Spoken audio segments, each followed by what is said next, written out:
Hello! I'm gonna stream again. Something happened yesterday. I was actually streaming yesterday, but something happened. I was searching like I didn't know it was nasty. I was gonna search Alita Battle Angel, which is a movie, but sorry. I think my I think my I think my fucking oh sorry. I think my save search was off during that time. I don't know why. I think Jesus knows why. Sorry, Jesus. And yeah, I accidentally showed porn on the stream. Thank God no one was watching but myself. Oh, thank God self. And thank God for being educated how to delete this VOD's bullcrap. But yeah, I'm here. And I guess I'm just gonna react to this. So apparently some transgender women are claiming that they can breastfeed, um, which probably applies to your partner when you breastfeed them. I mean, I do breastfeed my partner every now and then, but yeah, I don't know. Can you really feed babies? I don't know. I don't think so. As a transgender woman myself, I don't I don't think I can do that. But we'll see. Let's see what they say. This girl, she's trans as well. Yeah, I've been looking into her. I've been watching her lately. Um, they used to be on this debate with that Blair bitch. Like I forgot her name. She's nasty. She's a mean girl. That Blair girl. Oh my god. Mm-mm. Mimi, my Nemo. Anyway, let's just see it. If babies had a really high risk of being poorly by not getting breast milk, then fair and enough. formula was bad for them, Yeah, then I would be more for it. Hi guys, and welcome back to the channel. My name is Alexis Blake. And I'm Liam Blake. And welcome to episode 9 of our podcast, The Blake Blake Debate. Debate. I'm Liam Blake. Oh wow, that's really thick Scottish. Is it Scottish? Yeah, I think it is Scottish. We Hi. say whatever we Yeah, I want think it's because it's our Scottish. show and not yours. That really caught me off guard, and that's not our intro. I think you've stolen that from someone else. What do you mean? Katya and Trixie. Never heard of him. Yes, you have. You watch it when I have it on in the room. Like, why are you watching this? And then you stand there for 10 minutes and watch it with me, and you're absolutely laughing. Oh yeah. I love It's them. quite a funny show, that. I love Maybe they Katya. stole it from me. I love Trixie. It's been going for like 5-7 years, so Yeah, we'll see. no, I don't think so. Anyway, hi guys. If you're new here, hello. We're a couple. I'm a trans woman, and we talk about whatever we want online. And Because it's I our have show, not yours. Stop doing that. Okay, what are we talking about today, Liam? A colleague of mine got me to do a TikTok on her TikTok dancing? for a laugh. No, I wasn't dancing, This actually. is me dancing. Anyway, we'll show you. It went viral. It's on about That's for you. 160,000 views now, which is great. But one, it didn't go on my TikTok, so I was a little bit upset about that. And second of all, there was some quite nasty comments on there, which we will cover. Surprise me. Yeah, we'll we'll cover cover. them and why and where it's come from. I want to talk about something that's sort of resurfacing and bubbling up at the moment is should trans women breastfeed? There's a little bit more research into it, and Bitty. I'm go just don't say that. I'm going to give my opinion on it, and I'm going to explain if He said pizza. Oh shit, sorry, that was kinda loud now. Oh fuck, sorry. What the hell is wrong with I might. Oh my god, that is crazy. Pizza, which is fair. That's actually possibly true. You know, I tasted breast milk myself. Like when me and my cousin, no, not my cousin, cousin-in-law, like she was my cousin's wife at that time. We were just laughing and wondering what breast milk tastes like. And just for the record, it doesn't taste like anything. No taste or anything at all. Like it doesn't taste like, the milk you drink from a cow. Like it just tastes like water. But it was just a splash. She did it. Oh my god, I think I made the nasty comment, but it wasn't like anything nasty, please. It was just like she just pressed her boobies. She just pressed her boobies like that. And I was laying down like I was like eating it like that. And yeah, she pulled it and oh my god, it splashed into my nose. Anyway, yeah, that's it. Just so that I'm just not just watching the whole thing, you know? I'm like pretending to speak to myself. So yeah, I'm gonna speak to myself just so you know, okay? If I'm going to breastfeed, I'm going to ask you some questions on it. And Me. yes, you. I'm going to read a few articles and see what everyone's, the big hoo-ha's about, because there's a bit of a hoo-ha. Okay, and then we're going to review a film we watched recently. That Spoiler says it alert. all. Not, yeah, yeah. not very good. Shame, very excited, really bad. Don't And then give we'll too do much away we'll do the right usual now. questions. So shall we dive We'll right do, in? We'll do a Okay. deep dive in. That's your catch. Deep dive straight in. Deep dive is what I do at work a lot. Want to talk about me for a minute? What? What? For Let's once. dive. No, that's not fair. I tried a new hairstyle yesterday for work because my hair was really dirty. I didn't want it all scraped back because I feel bald, so I put it on the sides in these little space bun things. I do feel a little bit like a 12-year-old, but I kind of like her. Princess Leia. Well, someone said I like Princess Leia. Someone said I look like I'm like like anime, giving that sort of vibe. Yeah. And then there was another one, but I can't remember. What do you guys think? I'm not sure. I'm used to having You're giving strong woman vibes. Strong woman, boss ass girl vibes. all my hair in Yeah, the but video. I like so it, and I think it's nice to give yourself a bit of a break. it is nice. Surely your neck's not as hot as it What the- now. what- You're always like, I'm too hot. Yeah, no, I'm it is. sweating. I'm burning up inside. You don't know me. That's- I like do his know style. You don't know and where that's I what- come You do that all. from. You do He's that got all the really time. Right, let's dive in. You Enough don't know what stalling. I've been. He's got really cool tattoos. Like they've aged really well. Like I can see how like ancient. Oh shit! Sorry, fuck. I'm sorry. I can see how they lasted. You know, it's been like I can see it's like the tattoo's been there for a while. Through. Let's You dive don't know in. where I'm going. Oh You gosh, don't- I've set him off. Okay. I don't know that. It's from something. Oh, it's from Family Guy. Mm. Family Guy is the best show ever. You enjoy Family Guy when we watch Yeah, Family but Guy. I don't. We haven't actually Anyway. sat and watched it for ages, have we? Right. What? Tell us a story. So a couple of weeks ago at my work, I work at Tesco's. Grocery store if you're in America. It's a big grocery store. Yeah. That's good. A colleague that I work with were pestering me for a couple of days to Oh, yes, do this Tesco. little TikTok. Is it a apparently were restaurant or the particular song in it or Oh, no, I whatever think were it's trending. like, So I it's reluctantly like, agreed to do it. like Filmed it in the cults. corridor. Anyway, like it went cults? viral. It's on about 160,000 views. A little bit annoyed actually because I wish I'd have posted it on my TikTok because 160,000 views, that'd be quite nice, but never mind. There were some quite nasty comments What? actually. It's just thinking about the views. Oh boy.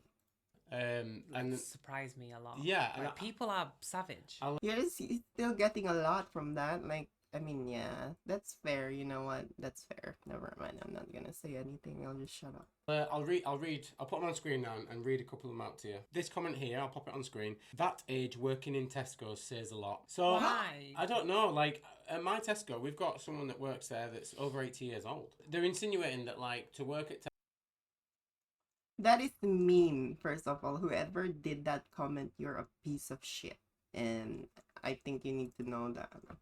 Tesco's at a certain age, after a certain age is Like, what the fuck is with you generalizing people? Like, thinking like they're in some, like, oh my god. This is the problem why some industries are lacking employers. Oh, sorry, employees. Like, it's because of these gender norms bullshit and like expectations from society. It's crap. Big bull crap. like embarrassing or something. You can work any job you want.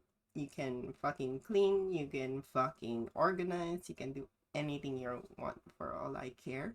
As long as you're enjoying your job. That's the very first thing. And yeah, I know I've worked in a shitty job for like few years, like 2 years before I realized that, oh, this is not me. Yeah, it will damage yourself, your values. So work a job that you were really passionate about. Or if not passionate, at least there's something in there exciting you. other than the money. I don't know. And then one of the other comments was 38 on £8 an hour. Well, first of all, I'm 36 next week.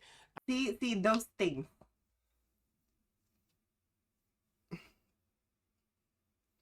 Oh wow.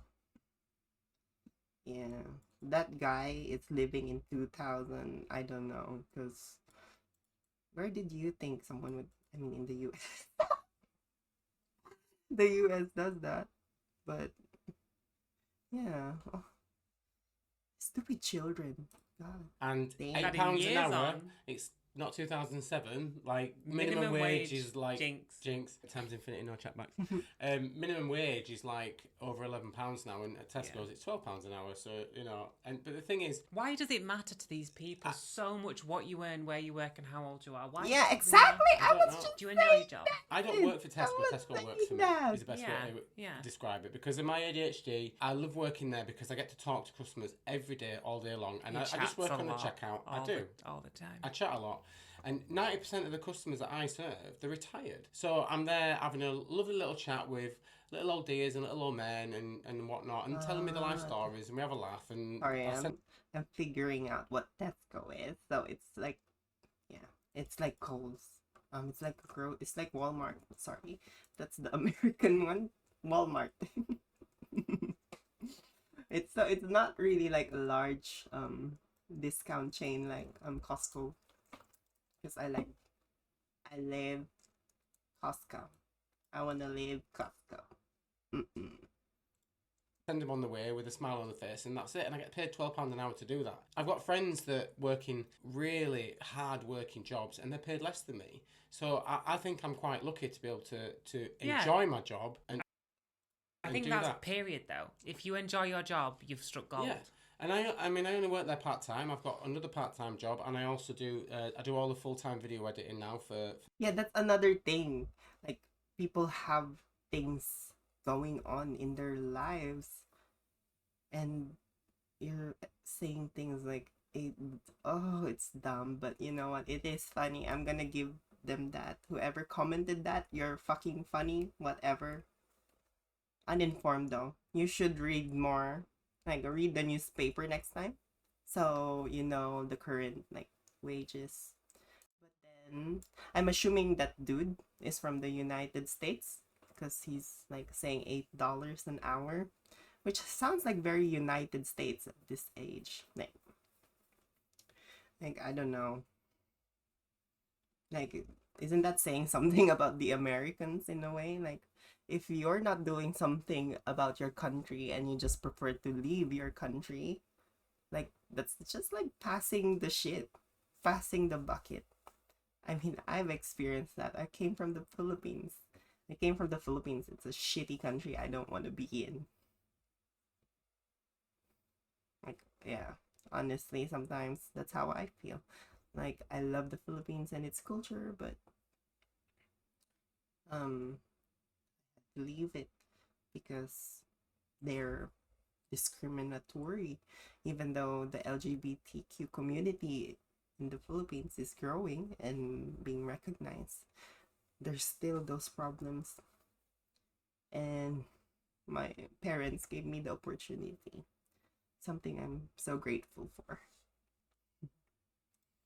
For Alexis's We know YouTube. because you put a picture on one of my recent videos of me asleep in bed well, without my permission. Then it was it posted, was- and I it didn't was- see it until I watched it when you were It all was watching. funny. Hey, But, you know, you're I work full time. Funny. I probably put in about 50 hours a week, if not more, easily with all the Yeah, video oh yeah, editing. with all the editing. But end of the day, even if I true. worked 50 hours just at Tesco, that's nothing to be embarrassed about. You know, there's people that work there that have got, you know, they've got families. You don't have to justify yourself to Well, these, I people. don't. I'm not justifying them to No, these it's people, but okay, I it's just okay, want to it's just okay. put, Yeah, no, put it I out there. get There's, it. There's nothing embarrassed about working at Tesco. I absolutely love it. And the thing is, you know, saying something like £8 an hour, even though that is incorrect, what I wanted to say is we're rich already, I think. Where? I don't mean monetary way. Where in is a it? monetary Yeah, I sense. think I get mean, what he's we saying. own our own house, which We do. We bought. We worked really hard for 18 Yeah. months ago. and saved up a lot. Give or take. We have a great relationship. We have nice things. We both drive. Yeah. We've both got a car. We've We've got our both got health, jobs. babe. We've got a health. We've got a cat that we absolutely adore. We're going to be adopting over the next couple of years, or adopting children. Even if I was to get £20 an hour or £30 an hour, or we were to win the lottery tomorrow, what I mean by we're already rich is we've got everything that we need. And now if we just get more money, all we're going to do is get a bigger house, a nicer car. Level up.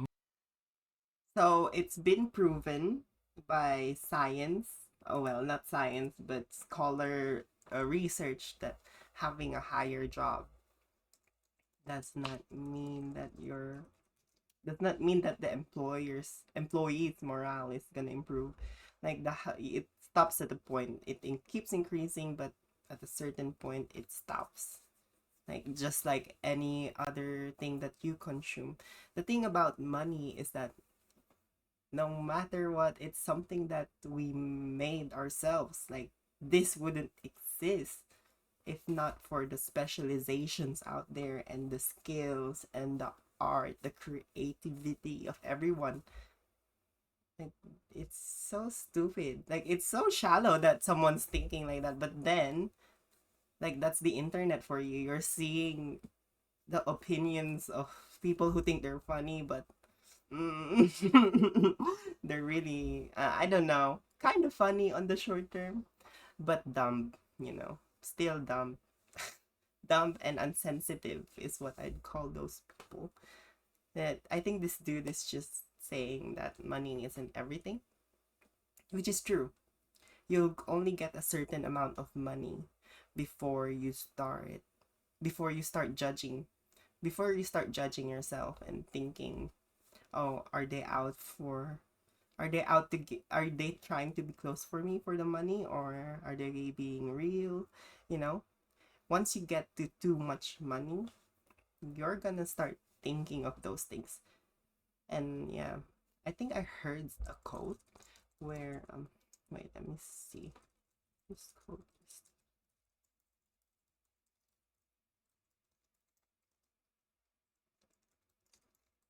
I think it's on Reddit.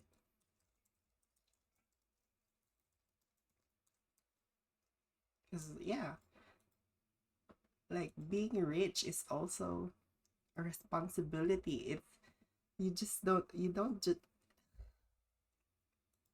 in modern society you see people getting rich because they're like startup owners, they're like singers, they're like creative people. The richest people in the world got there because of sometimes generational wealth, which is true. It sucks. It sucks that that happens. But that, like, you can't blame them. They're just like any other parent. But oh my god, I'm getting confused in my thoughts.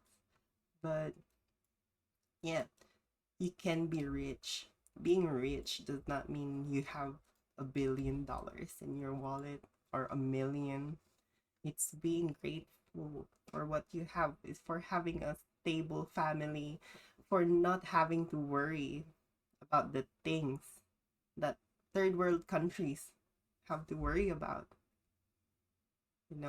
Like it's so crazy and unsensitive sometimes how these, oh, and most of them are from first world countries too, westerners. Like fucking hell, shut the fuck up. These people sometimes don't know anything about like leaving the extreme. They just it's crazy. More Level up. cats, but we're not going to upgrade our happiness. No. It would just all that would happen is we'd have more money and buy more things, but we'd have the same things, just better versions of them. I think the same money can't buy happiness, which I don't fully agree with. I only agree with that statement to a degree. So I think if you're comfortable and can sustain your life and you're not struggling for money, I think then in that way money Exactly, does buy happiness, that's it buys what security. But beyond that, I don't think You you are can really buy so much correct. happiness with me. No, I don't. We're all There good. are people that are rich that are really unhappy. As Yeah. long as you've got a roof over your house. Well, I hope you've got a roof on your house, because it's not a right good house, is it? If you don't. For gosh sake. If you've got a roof over your Ever. head, you're warm. You've got your friends and your family, and you can pay your way and that, and you've got a little bit of left to treat yourself. I think you're winning at life. I feel like you should write quotes that people tattoo on themselves and put on walls and then. Oh, She no. should advertise. Living life in the fast lane. I love that, babe. I just want to know what these people do for a living. Like, where does the bitterness come from? I It's don't sad, know. isn't it? But It is. She's right. It's sad, unsensitive. Yeah, it lacks. It's giving. I'm an empathetic person. I'm not an empathetic person. Sorry. That's what it's giving me. It's giving dumb vibes. Dumb first world kid vibes. Dumb first world kid who didn't experience life and got spoiled by his parents vibes. Me. That's me, by the way. People can there be was like another that. comment as well, actually. At your age, you're not only happy about this, but post it on TikTok. Oh Need my- some serious What? reevaluation. Fuck! Grandpa! Grandpa! Sorry, some serious reevaluation is needed. Again, doing the whole age thing, and this person who wrote that, Fucking pa! Why are you doing this, Grandpa Boomer? they look quite old themselves. I mean, a lot older than me, actually. For someone to be old and then discriminate against potentially me because I'm older, working there, again, I don't understand where people come from. I don't get it. But if To people who have watched this, there's gonna be 5,000 people or something. Remember that life is not some sort of race. It's not about who gets first in cash. It's about doing something that fulfills you. That's how you live a better life. And yeah, you don't have to get there first. You don't have to get in line first. You just need to get there at your own pace. Because we all got things. I think that's the thing about therapy as well, is we got things going on in our head, a lot of questions going on, and we ask ourselves about this, that. But yeah, that's why we need to talk to a therapist, because they're there to support you, to help you become a better person. That's yeah. Some of these people didn't have those sort of things in life. I mean, I'm just getting mine. I'm just getting that support now. Feel overwhelmed sometimes getting a lot of support. Like, wow, I didn't know people would be doing this, But yeah, they do. People will help you if you're being honest. But you gotta watch out too, because there are people who are out there to like do mean shit to you, and sometimes it's behind your back, and sometimes it's under the pretense that they're being your best friend too, or your family. I don't know. Could be anything. Like, even families do that to each other, believe me. if you're happy and healthy, not hurting anyone, what does it matter? That's what my mum always said to me as a kid. If you're happy, healthy, and not If you're hurting happy anyone. and you know it, clap your hands. But the thing is as well, I've done management jobs before. I've done supervisor jobs before. I've done jobs which have required a lot more responsibility for a lot less pay. And I could not have been unhappier doing those jobs. Stress. It can bring stress, don't- definitely. Yeah, I don't need the exactly. stress. I do not need to come home from work and bring my work home with me. When I'm at Tesco, for example, I'm just beep, beep, beep, good morning, how are you? Yada, yada, yada, see you later, goodbye. And when I leave my shift, that's it. The work's done. I come home and we do whatever we do for the evening.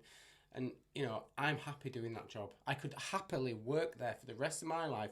Obviously, do my other thing, I wanna compliment his muscles. He's got really good muscles here. Like, I'm looking at them and ooh, that's the video editing, obviously your YouTube and the platform and our podcast and, everything's going lovely and really maybe it's just the tattoos. I'm sorry. well and I'm really enjoying it. But if that was to just carry on for the But he does have, like, I don't know. rest of our lives, I'm a weirdo. I wouldn't say Sorry. I wouldn't be unhappy about that. I Sorry. could quite happily. Work. It's alright, That's the thing. Work. It's alright, I just got you work messages. Don't Sorry, listen to me. baby. But I could honestly I have a carry on doing what I'm Duolingo. doing now for the rest of my life, and I'd die an happy man. Oh, You're cute, aren't you? Right, so Right, next. breastfeeding. Are they siblings? I think they're siblings. That's Like, Yeah, I know. my whole don't Don't know. grab my rolls, please. Much as I have a I know I'm on stomach a bulk, twist. but you don't need to grab my rolls right now. Oh, calm down. I've got more weight on me than you. So, breastfeeding, trans women and Ain't that the breastfeeding. truth? Don't I'm Wait, joking with you. are they couple? Are they a couple? Oh fuck, bitch, they're a couple.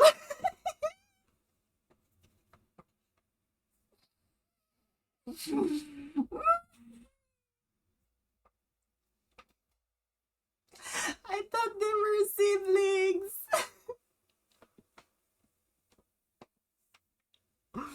Oh, I'm so dumb. Sorry.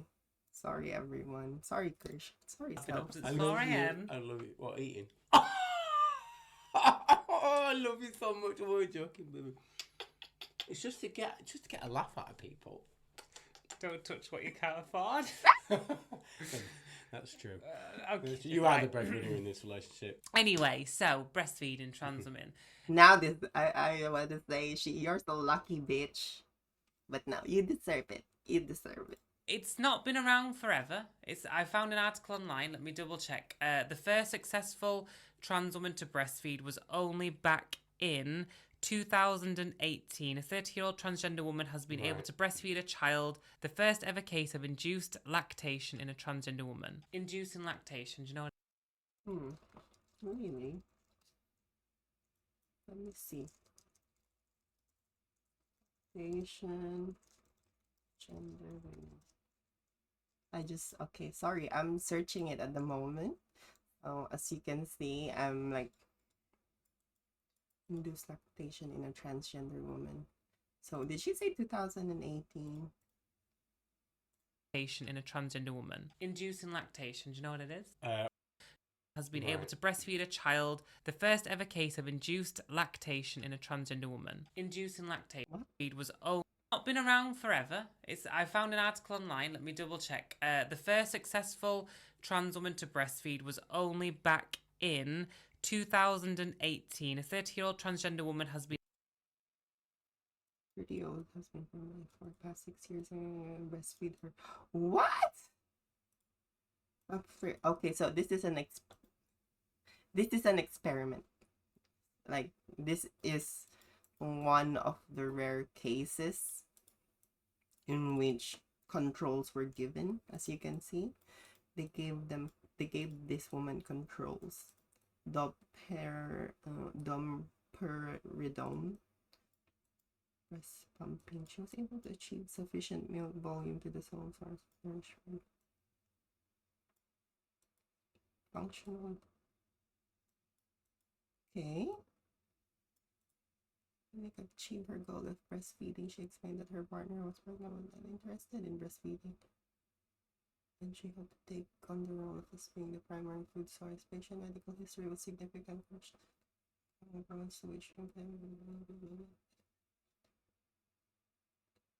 in estradiol and medical history, panic disorder, insomnia. Apart from her use of oral estradiol and her surgical history, breast argument. Okay. On initial examination, the patient was at the state of her breast from the Tanner stage 5.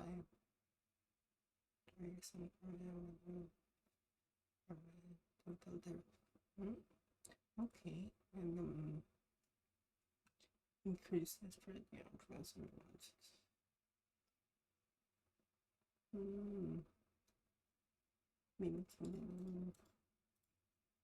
Oh, fuck off.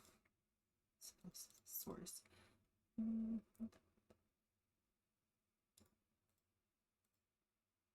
Want this.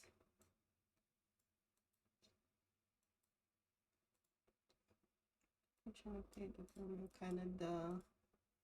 What is that? Treat nausea and vomiting in gastrin. The anti-sickness. The patient was also given instructions to use her best 5 minutes Okay, so she was okay. The patient's first follow-up visit occurred at 1 month. Droplets of milk.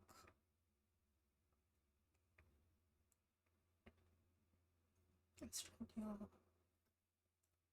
Best pump use in the second month visit. Her is 400 milligram. 3 months after starting treatment, 2 weeks reportedly was okay. Shift and low dose patch. Okay, so okay. I see. Patient versus exclusively development. Remember, okay. So when we're reading this, we have to remember that this is something that was like, it kind of feels like wrong in it to like have a child, but yeah, I don't know. You can think that you can think about that yourself. Like like, let's see, because this is a first, this is a first thing, so there could be a lot of factors involved. We don't know that. Metabolic. Okay, really, I thought there were no active factors in milk and the development of the immune system. Regulators. What's IgA? It's just to store that out. Fuck off! See, I knew it was gonna show the soup.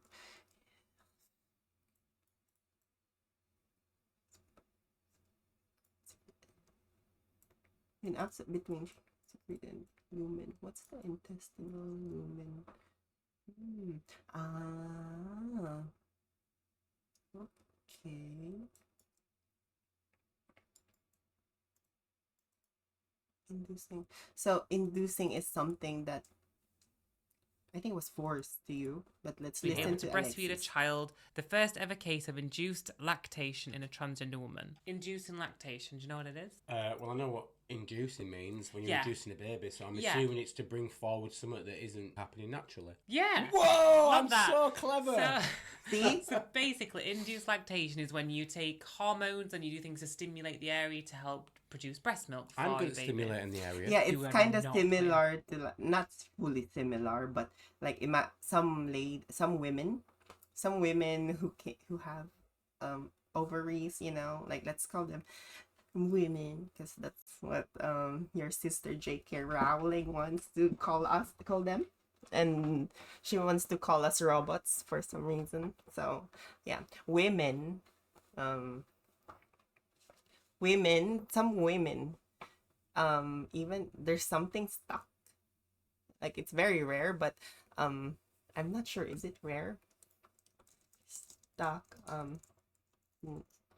I don't know. I don't want to be like in color. Let me see.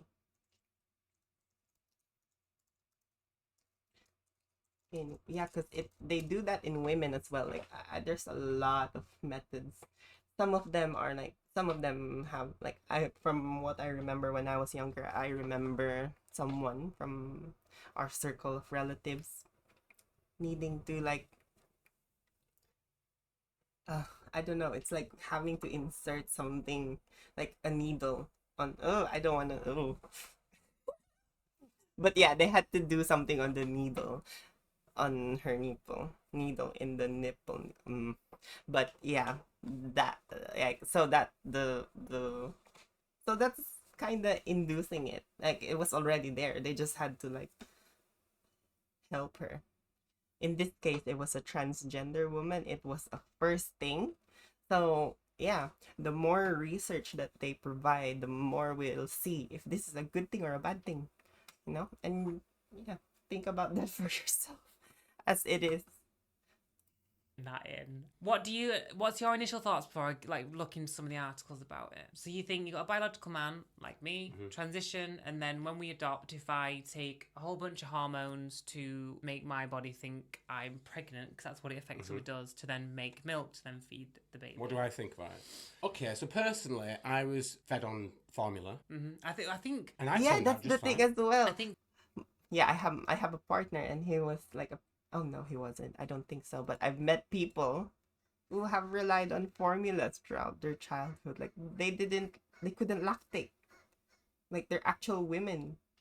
Oh, sorry, women. Um, When we were kids in like 80s and 90s, Mm. formula was a big sorry, I need to actually pee. So, if someone's watching, I'll be right back.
Back!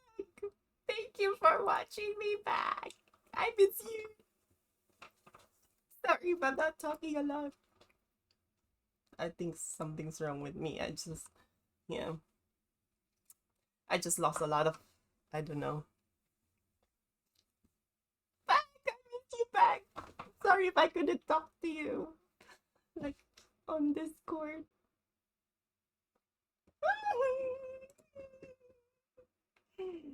Bitch. I love you, bitch. I'm good. I'm good. I'm good. Sorry. The thing is on, so it's like the words are like. Let me just see. I'll just Oh, bitch. I'm just watching this thing. Like it's like a trans. Like I didn't. I thought they were siblings, but they're partners. And yeah, bitch. Oh my god, I miss you, bitch. Oh my god, bitch. Ah! Sorry, give me a sec. Let me just do something to you real quick. I don't know what to do here. What the hell? Bitch. Mm, yeah. Oh my god, bitch. But yeah, we're watching this. I'm watching this shit. Like I don't know if someone's watching other than you. But yeah, bitch. Ah! You. Okay. Big thing, like I think breastfeeding They're wasn't talk. as Oh, by the way, they're talking about women breastfeeding and like, yeah. I was just reading the study that they're talking about. Like, apparently this was induced, so they basically forced it out of her. So yeah, now I'm personally thinking about it. Like, is it possible that fucking um, is it possible that like where like now I'm just asking how is the whole yeah, I'm just thinking about the process of um women, you know, how are they like, how are they like the process behind it, you know, because as far as I'm concerned, even like women women with like, you know, with like actual women, yeah, I as far as I know, the some of them can't actually like lactate. So there's that minority of women who are having troubles lactating as well. So like how were they able, but yeah, with science they were able to be induced, like with the with needles and all that. popular. It It's was only like the everywhere. last sort of 10, 15 Mm. years where breastfeeding's become. It's weird how that can become You, popular. you see how you asked me a question, but then I don't get to answer it. Anyway. Pushing it today. But you do it all the Right, go. Okay, bye. Right, what was the question? I was breastfed on well, I wasn't breastfed, was I? I was formulaed on breastfed. I mean, I was Are you alright? I was milked up. You were fed. You were just fed. I wasn't milked. You were fed. I was fed in through my mouth with formula. Yes. Yes, and I turned out just fine. My brother turned out fine, I think. People say breast is best, and I'm not going to argue with the science behind that. It probably is. The other option of formula isn't bad. It's still fantastic and great and contains all the thing things is, it a needs. lot of like biological women struggle to breastfeed, and they might not produce milk naturally, or it might Yeah. be very painful. Oh my the god, baby bitch, you might just not repeated what I attach. said. Like, there's Thank so you. many things. Like, some biological women who have babies just Don't breastfeed. And there's nothing wrong with that. Like, there's nothing wrong with that. But I to me, I feel like what I personally think is it's more for the trans woman. Than I it was is just for the about to baby. say that. You stole Yeah, my it's friend. more I was of- about to How say can I that. steal something? I didn't know. Because I feel that like I think I'm a trans woman myself, and we were like from the Philippines. I was always thought to be like, we always had this concept of like being a mother and the privilege of seeing your child and all that stuff. And yeah, it's actually getting like, they don't know, but even the children hearing those, like it's like, yeah, it's like fucking, yeah, it's like, yeah, it's the consciousness that's it's the consciousness that's getting there. And even though you're saying, nah, I'm not like gonna buy this bullshit, it's gonna involve, it's gonna affect your decisions, like in the future, the decision making and the things you do. What are you gonna say? So I do agree there. So Mm. I think because it's not vital for the baby that the No. baby If breastfeeds, if babies had a really high risk of being poorly by not getting breast milk, then fair and enough. formula was bad for them, Yeah, then I would be more for it. I think, like, for me, if I was to choose to breastfeed, I'm going to say straight out the gate, I'm not breastfeeding our kids, for reasons which we'll discuss in a second. But it is more for the trans woman who's the mum. Because as a trans woman, I can say that, like, I want to experience as much as I can possible, as close to the biological woman experience that is doable, let's say. That's the whole point of transition, I guess. To be recognised, to be seen, to be validated as a woman. Of course, I get Yeah, to actually get the feeling, at least and in the in the closest sex characteristic as possible. But unfortunately, we also know that we can't do that. Like, I know for a fact that if there was a magic wand out there, I'd be like, "Hmm." I don't even care if I look like a piece of shit, honestly. But yeah, at the same time, sometimes I'd say I'm fortunate because if I was a woman in the Philippines, I'm probably pregnant by now because of our culture. Yeah, you see, that's the thing again, it's the culture thing. Ah, okay, bye. get why trans women would want to breastfeed. It is Yeah, creating look, that bond with it your would- baby. yep, It's 100%. really, it's a very womanly thing to do, obviously. But for me, from what I've gathered, there's not a great deal of research. It's not been done a lot. Well, it's only 2018, you said, wasn't it? And you have to take Oh, thank you, Bag. Sorry, I'm gonna pause it. Thank you. You're the first one listening to me, bitch. I'm just talking to myself. Like, I don't know. Like, I'm just not at the, yeah. Bitch, I miss you. a whole cocktail of pills. Let's go into one of the articles that I've got here. Because I've got two articles, right? And This is aren't they chalk and cheese? yeah, but they both have facts in them, so I just don't get how they can be so. Anyway, just yeah. This is a study on one trans woman, so it's explaining how she did it. Are you ready for this? Right. What she had to do. Also, I haven't got the energy to do all this. Like, Right. she began taking estrogen, which is what I'm taking now to transition, so that's just Okay, normal. But she also took estrogen. 200 Explain that she worked with the lactation consultant. Okay, so as you can see, lactation, that's a specialization. That's a specialization in science. Well, I don't know if they're doctors or the doctors, but yeah. Series of milligrams daily. hormones and drugs. So there's, oh, okay. So a galactagogue used around the world to produce milk. Oh. Oh, I was just searching for that. Okay. Antimetic and prokinetic drug. It belongs to the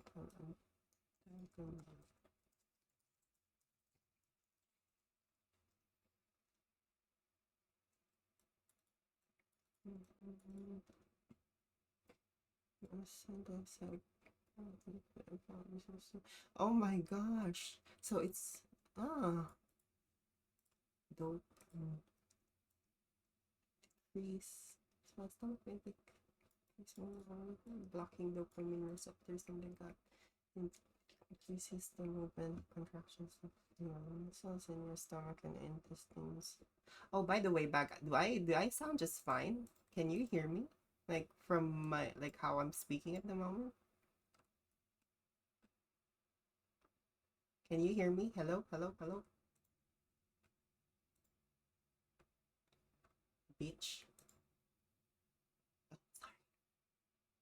Oh, okay. Thank you so much for confirming that, bitch. Thank you.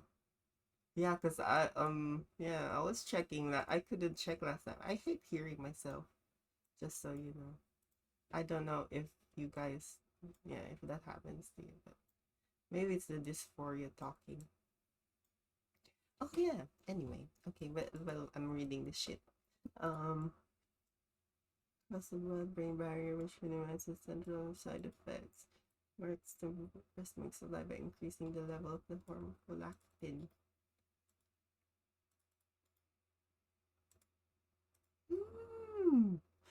Okay. Ooh. Yeah. Oh. Available in many places around the world, UK, Europe, Canada, and New Zealand. Approved uses of the drugs may vary from country to country. It's for off-label or unapproved conditions, boosting breast milk supply. Gastromotility disorder. What does that mean? So yeah, like if you can see here, there's a lot of things we're seeing here. Like that breast milk, the generation of breast milk is not something only women experience, I guess, from what it sounds. But I don't. This is me speculating. That there again, I'd like to clarify that. Um. Yeah, it's interesting. The optimal Canada intermittently they're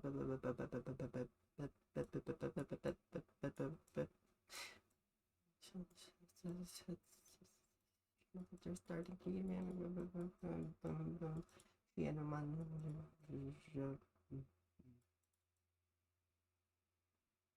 okay, now that's okay. Daily of progesterone at the start of her wife's pregnancy. Some people calling it unnatural for her to breastfeed. She was born a male. Others called it abuse, which is fair. You know, I just want to say it's fair of them. That's fair of you to say. Like it's so hard. This is like a gap in the. This is like a gap. This is something that like because it's a first. Like this is a first thing. Like just like with other cases, like just like any other innovations in the world, there had to be a first. So, first of all, how is the baby gonna grow with this? Is what I would ask, like on the long run, you know. And of course, when it grows up, bitch, what? I do, bitch. I do wanna have a baby. Like I think some yeah, it's not a just me thing. I think I wanna, yeah, honestly, like whenever I see babies I get jealous, I think.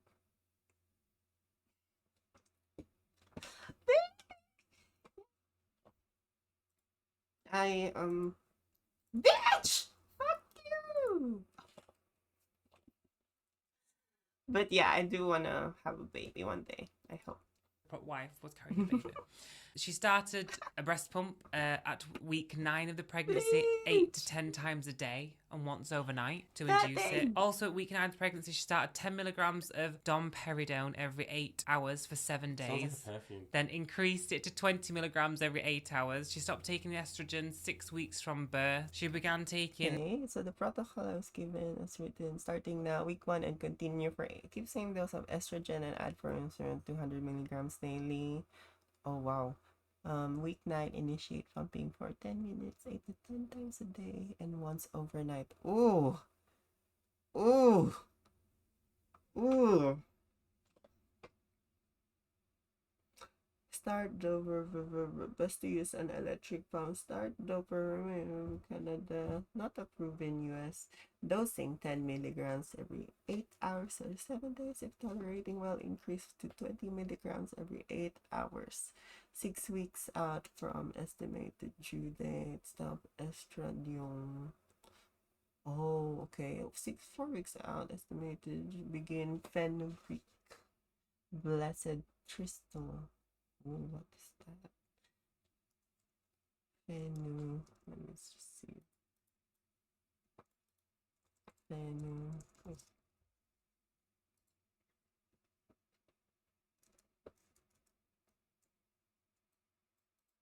Oh wow, it's it's an herb. Oh, okay. Ah. Oh. So she stopped the female hormones, but what is yeah, estradiol is another female. Wait, let me just double check.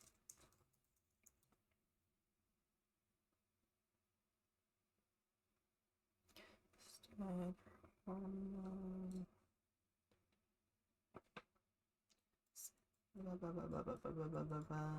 Yep.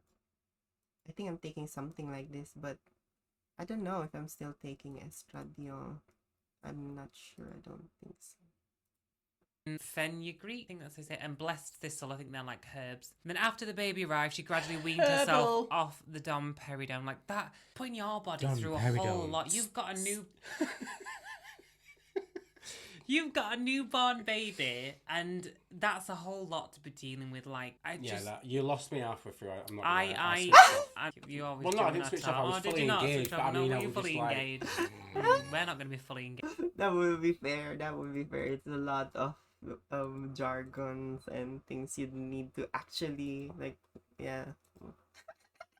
Isn't it? Hey! That in itself for me a lot. Also, bit of a vein. Oh my god. Oh my god. I'm so happy for her. Oh my god.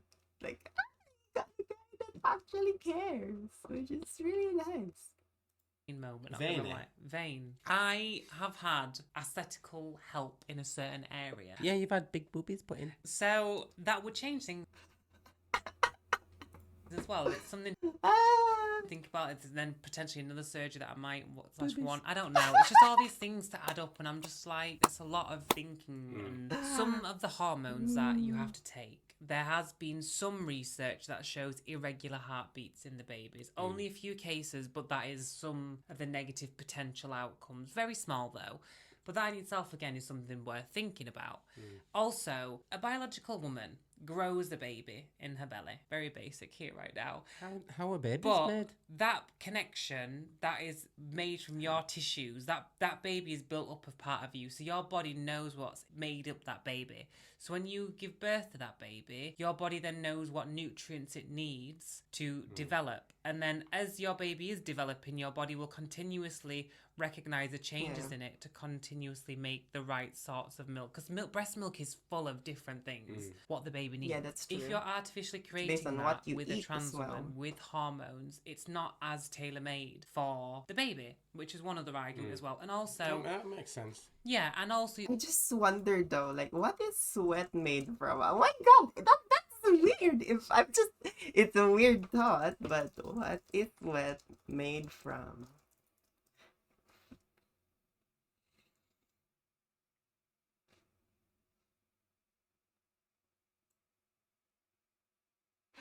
Is it possible? Okay, so I don't think it is.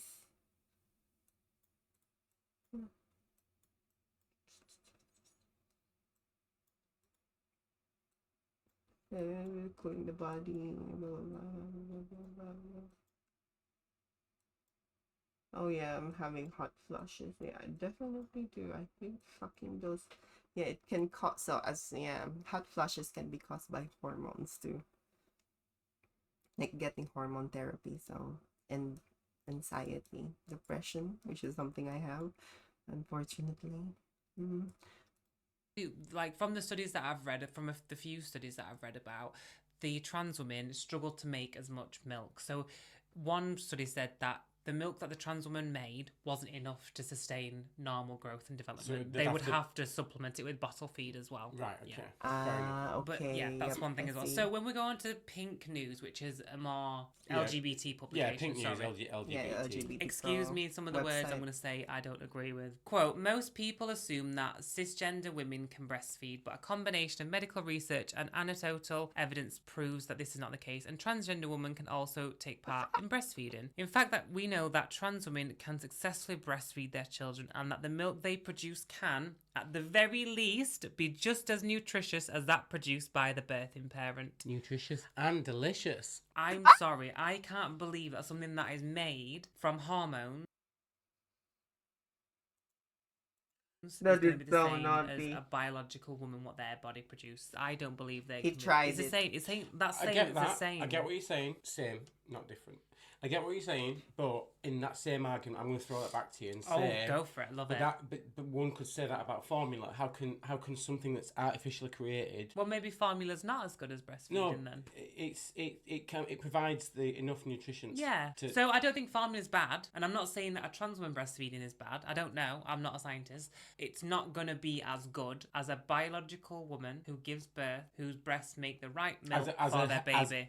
in a hypothetical situation. Yeah. A hypothetical situation being, said woman is super healthy, everything's going as it should be, she's Mhm. producing it as she should be, I would agree Yeah. with you, yes. Yeah, of course. But obviously, But also each as individual well- woman's journey, they might have something going on with their own Yeah. body that their milk might not be as good as. But obviously, you're thinking as well, Someone you're else's. putting medication in your body, and then your body is making the breast milk. From what I've gathered, there doesn't seem to be any scientific evidence to say that, yes, those hormones can go into the baby. But if you're putting all these different pills in your body, could Yeah, that that's not a go fair into the milk question. and affect the baby? Mhm. I don't know. I mean, Just might a do, question I'm yeah. raising. Anyway, Be back to the interesting pink to know what you article. guys think. It's good to Yeah. question Let us know those below. things. That's the purpose of scientific, like, yeah, that's how like when you actually do a thesis, you actually get questions by a set of jurors, I think they call them. Or what they call them? I forgot what they call them. But yeah, basically they question a lot about the research, and yeah. Like oftentimes they'd be like experts in a specific field. Like I think doctors, or yeah, actual educated people. Yeah. It's yeah, interesting. Thank you. Oh my god, thank you back for supporting me, bitch. Oh, the women at the centre. That's nice of you, bitch. It is definitely. I don't. Yeah, you could. Yeah, definitely. And it's not. I think at this point in life, like in society, it's not something that we all have a choice to do now. Which is, I think it's beautiful. If anything, like it's a beautiful thing that women these days are given a lot of choices and like freedom to be whatever shit they want, because that's what we're all supposed to do, I think. Of the study was also able to attest to the extraordinary impact breastfeeding had on her relationship with her child. The Why are you paper pointing at me for when you said child? if the shoe fits. The paper reported she found it to be both emotionally fulfilling and pragmatic to be able to help her partner with breastfeeding responsibilities. This is another article about a woman who gave birth and then her trans female wife breastfed as well. I continue to feel heartened I was able to do this for the baby. So again, it's referring back to them a lot and how they feel, To which validate I get, them, which is fine. I get that, Yeah. but it's not always about you. As harsh as that is, it's sometimes about, you got to think about, like, I don't know. I just don't personally think there's enough research in it yet to know if it is 100% fully safe and beneficial for a trans woman to breastfeed her baby. I just don't know. But when you scroll Bitch, bye. Good luck at work, bitch. You can do this. right down to the bottom of this article on Pink News, which is like, breastfeeding's great, trans women can do it, everyone welcome, woohoo. You scroll down to the bottom, they actually have some counterpoints on themselves, Right. but you have to go right down to the Oh, bottom. right. That's fair. That's As a part of fair this case assumption. study, That's a the very fair doctor who assumption. was investigating said that relatively low volume of milk production was also noted in the 2 prior published case reports of lactation induction in transgender women. So again, these transgender women, the hormones were working, they did produce milk, but everything that they did wasn't producing enough to sustain the baby. So it's saying it's the same as biological women, but not necessarily. And of course, you've got to think about other factors about biological women. Can they produce milk? Do they struggle? Does it hurt? And all the things I said Yeah, I before. think- There's so many things to go in there. Because like I think if I remember correctly, my mum breastfed, tried to breastfeed, but then it was like a big no. She didn't enjoy it. Far too painful for her. Kudos to her. If you don't want to do it, you don't want to do it. That's your choice. For me personally, I think we just need a bit more research, which is obviously in a safe way. If it is going to be beneficial for the baby, then maybe. But for me, I'm just not. I'm not putting more hormones in my body when I'm already doing that anyway. I've already changed the chemical structure of the way my body works, my brain works. I agree with what she's saying, but then again, she should learn from what she just said a while ago. That this is not just about her, This is about, maybe it's about the validation thing. There's a lot. I think we should all be selfish to ourselves at one point, you know.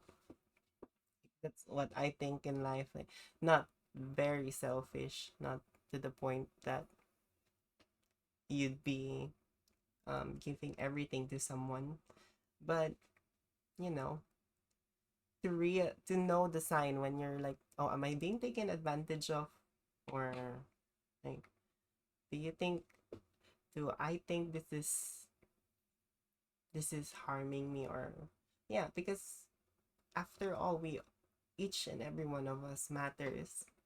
Like if you notice cults, like I've been seeing a lot of things lately, cults and organizations being cracked down because of their practices. And yeah, you see these people believing in a certain kind of truth. And yeah, they are sometimes prophets, fake prophets. They're really terrible. I just don't need to put my body through more than it needs. Do you know what I mean? Yeah, I know what you mean. I think that's. Like you said, Yeah, after all, what she says matters too. Like, yeah, what she says here is like, it's fair to like, yeah, it's fair to, it is like an exhausting process. Like, I'm just, yeah, honestly getting those hormones. Like, I'm seeing these shitty side effects at the moment, sweating and all that. Like, honestly, like, oh shit. Yeah, I'm realizing now that maybe it could be because of that, the hormones. Because I've been having problems with my sweat. Like, I sweat so much, which is, oh, I don't like it. I feel like I'm taking a shower every single time.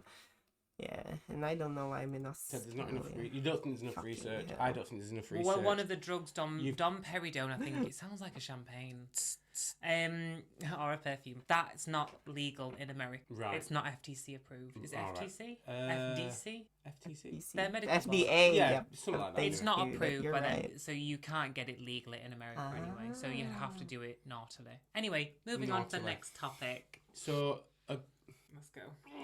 Ow! what? I don't know. I lost. So, Mean Girls, the movie, the new musical movie. So we saw it trailered quite a few months ago, Oh, yeah. and Oh, I've watched the that. original. You've watched Everyone's the watched original. I Everyone's love watched it. What a Mean fantastic Girls. film! I think I should show that I to my watched it by sister. accident. Oh my god. Oh my god. Yeah, my sister might hear this. I don't want to say it. Never mind. But if my sister watches this, you know I love you, and I hope you watch this movie, Mean Girls, the old one. Regina George. What's her name again?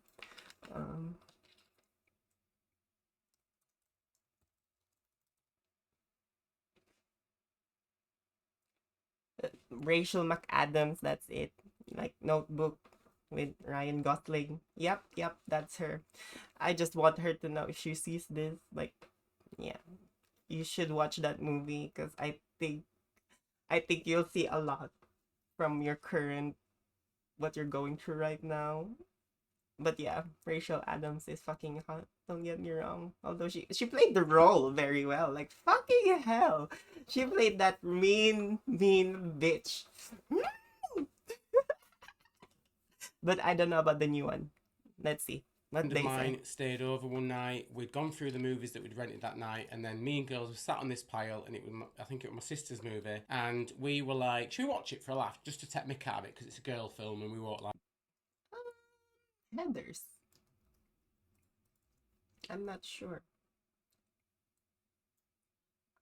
Oh, no, I might look into it. Is it similar? Is it what they based it off? Oh, Winona Ryder. Bitch! Okay. I might look into it. I might watch it one time. I'll put that on my list. Bitch, thanks.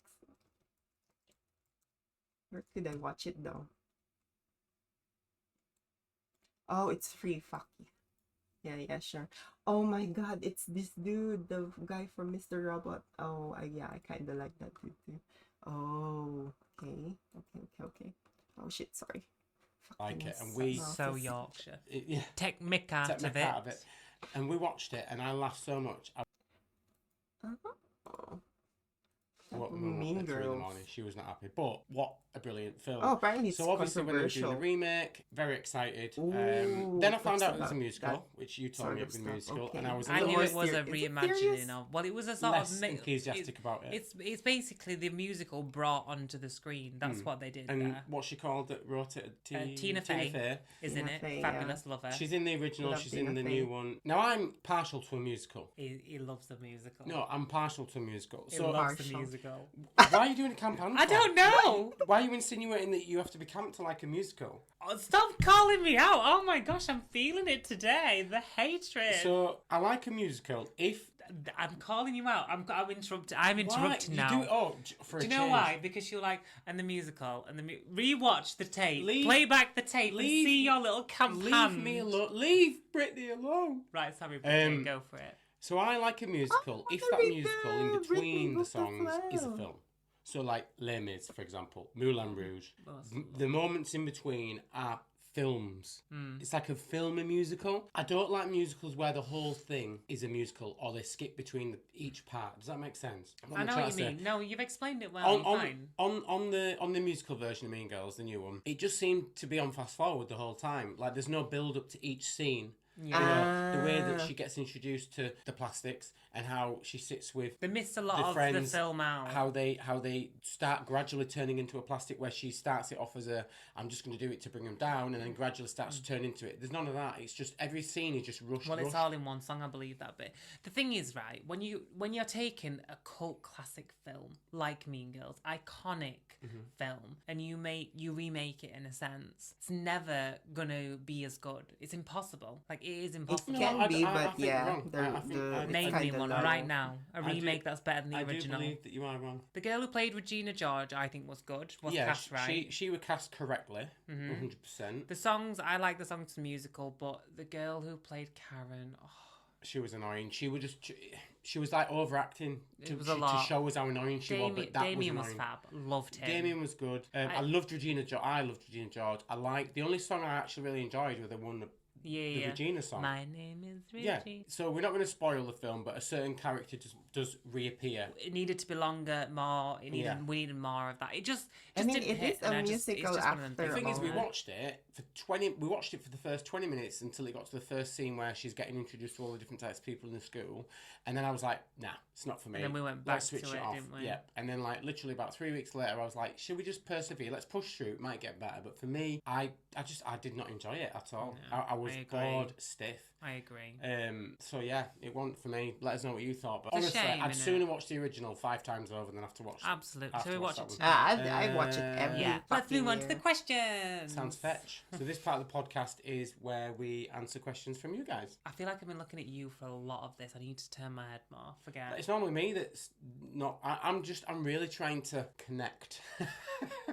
First question, I've kind of combined two because Right. there's similar themes for you. Okay. Does Liam play any video games? What TV guys do you do I guys like? watch? I have a question for Liam. What's your absolute favourite game to play on the PS5? I've just finished Red Dead Redemption 2, and that's hard to say, and it's skyrocketed to my favourite. Right. Okay. So I'm currently playing Helldivers 2 to Don't death I know it? every night All the for time. hours. I never see him. I play it with my best friend Nathan online. Babe, I'm gaming with Nathan tonight. That's all I hear every day. Listen, I love it. I honestly, I love the game that much. I bought it for the PC as well because Nathan is coming over tomorrow, and he's going to be playing on the PS5. I'm going to be playing on the PC. We're going to be having a right gaming session tomorrow night. But I Ooh, that's absolutely love cool. it. So I'm Yeah, I playing miss playing Helldivers 2. next I'm to also someone. I used to do that with my cousin back in the Philippines. Like I stayed with her like for like multiple nights and we'd be playing Roblox. thing is with ADHD. It's kind of childish, but we were children, so fuck off. I'm playing like 10 games at once. I'm also playing Uncharted. I'm also playing Final Fantasy 16. I'm playing Final Fantasy 7 Remake. I'm playing Grand Theft Auto 5. What else have I got on there? I'm the sort of person that rewatches the same show over and over again because I know what's going to happen. I don't know how he can deal with all that going on. Well, the thing is, I boot up my PS5 sometimes and I've got like 12 games sat in front of me and I'm like, which one do I play? Do I have 10 minutes? Do I have an hour? Do I have 5 hours? And I can't decide, but I think my favourite go-to right now is Helldivers 2. Like, I'm absolutely obsessed. We're and so different. we are, and that's probably why we work so well. Yeah. Chalk and cheese. And did it say what TV Aw. show? Can I be cheap? Thank you, bitch. I'm sorry, bitch. Yeah. I miss playing with you, bitch. Although you're fucking mean sometimes, so fuck you. But, yeah. What are you playing, though? I don't know what you play. Like, I don't think, I haven't been playing. like lately. Like I think the only thing I've been playing was like a simulation sort of video game.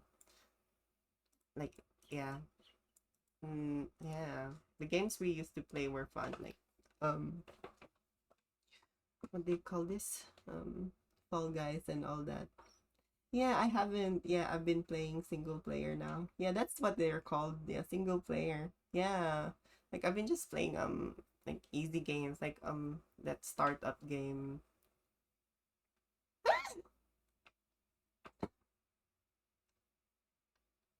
Yeah, bitch. I get it. I hate it when I get to that point where I get pissed. So yeah, I don't want to like I don't want to get myself to that point, I think. What's Botany Manor?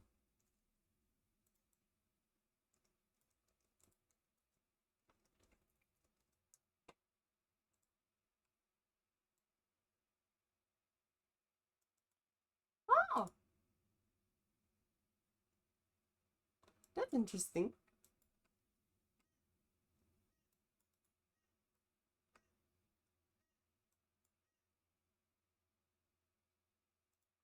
Hmm.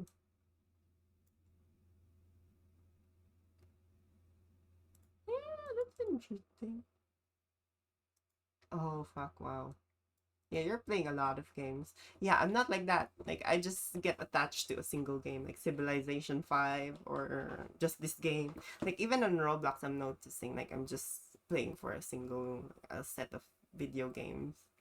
Like where I could like fishing ones and all that stuff. I'm not like yeah, I don't know what's happening.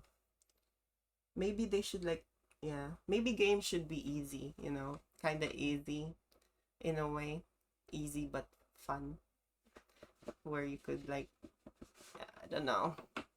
I think they should definitely be like a little easier if they play multi. Like there's a popular game these days though. Like forgot like the similar to it's similar to that ghost game.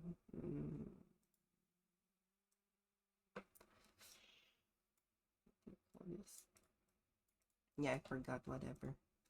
What TV you can be choosing? Watching something called The Killing. Yes, on we Disney are. Plus. Content warning, that's what it's called.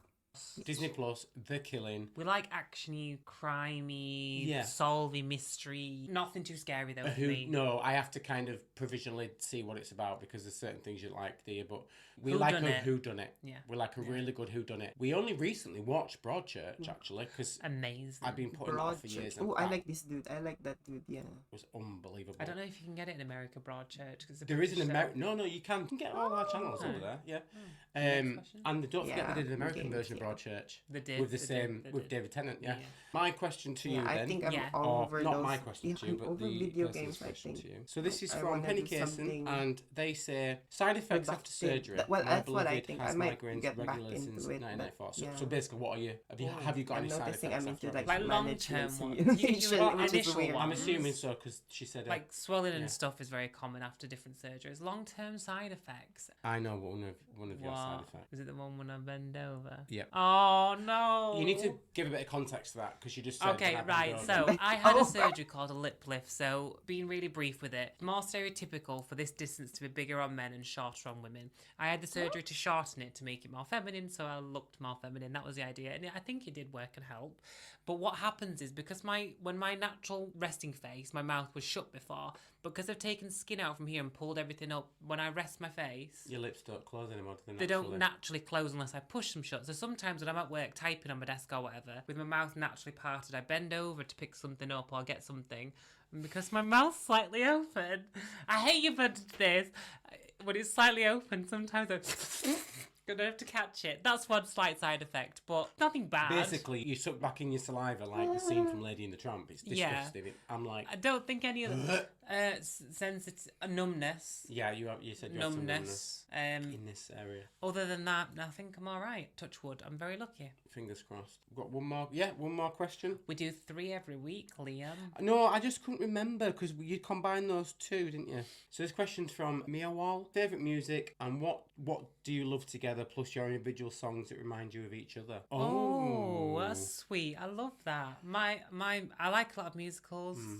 Ex-performer. You're more dancer. into your singy songs, aren't you? Singy songs. I like singy songs, you know. A bit of Lady Gaga, Never Hurt No One. A bit of Adele. We love Adele. Me personally, I like anything with a good beat. If it makes me move, I want to move. I like bass line. I like R&B, dance, hip hop.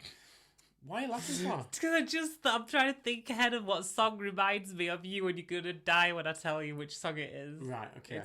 It's just so funny. But I like Britney. I loved Britney back in the day. Yeah. I like Lady Gaga. It's Britney, anything bitch. with a Oh, really I good love beat. Lady You know, if Gaga. I'm in the car, listening to music in the car Lady is Gaga. different to what I listen to in the gym a lot of the time. Sometimes. It's Oh, like yeah. so in the gym I listen to religion. more like Ariana Grande. It sounds Oh, like really? I love Yeah, that's my favourite sometimes. song at the moment. It still is Sometimes. my favourite song. You still love It it? was Houdini before by Dua Lipa, but it's now Oh, Yes okay. and Yeah, and Houdini yes is and. fantastic. But when I'm in the car, I listen to more kind of like Tom Zanetti, Silky, kind of like dancey bass line. That was much kind of, my sort of yeah, thing. not your cup of tea. Do you know what is it? song I don't know reminds me of about you? that. What? Todrick Hall, Raining Fellas, and I don't know why.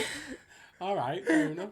It's just Raining fellas. I think it's because when it comes on, you just sing it and you just have such a good time and you proper camp out and it's really and enjoyable I like, to I watch. like the nails, hair, hips, heels. Yeah, you love that dance Oh, when you're yeah. driving and that comes on. I've never Just seen like- anyone just as like- camp. I love it. You're amazing, aren't you? Sometimes. Thank you. What reminds me of you? What song? Be nice. It'd have to be no. It's not. I'm not. No, it'd have to be that Adele song. You were absolutely playing Easy constantly. on me. The one where it went big. It came back. The video's like black and white and slow moving and stuff. Maybe Hello? Rivers mentioned. No, not that one. Go easy That one- oh, on me, yeah. baby. Ah, yeah, I like that. I love like that song. I know you do. You played it literally non-stop when it came out. I think when we drove, you were driving once somewhere. And you put it on 4 times in a row. That's not even that many times. Sorry. I mean, How many times do you listen to Yes and? constantly, but on my own, I don't mind repeating it 3 or 4 times. If you're in in a my row. car, it's my music. I'm not. Listen. I'm not oh, disputing that, but 4 times in a row is a bit much. If I put a song on 4 times in a row in my car, You're a bit you much. would. Yeah, I'm not really. You're just enough. just enough. I think that's it. Shall we call it there? Yeah, so that is a wrap. Thank you guys so much for watching. I hope you enjoyed this podcast. If you do, don't forget to give it a like. Oh no, that's your line. If you do like this kind of content, I want to try something new this week. Are you ready? So, I'm gonna get out of shot. so if you like and subscribe and tick that notification bell, you'll be Nah, notified. I don't want the notification bell. You can get the notification bell next time.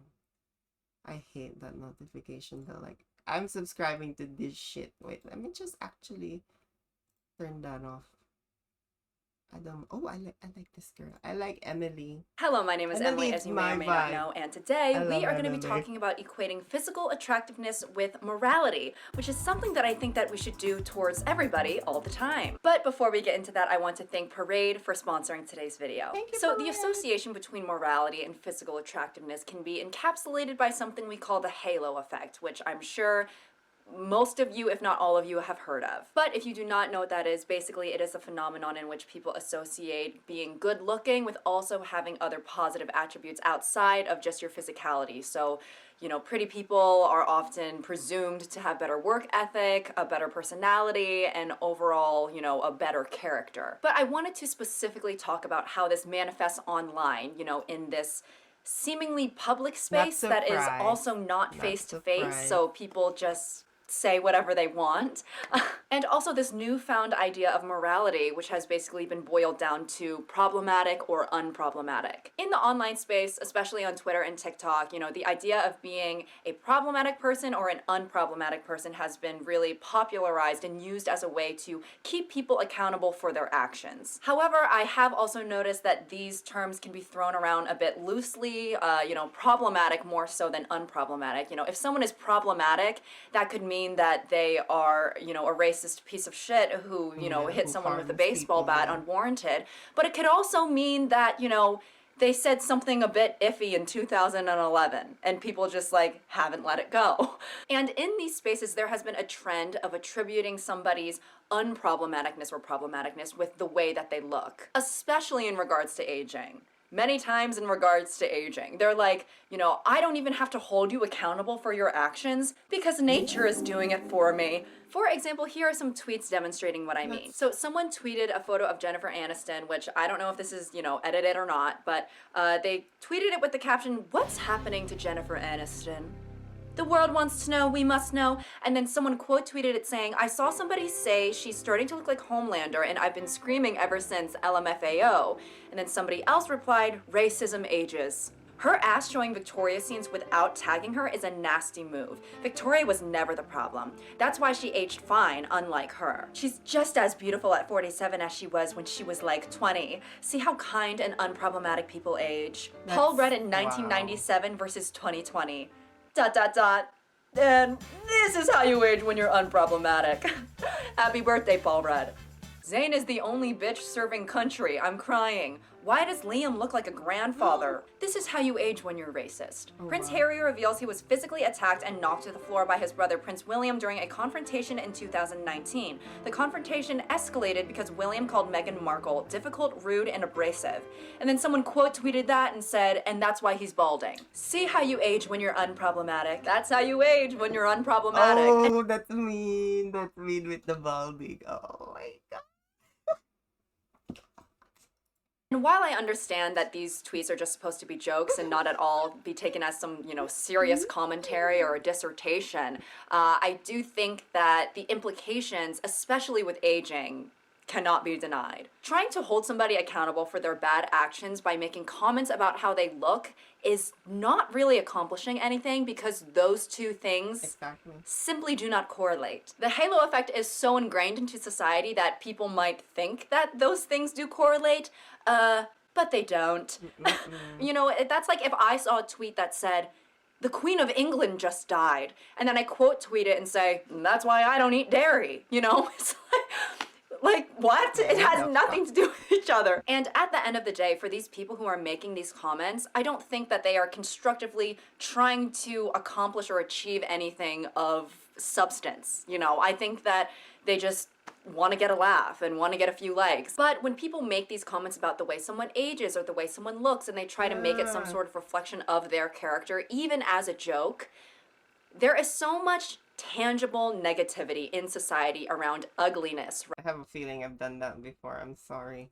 right? That Maybe to bad people. Like, I don't know, other judgy people. Yeah, I tend to go like emotional sometimes. it becomes difficult to disregard these types of posts as if they don't add to the problem. And I think especially the comments about aging, it's like, baby, it's gonna happen to you too, right? Like, that is a universal inevitability. Like, everyone is going to age. Everyone is going to look different from when they were 17.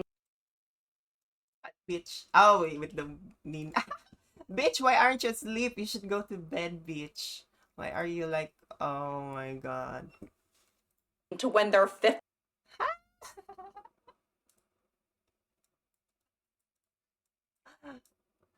Bitch! No. Like, I think it's part of, yeah, I think it's gonna be the children, but fuck them, they look ugly. Oh shit!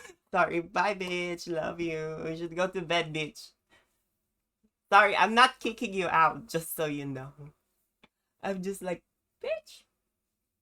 You gotta sleep, bitch. 53. Like, are you joking? Night, frame. You sleep well though. Dream of good things, bitch. You're doing amazing.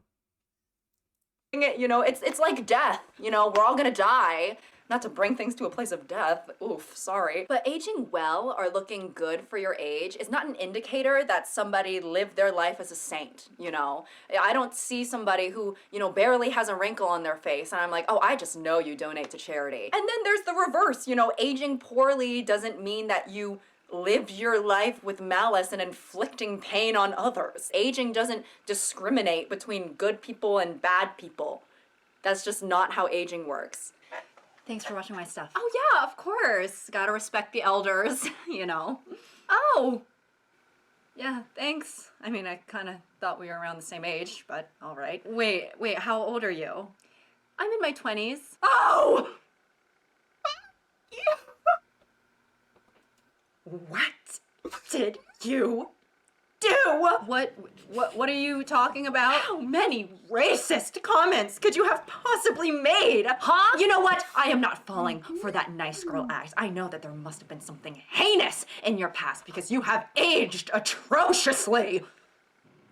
Excuse me. You know, like, I love her. You've aged really horribly.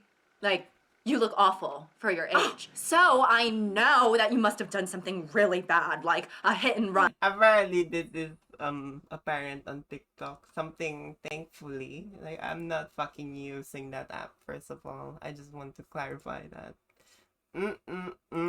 Nah, Or paralyzed an orphan for fun or something. That's how it works, right? Because the other day I slapped Just kidding. I might one day, but not for that reason. Not for using it as, like, you know. Oh, it's kind of hard though with how. Oh no, fuck no. Nope, nope, nope, nope, nope, nope. a blind I hate TikTok. TikTok is toxic. Toxic, TikTok. elderly woman across the face, and then I woke up the next morning with a wrinkle. And I figured those two things were related. Lady, what are you talking about? What are you talking about? Okay, I have never done and will never do any of those things. And sorry, I don't think that I've aged poorly. All right, I have an entire self-care routine that, oh, okay, yeah, right. What does it include? A tub of lard and a spritz of camel piss? No! It includes, like, retinol. And, like, moisturizer. Like a Expensive normal stuff. person. And then, of course, underwear from today's sponsor, Parade. Fuck you! Fuck you! Fuck this. What? Parade is a sustainable underwear brand that Oh, no, offers you I super didn't cute know. pieces. Oh, From is fun that patterns allowed? to basics, Parade Fuck. Wait, let me just see. Is middle finger okay in Discord? Oh, on Discord. Oh, fuck.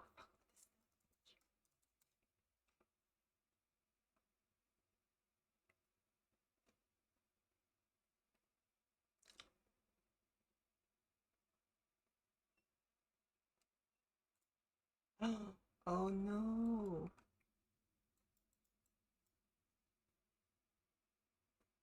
What? Oh, fuck you. You're just joking.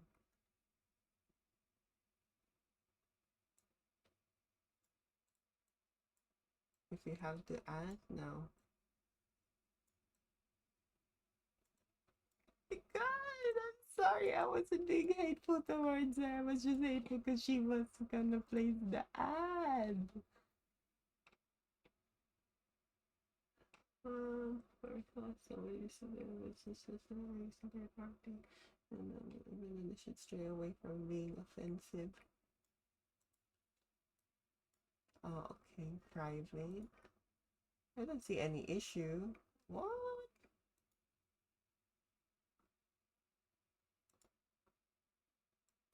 I'm sorry. Please don't. has got you covered with super comfy underwear and apparel.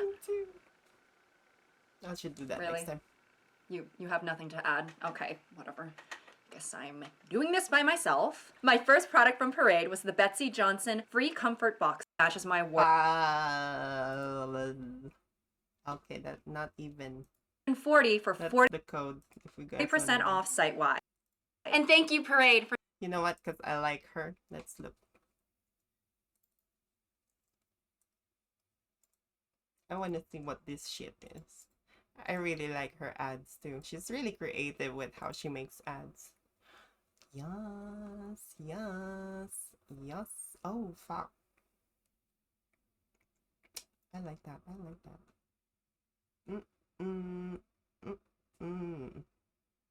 That looks good. I broke those. Sorry. sponsoring this video. Okay, now you want to chime in. Yeah, I'm being helpful. Oh, yeah, thank you for your one sentence contribution.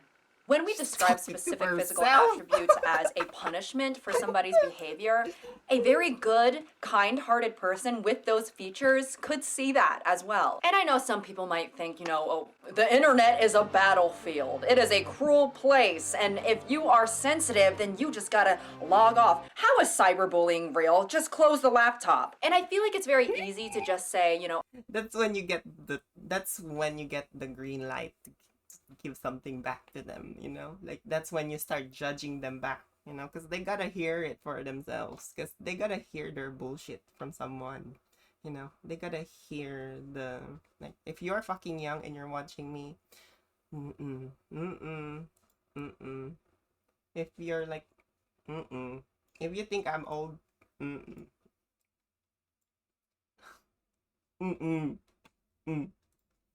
oh, just don't pay attention to those posts, liberal snowflake. But you know what? It's not that easy to do, especially if that post happens to be pointing out something that you're already insecure about. It would just suck to see a physical characteristic that you have being posed as a punishment for somebody's grooming allegations. Like for me, sometimes when I smile, right, in a genuine way, not in a posing way, a lot of my gums show, right? I have kind of like a gummy smile.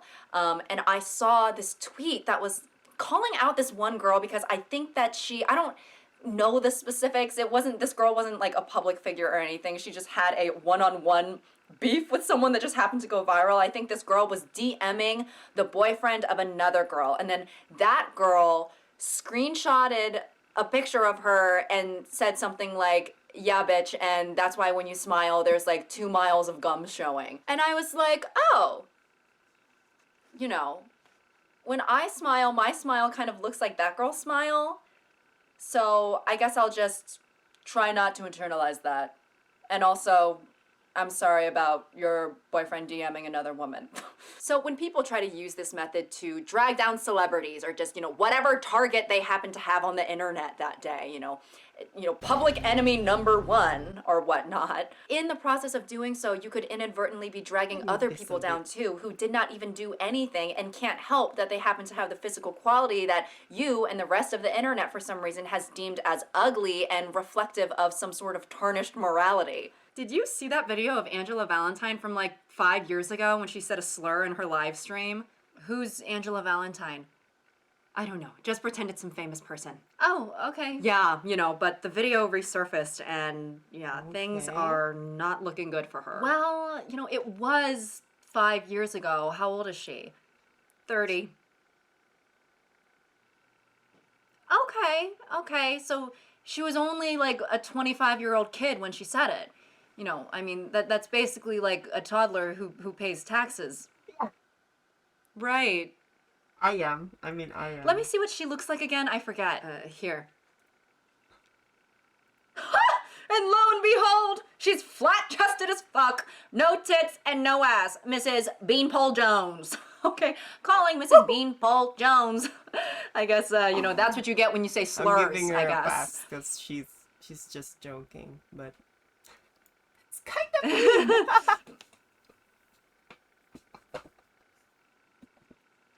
Not that there's anything wrong with being flat-chested or not having an ass.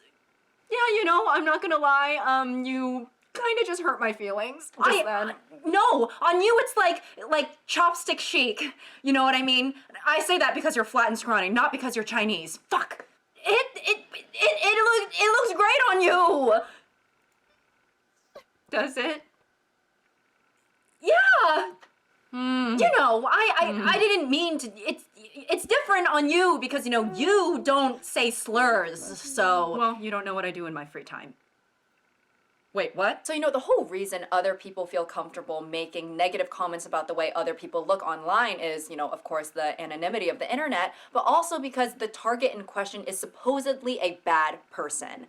They did something wrong and that makes it justifiable. I just think that it's funny that I feel like sometimes people label others as unproblematic as some sort of way to make themselves feel morally superior to that person or to that person's supporters. It's kind of like a method of virtue signaling in a way, but then those same people will sometimes turn around and then just insult that person's looks, which they cannot help, and also has collateral damage towards other people who have that same quality, which they also cannot help. And I do logically understand that it's like the easiest thing to attack, right? It's right there in front of you. And I also understand the sort of notion of they go low and I go lower, or like they started it, like that sort of thing, which unfortunately I do have to admit I do resonate with. Like one time this nasty man was not leaving me alone and kept pursuing me, and he was being really rude and disrespectful, and my gut instinct in my head was to be like, you have no couth and you have no decorum, and also you look like a gremlin that's been fermented in the drain of a frat house and you just got pulled out with tweezers. So that's me sometimes. That's now why what? I hate humans. And to be you know? honest, yeah, I did not Oh my god, that's me. feel bad for having that thought in the moment that I had it, because number one, I didn't say Guys, you should subscribe, whoever's watching. If no one, but I guess myself. Then, yeah, you should. She's really good. it out loud. I only thought it because I didn't want to get murdered, and also I'm just not the type of person to say things like that out loud, except for right now, to hundreds of thousands of people.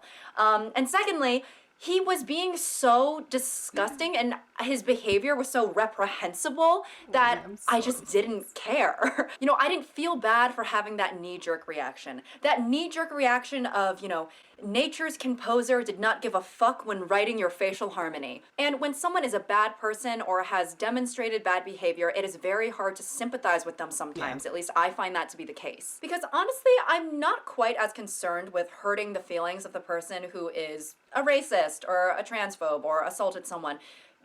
Like, honestly, like, yeah, maybe you deserve to get your feelings hurt. I really don't care. But my concerns lie more with the people on the periphery who get hurt as collateral damage, and the fact that posting these things online and getting, you know, reinforcement from all the likes and the retweets and stuff like that only nourishes and waters the seeds of the halo effect, which were planted long ago. And of course, for me, when somebody is a bad person, the first thing that I'm going to want to attack is their actions. My mind doesn't automatically go to like, insult their teeth, insult their teeth. But I would be lying if I sat here in front of this camera and said that I've never had a negative thought about somebody else's appearance while they're disrespecting me, right? So maybe I'm a little bit of a hypocrite, have. but if you've never had any negative thought about anybody's appearance ever, I don't know, I guess you're just better than me. However, I do think that simply having the thought is different than writing it out and posting it online posting for it, millions yeah. of people to see. And yeah, maybe it's not good to even have these thoughts in your head. I never I think I've done that before. I'm sorry. Please forgive.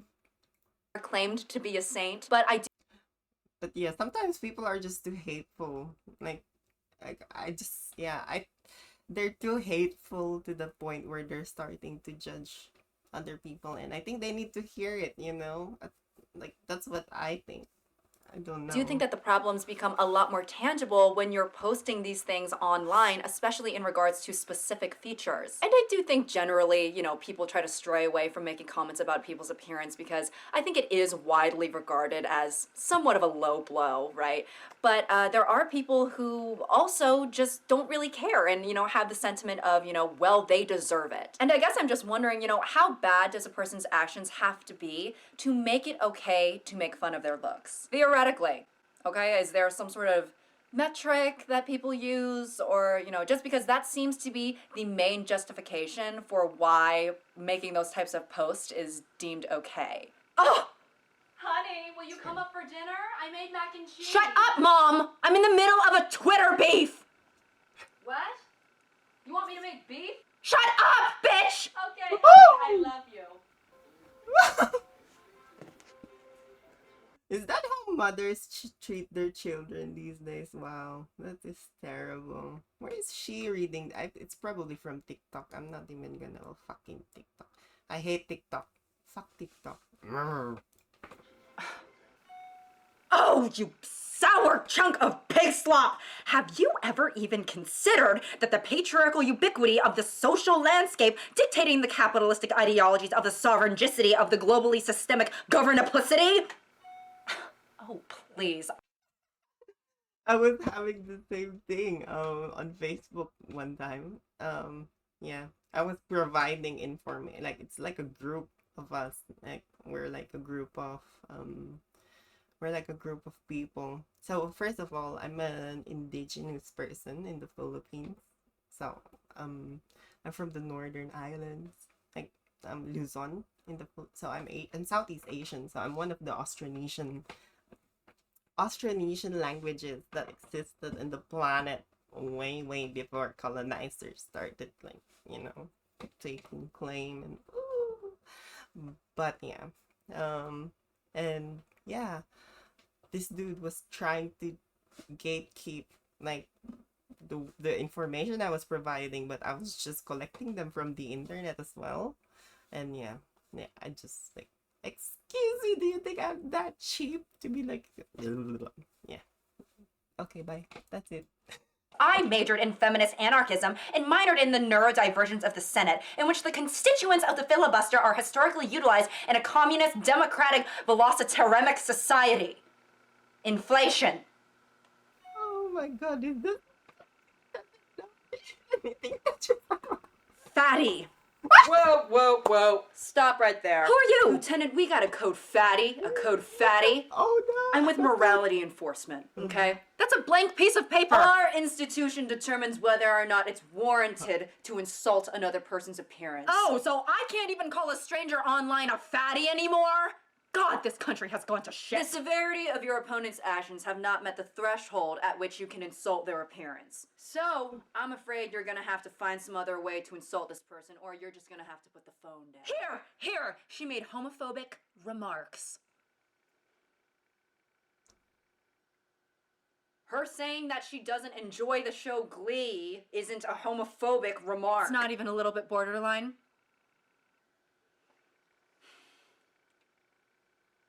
It is. All right. You know what? Don't call her a fatty, but you can tell her that her eyes are too far apart. Yes! So that is all I have for you guys today. I hope you all enjoyed today's video. And let's try not to equate somebody's physicality with their morality, okay? Because the two things, they're not correlated, babe. Simply not correlated. And if you ever do, Thank because you. let's face it, we Thank all you. have at some point in our lives, maybe have the initial thought, rewind and be like, wait, maybe I shouldn't think that. And if you really must express yourself, perhaps do it in private company instead of online where it can just be displayed to the entire world. Anyways, I hope you all have a great day. Thank you for watching, and until next time. Oh my You can see the reflection of the ring light. What are you, what are you, what? I love her. But yeah, I think she got the point there. Don't assume things about people just because they look pretty or they look, yeah, because people are indeed like that. Like there's always that preferential thing about like if you're prettier and more handsome, they still exist, and that's lucky for you. You're lucky if you're one of those. But yeah, that doesn't mean that you're a kind person. Like true value comes from your attitudes, like how you treat others. I want this I because love she's everyone in my cute. family bigger than I love anyone here. Okay. Heard. It's so cute. Do people in your class get crushes yet? Sorry, just give me a second. I just need to grab some water.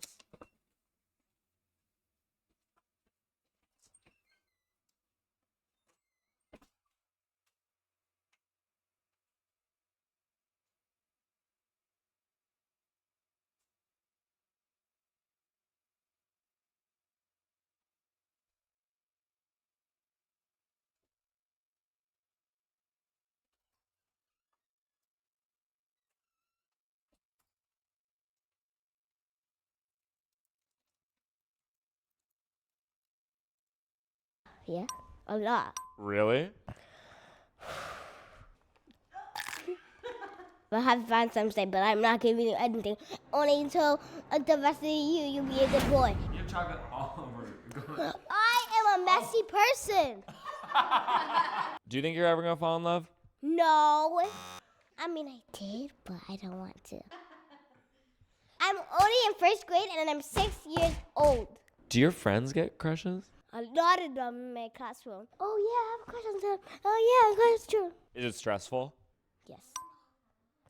Always telling me. This sounds like a lot to comprehend right now. Do you want to walk me through it? No. Okay. I love Valentine's Day. Your heart just starts racing, and it's kind of amazing. Has your brother been in love before? He had a girlfriend. What? Kind of. Did it end okay? They broke up. What would you say the secret to a healthy, happy, long-lasting, loving relationship is? If you love someone, love is like a commitment. Do you? Like, sure, you can get a divorce, but it's not going to end well. I even made a haiku about it when I thought love was Oh, bad. Can I haiku. hear you? Oh, wow. Oh, wow. This child is haiku. Okay. Haiku, please. Love is a burden, a very heavy one too. You can't count on it. Wait, how many words? How'd you get through it? Family. She gave me a hug. What do you want to say to all the single people on Valentine's That's true. Day? Well, if I'm not generalizing families, just so you guys know. Families can come by blood. Or you can have your chosen family as well, the people you chose. Friends. if you're single on Valentine's Day, dying happy or alone or sad, either one of those is okay. That's good to know. I'm a love doctor. I can read people's hearts and tell what The sister is so cute. She's so supportive. they're trying to say. Do you want to tell me what my heart's saying? Rihanna proved that heartbreak is like one of the best things for writing a song. And I can tell you've had some breakups in your life. Nah. Oh, wow. This boy is listening good music. Well, some songs of Rihanna's are good. Some of them, they're good. Yeah. I wouldn't say all of them. I wouldn't say some of them are bad, but some of them are mediocre. Sorry. I love Valentine's Day. Boo-hoo, you don't like Valentine's Day. Boo-hoo. Grow up, yeah. Yes. Just forget about it. What is Valentine's Day? It's when people give Valentines to people that they love. Do you love anybody? I love my friend from school. He loves football like I do because we always play together. We both are really good sports fans. Why do you think love is important? I forgot it. It starts with an R. Romance? Romance. Do you know about romance? Yes. Believe you me. Tell me about romance. Fireworks in my heart and stuff and all that crazy nice stuff. Have you ever been in love? Yes, but I can't get married because I'm only 5.5. You don't need to get married yet. Okay, don't worry about that. 5.5. Are you feeling like you're in a rush to get married? I don't feel like I'm in a rush. I need to take my time. Yes, you do. Yes, you do. It is important. I love her. I love. Oh my god, that's so adorable. I lovers. Oh. I love everyone in my family bigger than I love anyone here. Okay. Heard. Miles, what is love? It's a heart that comes inside of heart and a heart and a heart and a heart and it keeps on going up until it's love. Have you ever been in love before? Yeah. How many times? 25. You've fallen in love 25 times? Yes. A love is like a Oh, type yeah. of animal. What? Or a type of dinosaur that you love. What kind of animal is love? Oh. It goes quick cheetah. because I'm quick. You're quick to love. Oh, you know where snow comes from? Where? 2 ice planets. And the ice comes from Uranus and the animal ice planet. And then when the snowflakes get dried up, that means the end of the rail. I haven't asked any questions Good or job. said anything Good yet. job. Hit the torch of accessibility. Doesn't want to hit the torch because it's way high up.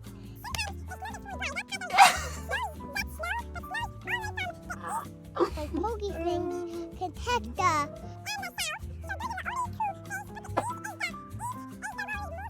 icebergs are in the ocean. It's so cute. You know, Can I ask you a question? yeah. Do you like snow? Yeah?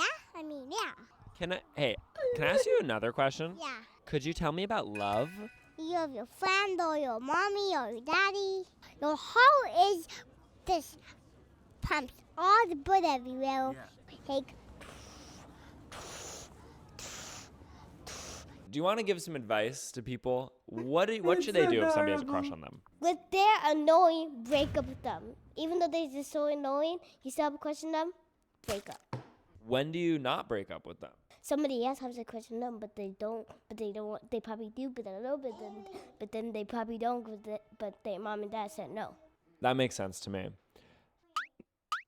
They're too young to have a boyfriend for real. You gonna get Alright. married? Obviously, a lot of people gonna get married. Name course. of love. You know that song? Before you break my heart. No. Do you think social media is ruining love? What does that even mean? I only know love is about love. Like I love my mom, I love my dad, I love my grandma, I love my aunt. Yeah, love is simple for real. What are you doing for this Valentine's Day? Making Komodo dragon valentines. Komodo dragons? Because I love Komodo dragons. Did somebody tell you to say that? No? I promise I didn't tell him to say that. What do you love about Komodo dragons? Because they're a reptile and I love reptiles. What do you love about Yes. reptiles? That tons of them are venomous. Mm-mm. Mexican bearded lizards, black mambas, Gila monsters, and Komodo dragons. Love Oh. is beautiful. How could you hate Valentine's Day? Oh, Can't hate love. that is so adorable. Oh my god, that kid is like, yeah, he's working. His mind is working. The curiosity in him is working.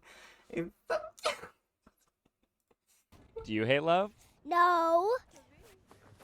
All right, I want you to read what my heart is saying, okay? I'm really frustrated. Can I read your heart? There should be so much more love in the world, and that you have so much love to give.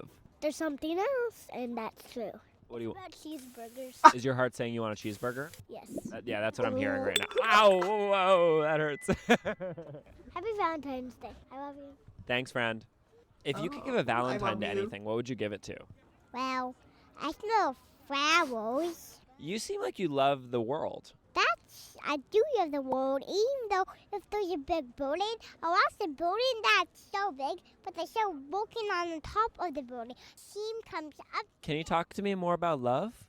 Yeah, so love is type of thing that is in houses and anyway, happy Valentine's Day. I mean, High five, friend. You're so wonderful. even though on there they have bigger tots and tots. what is that love? I wonder what he's trying to say. Small ones, Hey, I'll see you next time. depending to how big and small the chocolate chips are. You know, the queen of the chocolate. That is so fucking cute.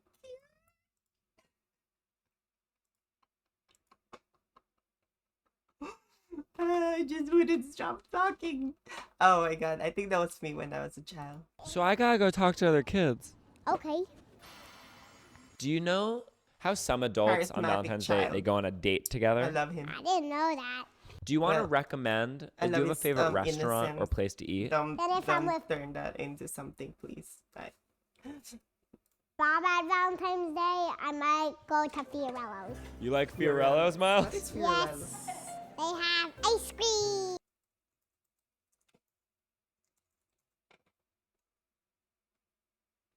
What did he say?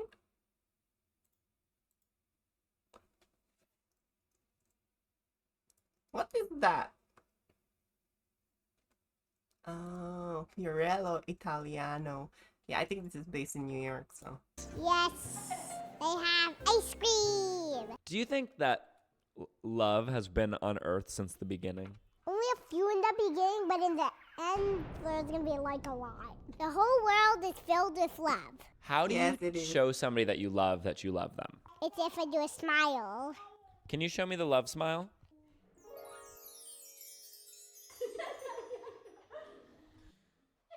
Why do you think people eat chocolate on Valentine's Day? Because it's sweet. Yeah, what else is sweet? Love. Love is the sweetest thing in the world. I love you guys. Happy Valentine's Day. I hope you love everyone in the world. Oh, yes, I do. Even though some of them are pieces of shit, I will.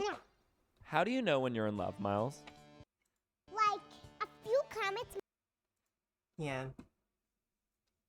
That's cute. Oh, fuck, I forgot to like I love them. everyone in. Oh. What is that? Yeah, we were just looking in. Oh, yeah, something happened in Sydney a few days ago. That was really bad. Really terrible. And yeah, I don't know what happened recently as well. Like, something else happened, like, where, yeah, they went to this church. But I gotta pee because my bladder is bursting. I'll be right back.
Oh no, I think I've watched that already. Let me see what I have here.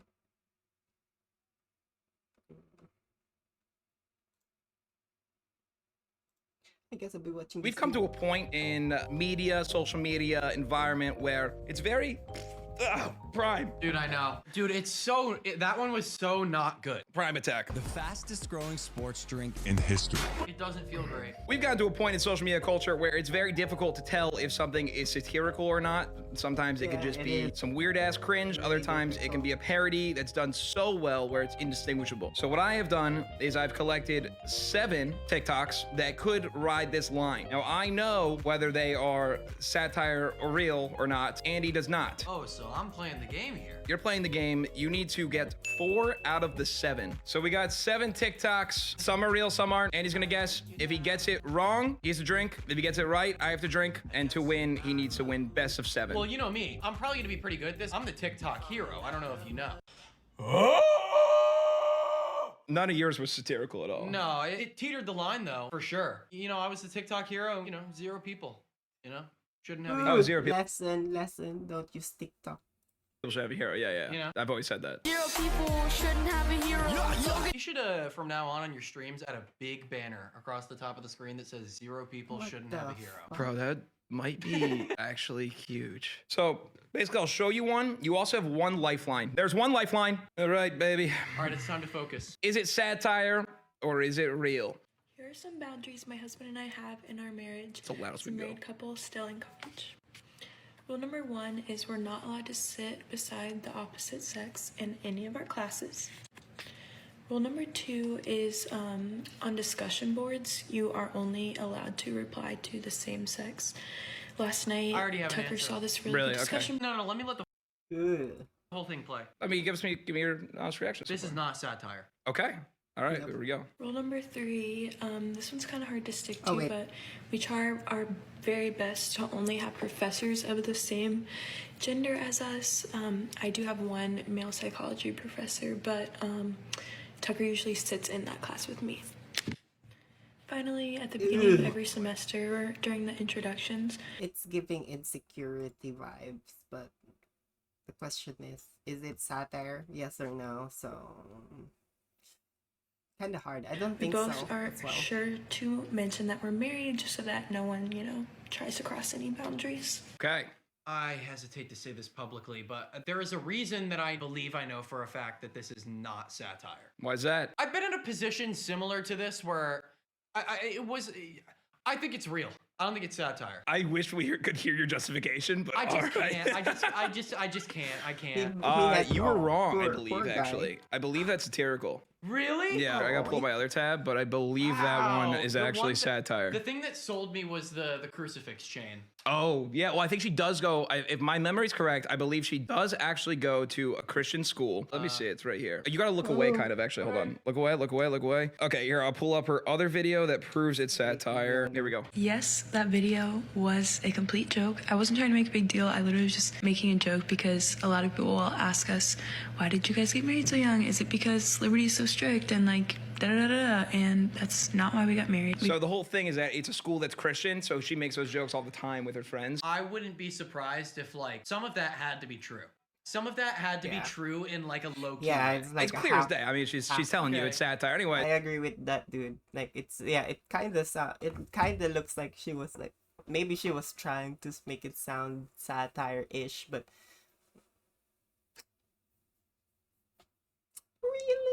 really, I don't know. so you drink for that. Oh yeah, I remember seeing that fucking girl who was hitting that dude. That was so fucking painful. Like that's so mean.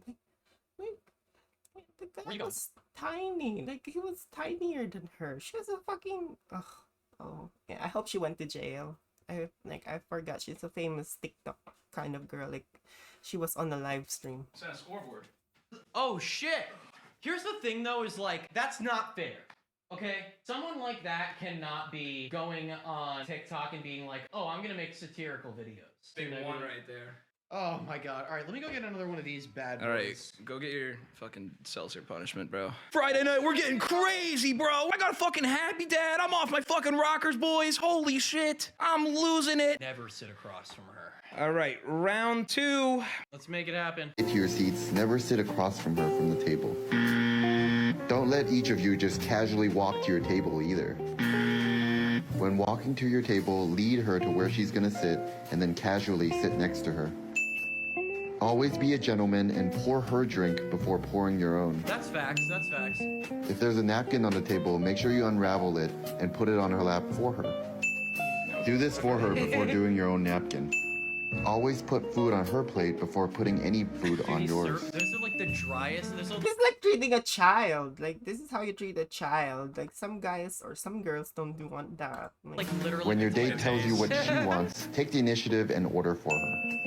Trust me, she's gonna appreciate all of this. Bitch! I don't want anyone ordering for me, bitch. I want my own food.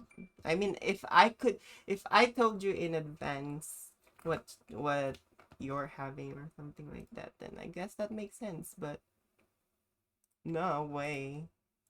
Set her napkin for her, put the food on her plate, and order for her.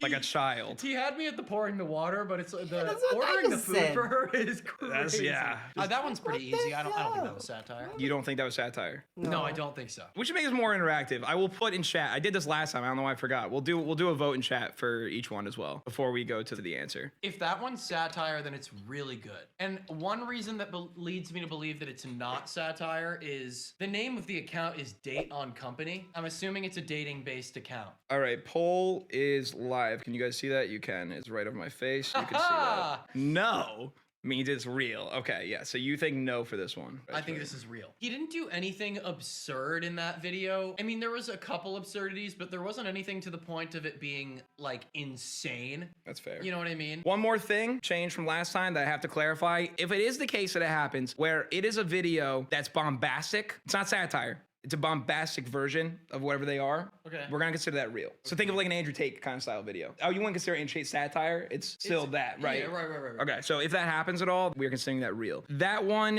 is real. Yeah. And that one's real. Oh, We got, and then here's the.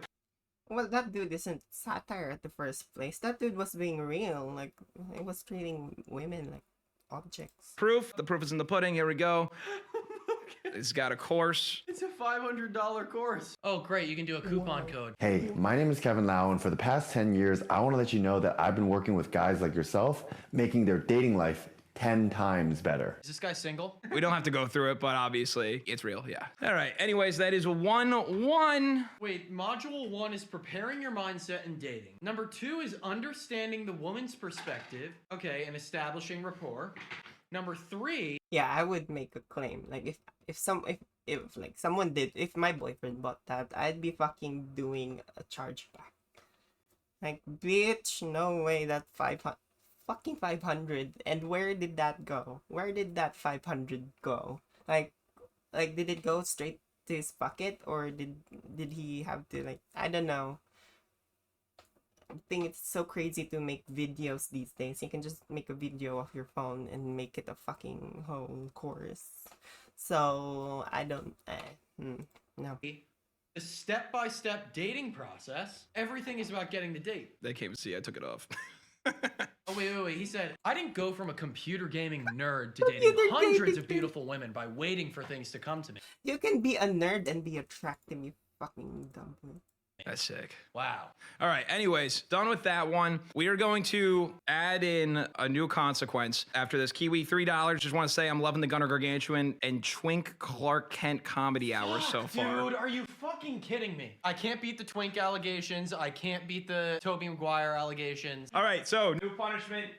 All right, so on the next one, whoever takes the L on the next one, take a whiff of smelling salts. Oh, God, dude, okay. So we got Atomic Rhino smelling salts. Actually, Atomic Rhino, aren't those like the boner pills, dude? No, I got those back there. All right, here we go. Got the next one for you.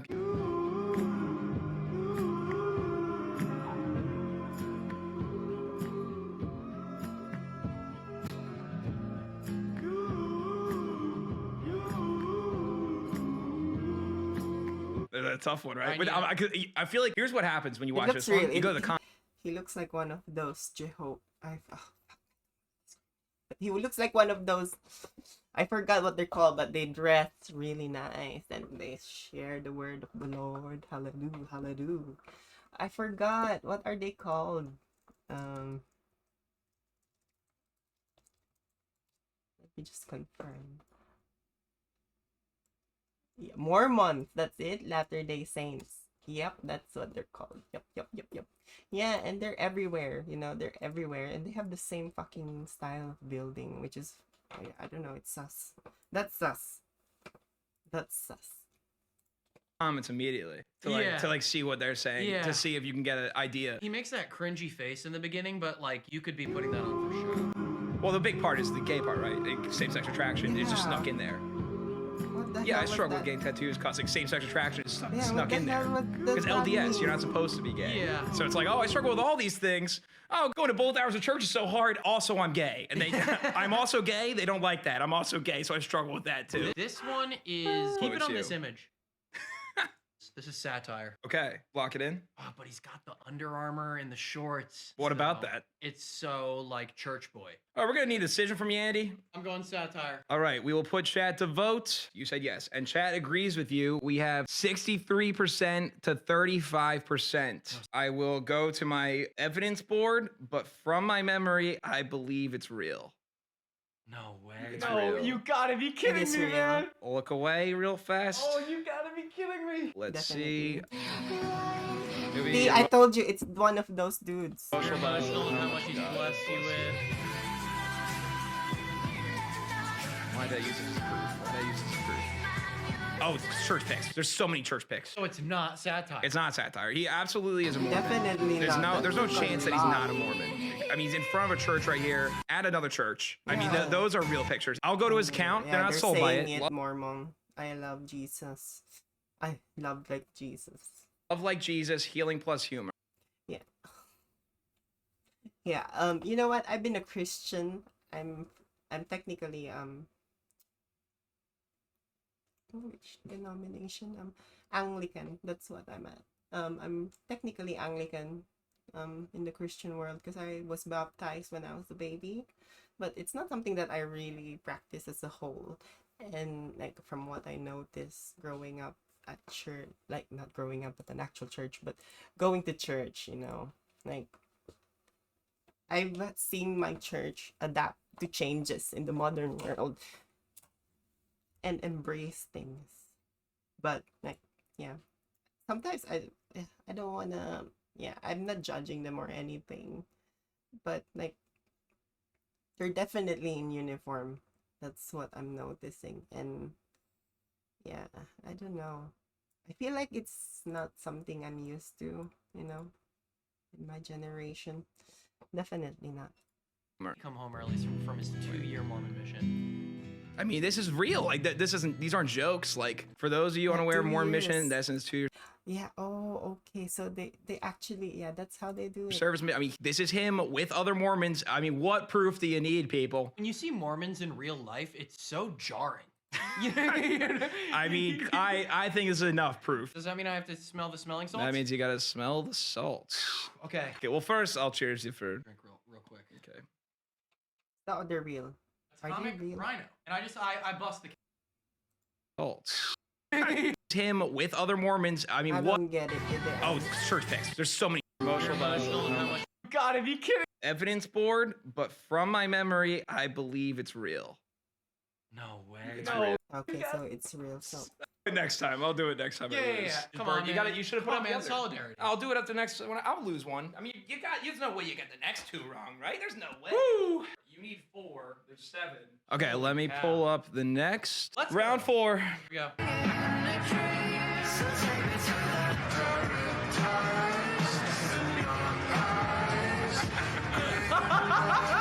Oh, what a great caption for it too. Oh my God, Use the man. sound if you make the hell?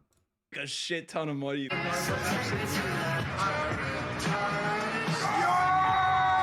No way that's satire. That's real. That is just embarrassing. There's no way that's a joke. Andy says no. You guys vote. This is the most agreed upon no, This for is, sure. This is real. All right, you guys, real. majority and Andy are correct. Thank God. Okay. Congratulations. You know what that means? Yeah, congratulations. Wee, wee, wee, wee. Wait, let me gotta show proof first. You have $500,000 sitting in a trading account ready to be traded. $533,000 to be exact. How aggressive would you be? Would you risk 5%, 20%, All of it, 30%? pussy. All of Would you it. be buying stock? Would you be- If you want to learn how to Trigger trade, words, if you want to buzzwords. copy my exact trades, the exact trades I'm taking on my $500,000 portfolio, shoot me a DM on Instagram. Well, I don't have $500,000, bro. And I don't have Instagram. Wow. $500,000. And what? Our stocks! All right, so it's Gunner's turn. I'm gonna take my sip of my Happy Dad first. Good luck, man. It's been a while. You Careful. want to shake him up if you wanted to. Careful, man. If you wanted to Rotate that activate. camera. Are those? What the hell are those? Oh, it took a second to hit. All right, so 2-2. Okay, here we go, all right. guys. 2-2. Okay, now here we. What the hell are those? Are those drugs? What the hell? You know, I've seen someone do this before, like in real life. Someone smelling it from a fucking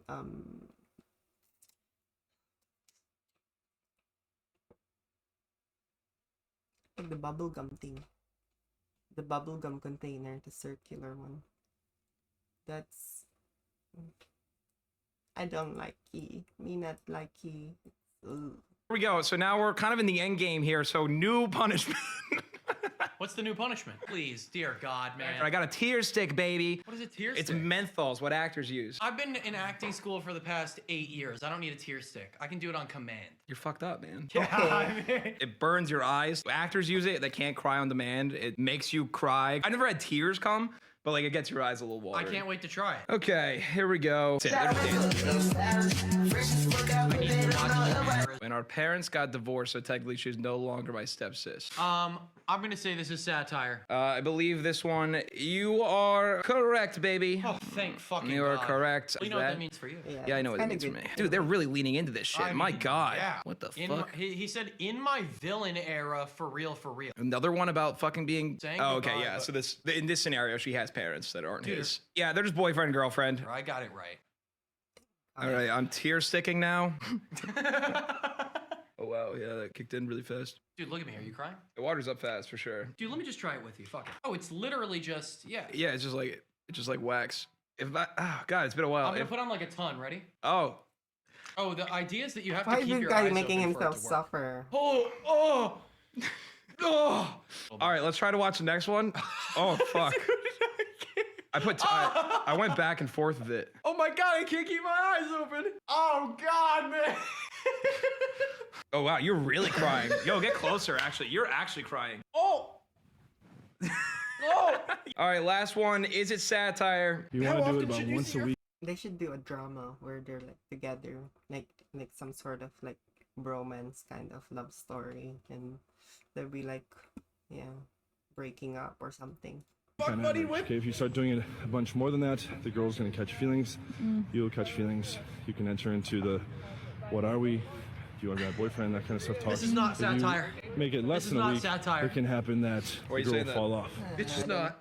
You lose interest, find someone else. John So you can run Anthony lifestyle. It said on the fucking title. 5, 10, Wow, even twice, 15 too. girls. Currently running 14. besides my- Ew. Right next to the person that you're.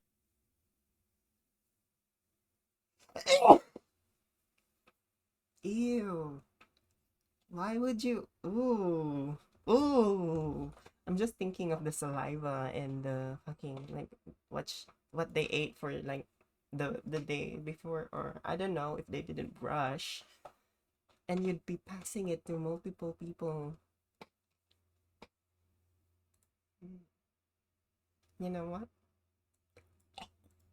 And the Supposedly sweat. fuck buddies Not with. even start. Oh my God. I gotta go look at myself in the mirror.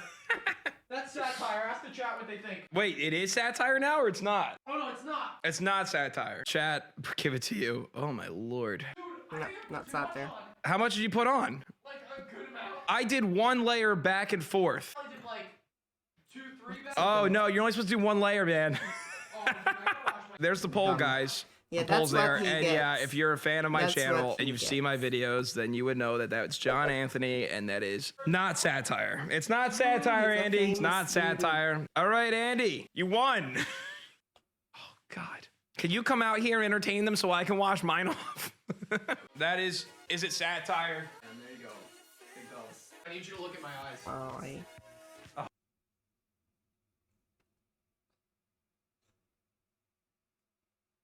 that looks cute too.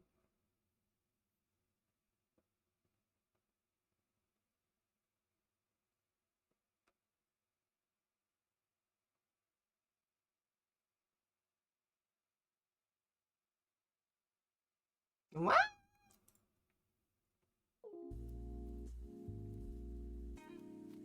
So Shein is a wildly popular, and I'm sure you've heard of it, online retailer, right? You can use their app, you can go on their website, they sell everything. Home Yeah, they stuff, do. beauty stuff, clothing, for men, for Yeah, my sister does hauls, like does the whole thing, and yeah, it's just a lot of consumerism, you know. If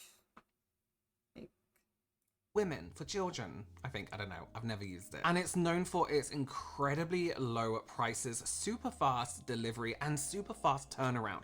Think fast fashion, but even faster, quicker. And new stuff and new deals comes in on the regs, like all the time. And the company became incredibly popular very, very fast, very quickly, because of just how cheap it was and having new things happen all the time. And it's definitely become a go-to destination for anyone looking for affordable beauty and clothing. And Shein also have their own makeup brand, which a lot of people didn't know are linked, SheGlam.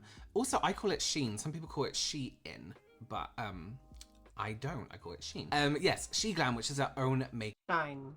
Some people call it shine, like a shine.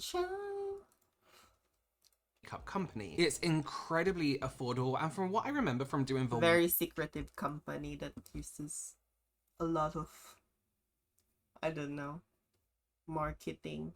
to one appeal video to on the brand, Westerners. it worked fine. It worked like makeup should. Now, I'm not a supporter of Shein at all. Ever since then, I haven't purchased anything. I won't purchase anything. But please don't take anything I say in this video as judgment. Although I personally wouldn't purchase from Shein, this video may give you another reason not to, or a reason not to. But knowing that Shein is an incredibly affordable place to shop, and seeing prices for clothing like this dress, for example, this is Yeah, they are £11, cheap. or this dress, which is £12. It is a big advantage, you know, to be that cheap. But like, yeah, as consumers, we must also know where it's coming from, and that's up to you to buy them or not. And if you choose to buy them, I'm free to tell that. £12, and makeup ranging from anywhere from £2 to £11 or £50 if you want like a PR kit kind of situation. So bearing in mind this really affordable price point, imagine my surprise when a friend in Australia sent me these images of these brands on the Shein app. Estee Lauder, Creme de la Mer, Laneige, NARS on Shein at the regular price. Obviously, we're both like, no, surely not, right? Yeah. At the time of filming this, these brands are all over Shein. The UK, the US, and Australia, I've checked. Yeah, they're big in Australia. These Every ones. single one. I was thinking, one, would these brands sell on Shein? These high-end luxury brands, well-established brands. Shein as a company make $30 billion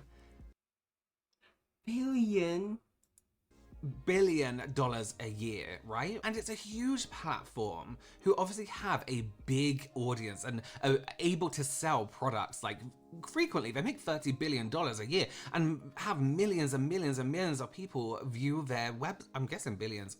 I don't know. But they clearly have a lot of people shopping on that app. Maybe somebody shopping on that app does want to pick up their Estee Lauder foundation while they're buying a £2 pair of jeans. You know what I mean? But also, all brands start somewhere, right? Even like ASOS, they have high-end beauty brands on their website, and they started from the bottom. They just used to be like a small clothing store. But here they are now selling the big products. Are Shein just starting out with that? You know what I mean? But listen, if you aren't familiar with what Shein sell, I went onto their website and just had a little look through, disregarding their own brand, and the stuff is very much generic stuff you can find on Amazon, AliExpress, or Wish, like those kind of things like hairbrush hair remover. But as I was screen recording my laptop to show you kind of what they sell, examples of not like generic non-branded makeup, I came across more brands. Rimmel, Revlon, Charlotte Tilbury, Tom Ford, and even more beauty brands. Kiehl's was there too, Shein, Honeys. You have a problem. You have a big issue. Let's look at some of these fakes, right? Let's look at this Tom Ford one, for example. Now, this links to a whole shop. So you can click on, I've never really used Shein. I ordered the makeup from the SheGlam website.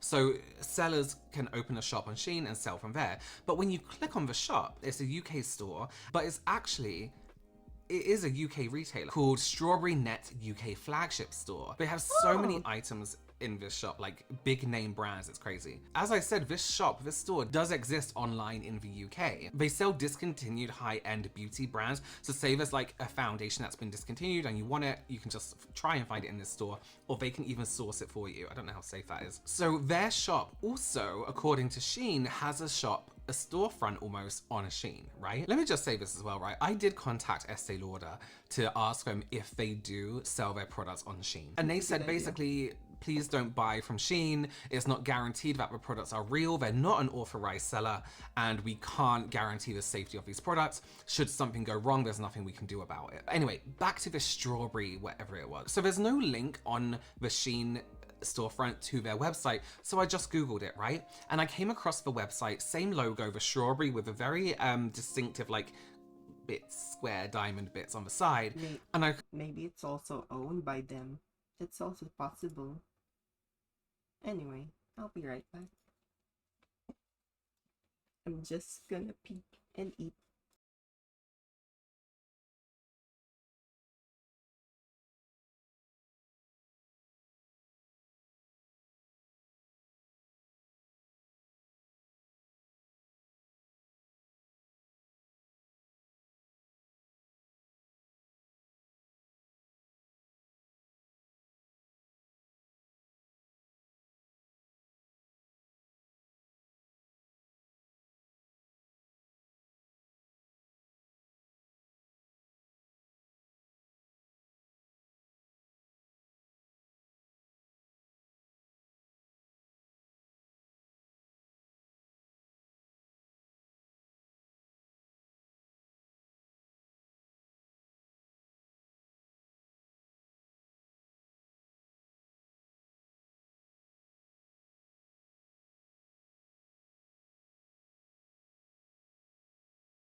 I was watching this while eating. It was I kind of took a break for a second. But anyway, we were watching about this dude at Shein. I'm just talking to myself. I'm sorry.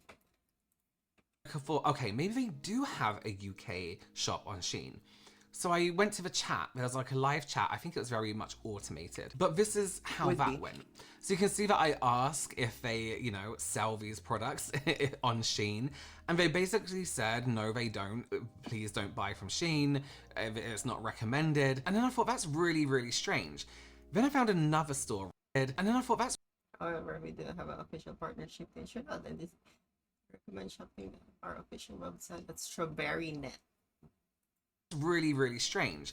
Then I found another store, right, Cosmetify. I was like, now, and I've heard of them. So I Googled them again. So I Googled them and came across their website. And I went to go over to the contact thing and thought, no, wait, let me contact them on Instagram. Turns out they followed me. So I followed them back because they do have some good product on there. They have actually yet to read my message. I don't know if they'll get back to me, but I'm assuming it's the same situation, right? So none of these companies sell on Shein, despite having a presence on Shein. So you know what that means, right? Stores are fakes and they are impersonating like wholesale stores or stores that sell different kinds of products and loads of different brands, perhaps to look like a valid UK seller. And this is something that people can do worldwide on a Shein, on the app, on the website, but these are just the UK examples. So we've had warnings from these companies themselves heavily suggesting that we don't purchase products from these sites, from Shein, because they can't guarantee, like I said, the safety of these products. If they are fake, then they could be potentially dangerous. When I worked for Mac, right, which is an Estee Lauder company, we would always have people come in and be like, oh, can I restock up on this? I'll have another one of these. And they would hand us like the fakest Mac product I've ever seen in my life. It'll be like a juicy tube with Mac written really badly, like Comic Sans on the thing, and be like twisty, you know? And we'll be like, oh, this is fake. We don't actually stock this, but we can help you find something similar. And I'll be like, but I want this. Why did they sell it to me? It's like, I don't know, I'm not a criminal, I don't know. But we can't refund you. You can't complain because you didn't buy it from our company. And it's not the company's fault that you purchased a fake and that fakes exist. It happens all the time. And yes, they do try and crack down, but so does it mean that the products on Shein, the products they're selling, are necessarily fake? Not necessarily. There are ways you can get bulk products, you know what I mean? And sell them on. I worked in retail long enough to see some people get arrested. But no, for real, people can steal a lot of product. A box of stock that's like this big can have hundreds of products in.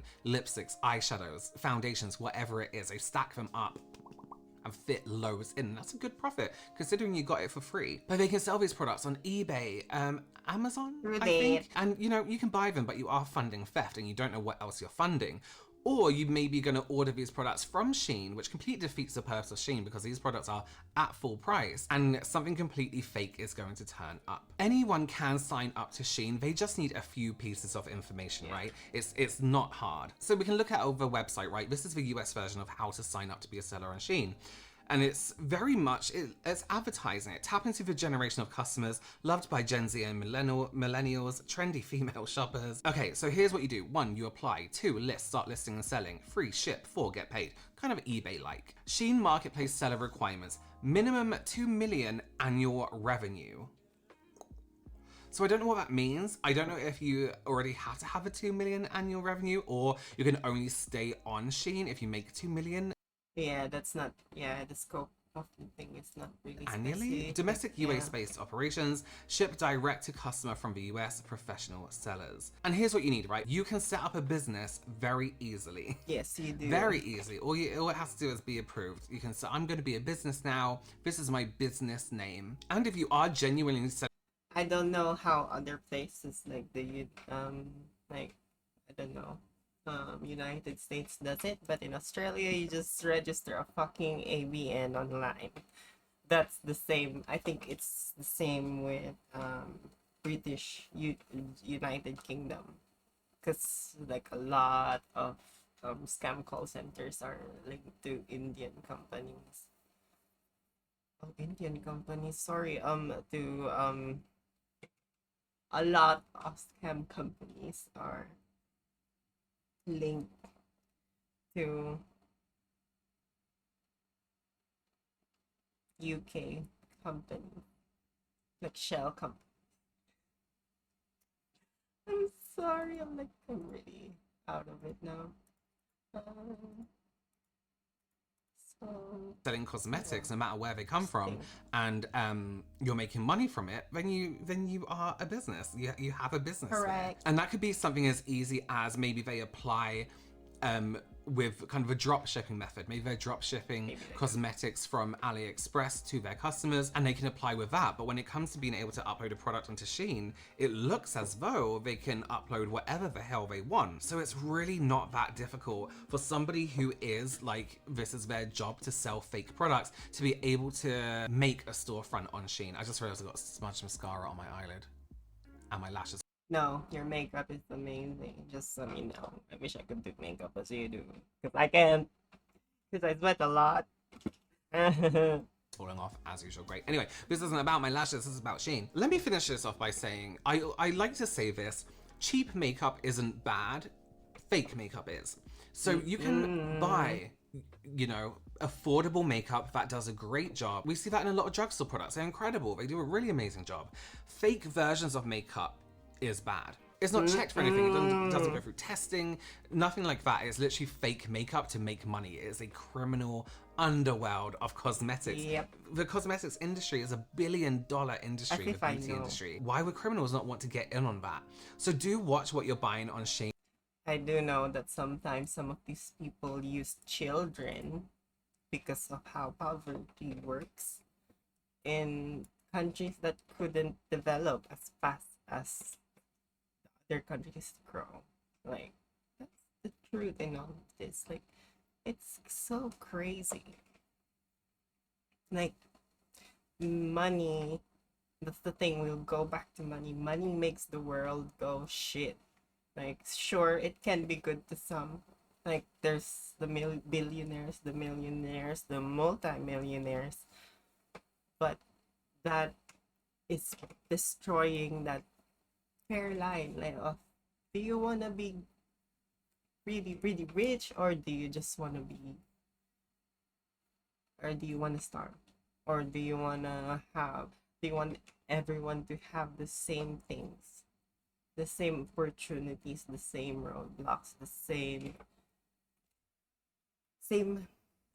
like, same things. That no matter how different our skills are, some people could actually grow together, you know? And not have to starve. Like, that, it's insane. Like, yeah, how some countries are indeed not suited for, like, many, oh my god, I don't know what I'm saying at this point. But yeah, some countries couldn't, like the Philippines. I want to go, like, the Philippines. Here I am with the Philippines. But yeah, Southeast Asian countries are like, not a lot of them can grow as fast as the other countries, like Singapore does. Like, it's so crazy that they have to, like, I just feel bad. And Shein, you need to, I just feel bad. Check these things, because that is way too much. Please do be careful when you're shopping for cosmetics online. This one maybe wasn't as much of a trap because the products were very highly priced, as much so as a product you can find on any other website. So I don't know why you would opt in to buy those products on Shein over buying them from the official websites. But there you go. Maybe the postage was free. I don't know. Well, thank you so much for joining me. I'd love to know your opinions down below on this. If you know anything more about how people can get all these products and sell them, let me know. Thank you again for joining me. I will see you very, very soon. Bye.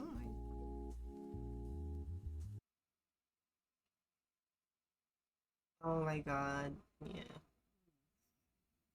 Yeah, I've heard of that thing. Yeah, I watch some crazy shit sometimes. Some, who the fuck is no, sorry. Oh, I wanna watch this. I wanna watch this. JoJo. So if you haven't heard about this dramatic JoJo Siwa transformation by now, you're more than likely living under a rock, or you just have a more interesting life than I do. JoJo Siwa's wild rock and roll person rebrand has been so overwhelmingly underwhelming and slightly controversial.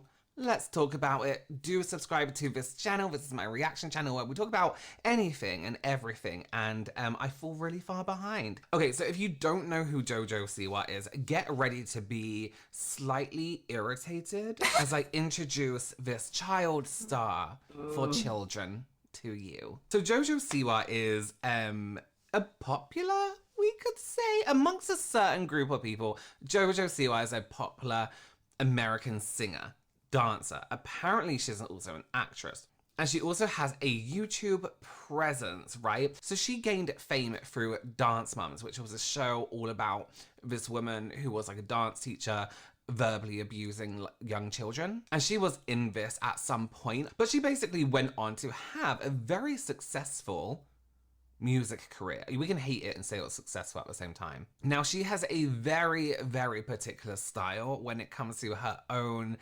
costumes, I'm gonna call them, music, all this kind of stuff. It's bright, it's sequency, it is diamantes, it's a kind of thing you look at and think, oh my god, how long does it take to remove all of that at the end of your show? It doesn't necessarily look great, but kids don't judge that kind of thing. Do they? I don't know. But her whole thing is being super upbeat, full of energy, kind of annoyingly so, in my opinion, and I'm allowed to have that opinion, in most of her content. Think child star who just drank 10 Red Bulls, right? She's also known for her really slicked back hair and bows. So that's a selling point. She's basically a child star who's becoming an ad. JoJo Siwa balls.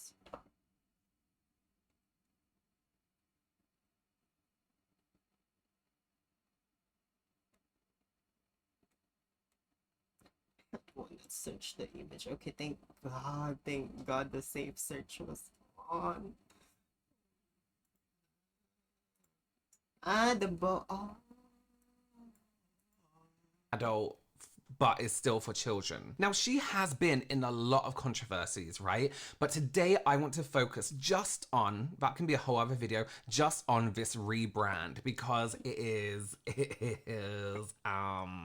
delusional. And apparently there's a bit of theft involved, so we'll look at that too. Recently, she's become tired of her child-friendly persona, and like most Disney stars, she's not a Disney star, but I think she's comparable to a Disney celebrity, you know what I mean? She is going through this phase, through this stage where she wants to grow up now and move on from that child-friendly persona. So she started teasing, my hair's so fluffy and dry, I'm so sorry. She started teasing this new era for herself. And she was on the Jennifer Hudson show, poor Jennifer Hudson.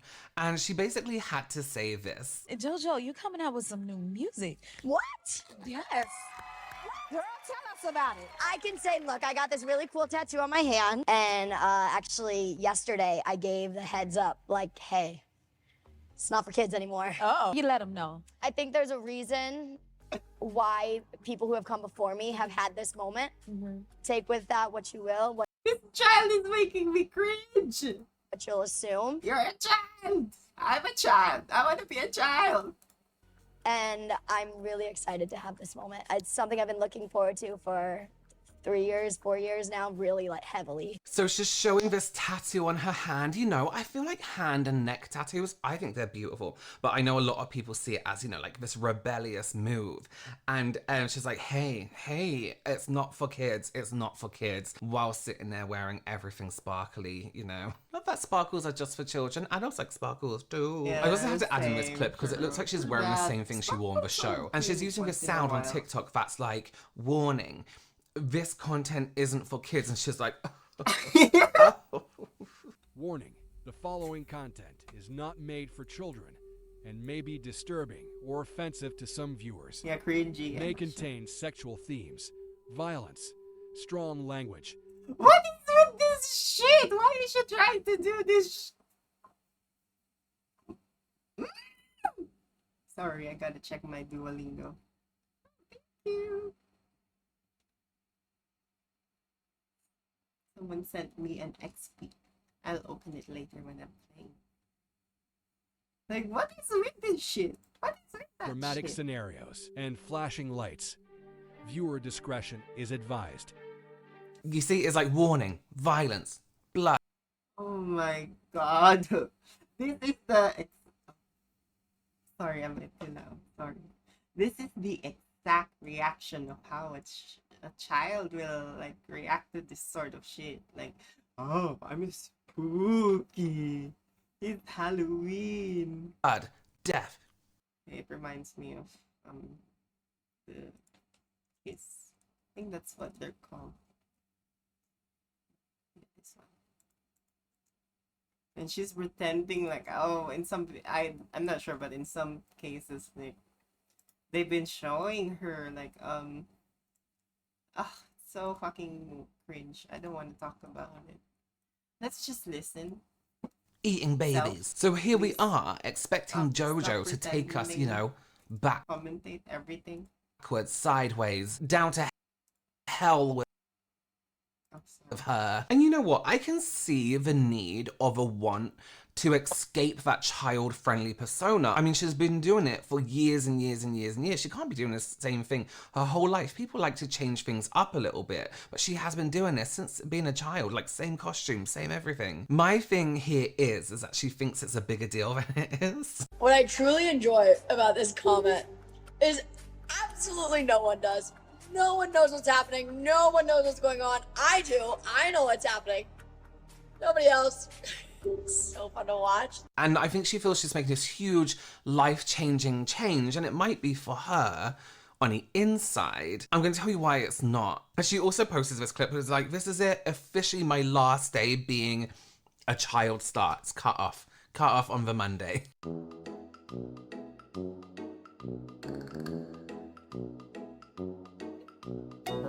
Thing to do. Children are still gonna like her. She's still a child star because she was a star when she was a child. Don't really think you can put a date on it. But I know what she means. It's like the last day before she releases or does this huge thing that's gonna change her career, bring her from that child-friendly star to this outrageous new thing. She was like, it's a new era. Calm as a bitch. Outrageous. That's it. Outrageous.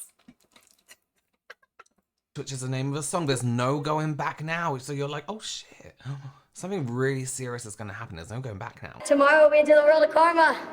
And then there is no turning back. But the biggest issue with this rebrand isn't all this that's happening before.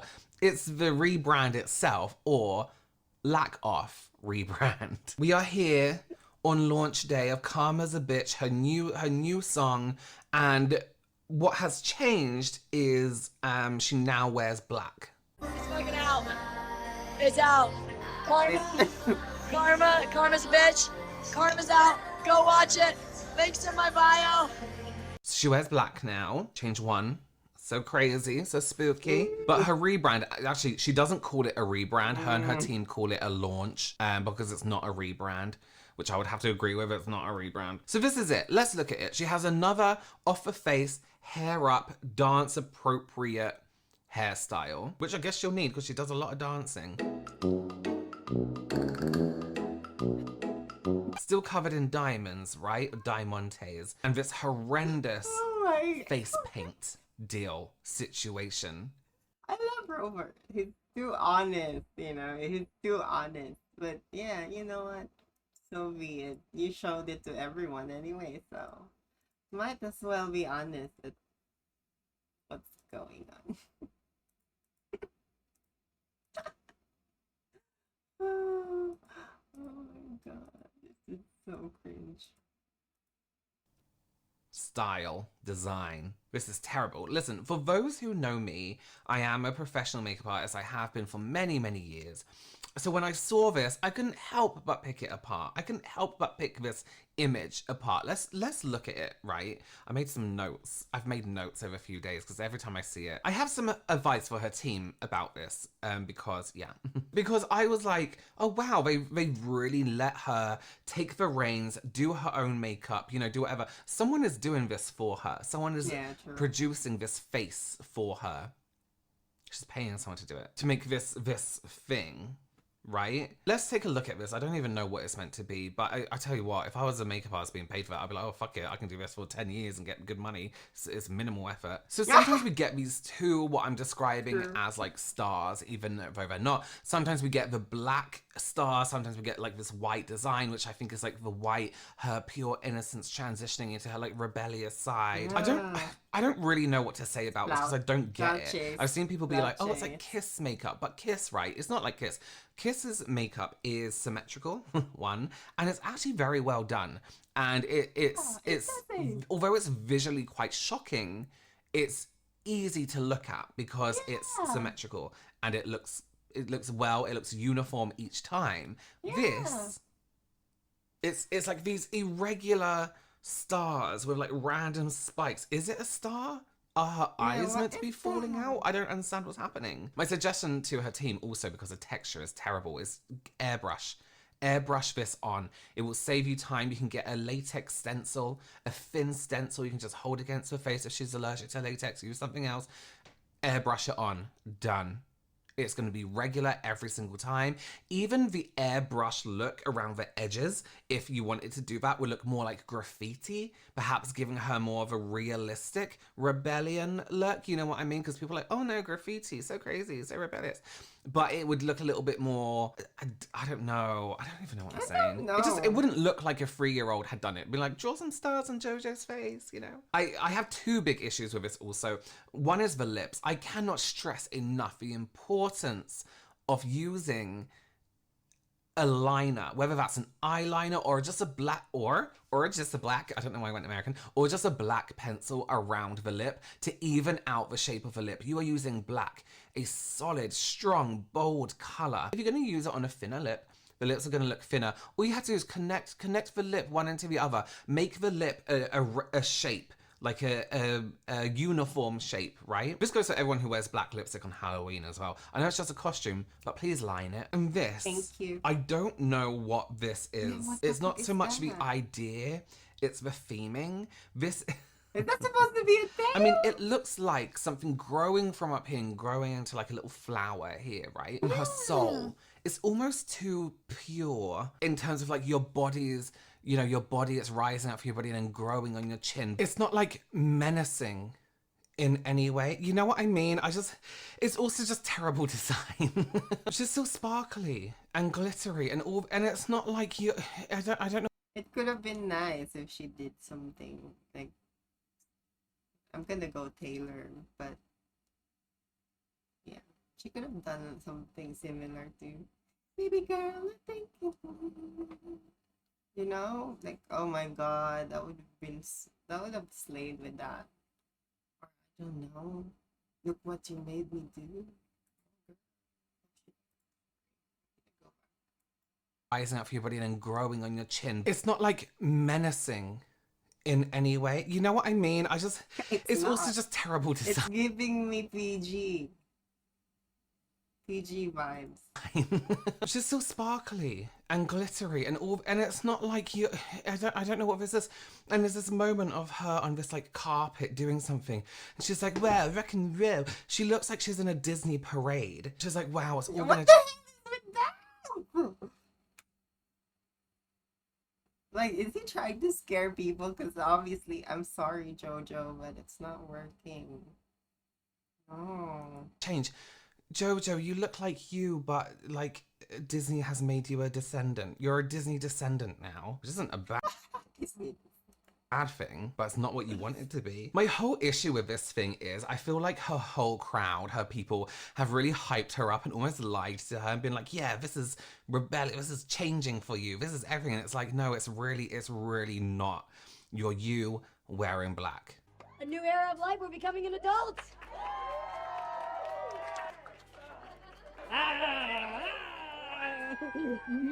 How many tits are gonna pop out today?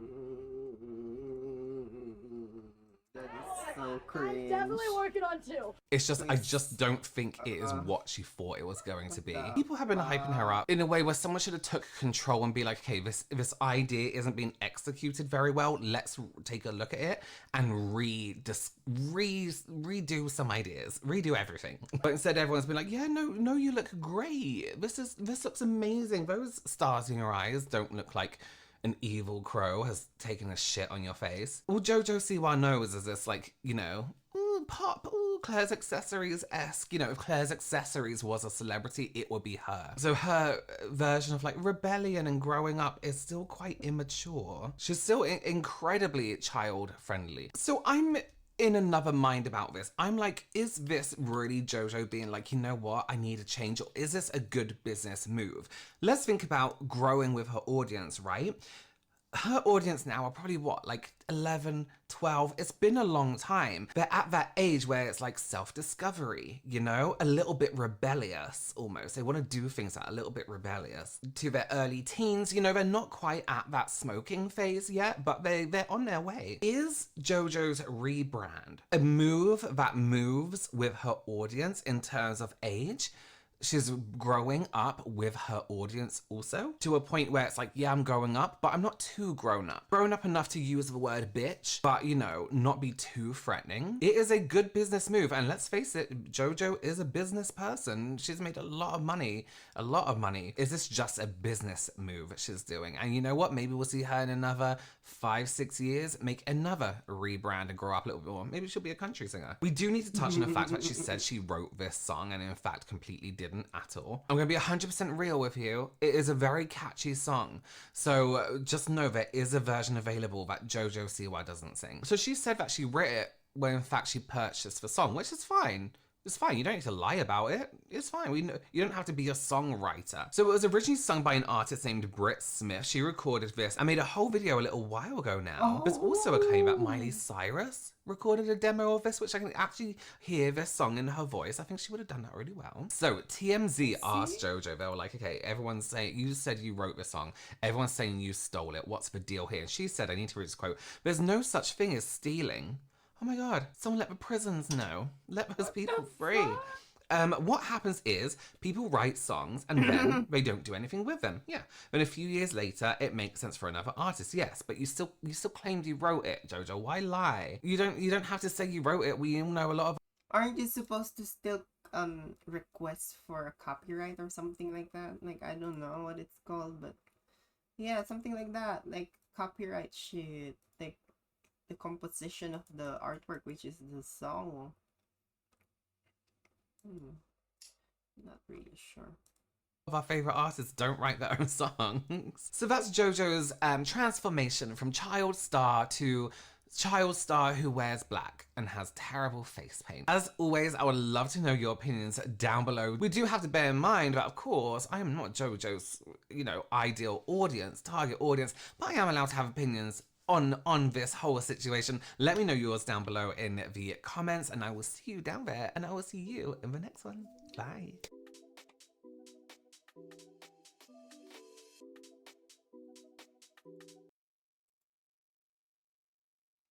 Sorry, I'm just checking my social accounts. I'm looking away.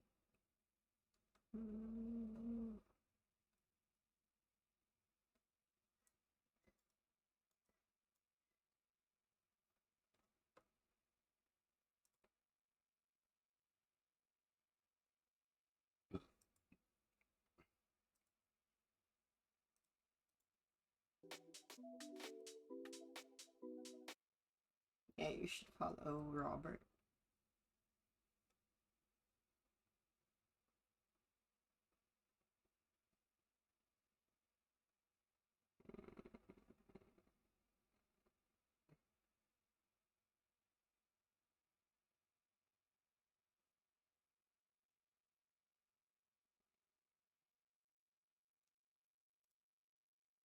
Money, welcome back. Oop.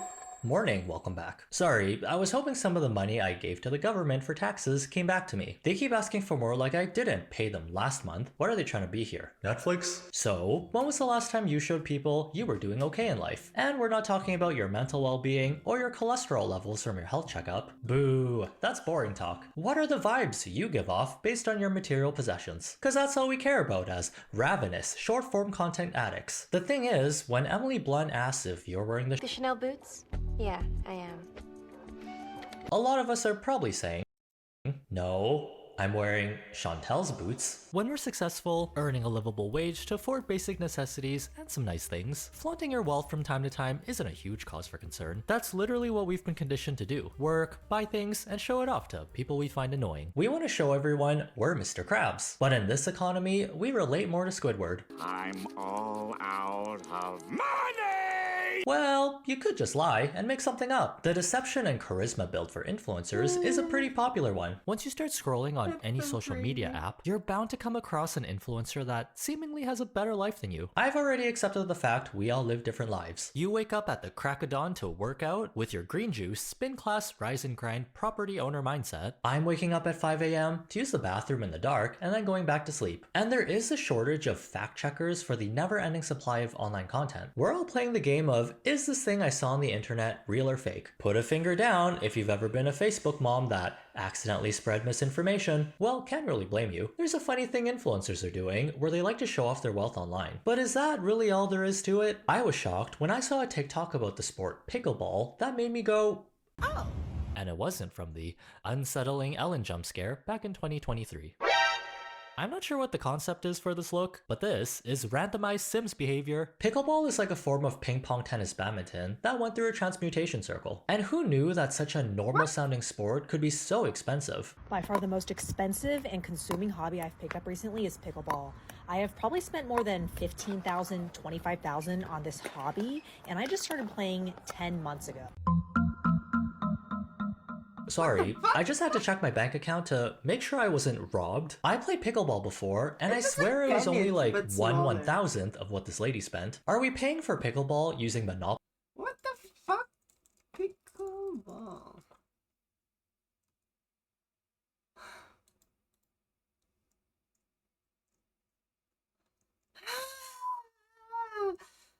What the fuck?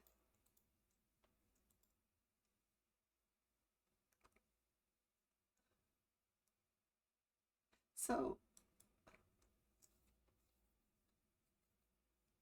plastic with paddles over a 34-inch high net and on one side is a made with commits a infraction.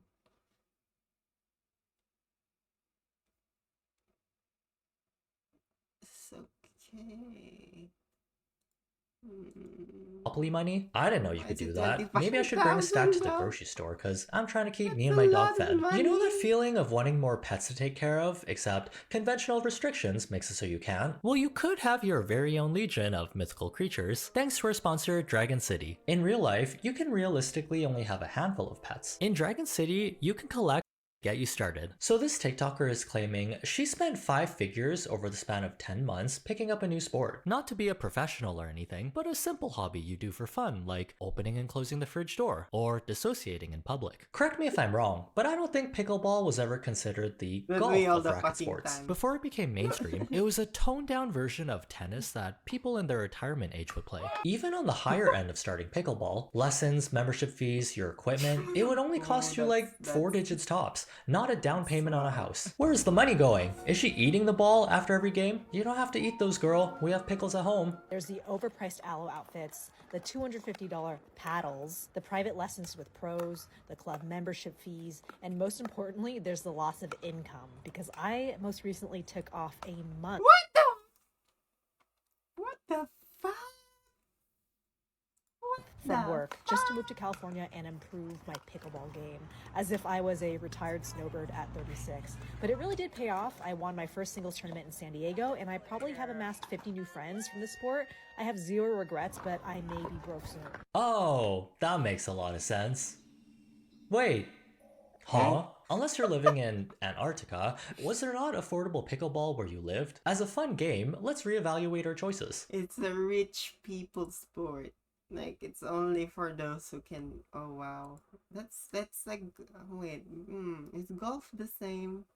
Cause yeah, I see different types of golfing. Like there's like the golf course, obviously, and there's the mini golf, and there's the golf where you just hit random shit. Like top golf, I think that's what they're called. Yeah, but I'm not really sure what are the differences. Alo is an athletic apparel brand that makes high quality workout clothes, hence the brand name pricing, where a 2-item outfit will cost you between $300 to $500. The last time I checked, you can show up to pickleball in your high school gym clothes and equipment you ordered on Amazon the night before. Unless someone held her hostage until she became an Alo brand ambassador, we could have saved some money on the clothing choices. But you can kind of assume what type of lifestyle she lives or the one she wants to portray based on what she posts. Maybe this is how people in higher tax brackets or who work in corporate think. The average person usually doesn't calculate the time they spent on their hobbies as lost income and then say they spent $20,000 picking up knitting. If that were the case, people making 6 figures a month would never do anything because their time is worth so much. Like Maybe she can sell her Alo clothes on Depop if she runs out of money, like she said. This gives off the same energy as that guy on Twitter who needed some help budgeting his expenses. Someone who is good at economy, please help me budget this. My family is dying. 3,600.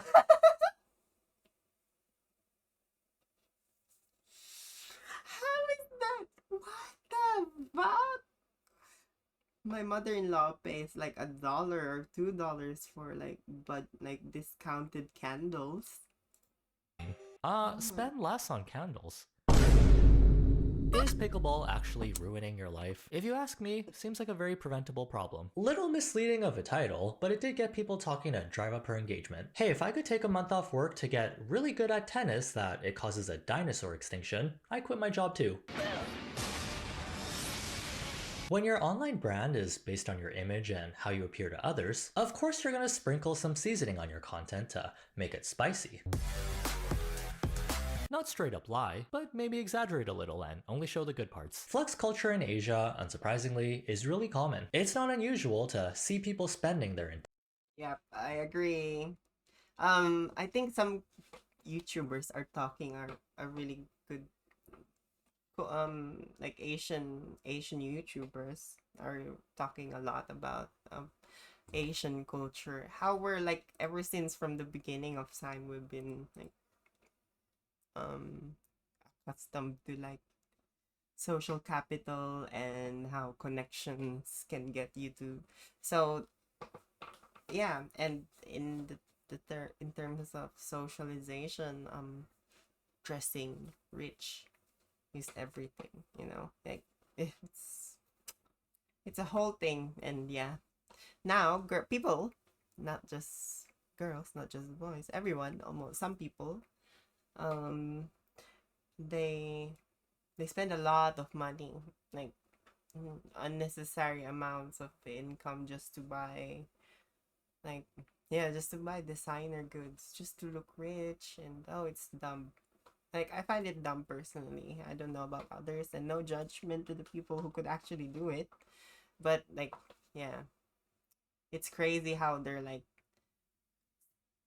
spending a large amount of their income on those things. Like yeah, I would have put the money another way. That was me. But then who am I to talk about that? I have no entire paychecks on luxury I'm a goods to appear nobody. well off. When behind the scenes, you're eating paper-thin slices of bread, and your mansion is actually a green screen from Wish. Hey, at least you have a Chanel fire extinguisher in your basement. You can scare off the fire by showing them the receipt. Wearing brand name fashion is one of the easiest ways to show off your wealth. You ever been to college before? The experience of seeing foreign exchange students in the wild, in their decked out Balenciaga off-white drip during a 7 a.m. lecture, is a universal one. Givenchy jacket, and it's a Balenciaga pants. This happens in Australia. Yeah, I think in Canada, America, United States. I mean, yeah, definitely. Yes. Crazy Rich Asians? Gucci, Louis Vuitton, Cartier, Dior, Prada, Versace, Naruto Uzumaki. Lori, Shelly, Aaliyah, Rose. These are brand names you'll hear when you see rich influencers showing off their tiny purse haul from the day before. Who needs groceries when you can eat your clothes with your eyes? These are my ladies. This is Jill. This is my lady Amy. Little Susie. Brianna. You know why we call her Brianna, right? 너의 배, 너의 배, 너의 배, 너의 배, 너의 배. What is loive? For people who don't know, they just showed someone's yearly salary in the span of 15 seconds. The beauty standards in Asia are What is loive? Is that like, sorry, I sound like an uncultured swine, but is it? Oh. on a whole other level, and so is everything else Sounds that's funny. tied with your appearance. Yeah, looks maxing is pretty crazy in North America, but that's for regular mortals. Asian looks maxing is on God. Inside Chinese shoppers' massive appetite for luxury goods from domestically, including Hong Kong, Macau to Hainan. Yeah, I did hear about this one, like the LVMH. That's a big brand. Like they own. LVMH owns a number of brands. They own Moet, which is it Moet? It's Champagne, Moet and Chandon. Yeah, it's owned by Louis Vuitton. The brand Louis Vuitton, owned by Louis Vuitton. Oh, and yeah, it's very It's very known that allegedly the owner of LVMH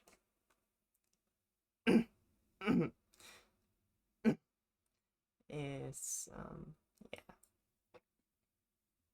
he's manipulating, he's using politics in terms of shareholders in order to buy off companies, and yeah, creates this, yeah, it's similar to how Elon Musk does it as well to like startups.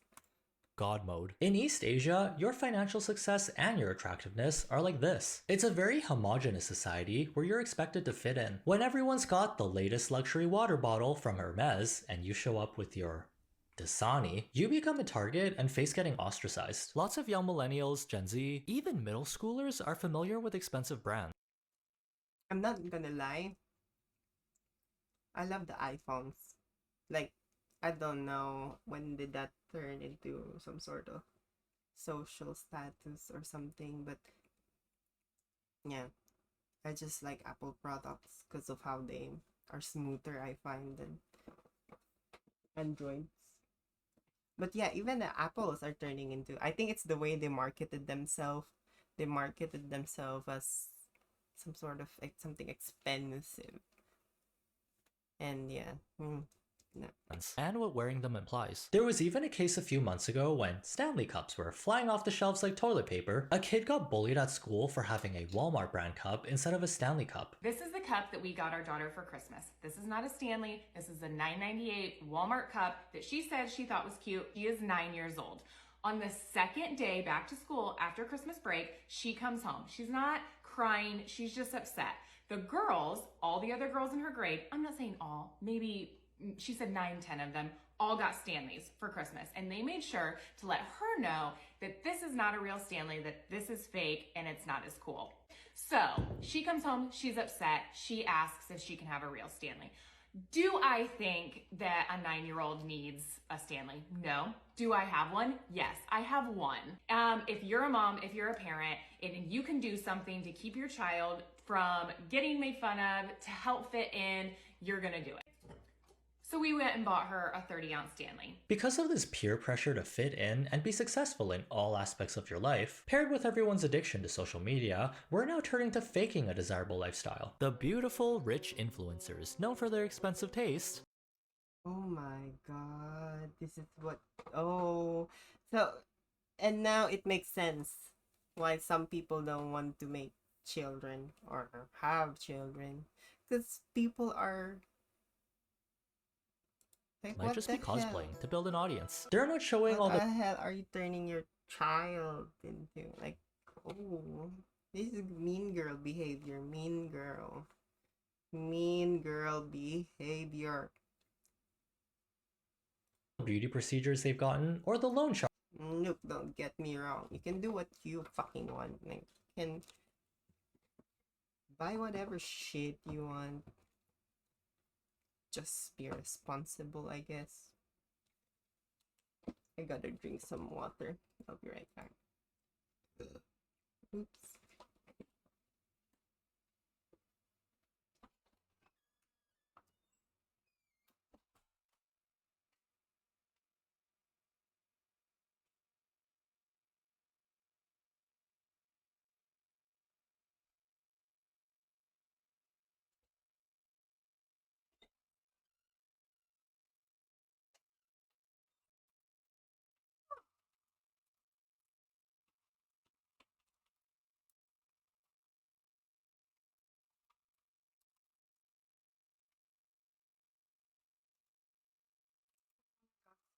Water. Sharks knocking on their door. Did you know you can loan out luxury bags instead of buying them at full price? Pay a fraction of yeah, the I've heard of cost, that, make a yeah. little You can TikTok, take a even cute design- Instagram, wear it while playing Genshin They do that with designer clothes.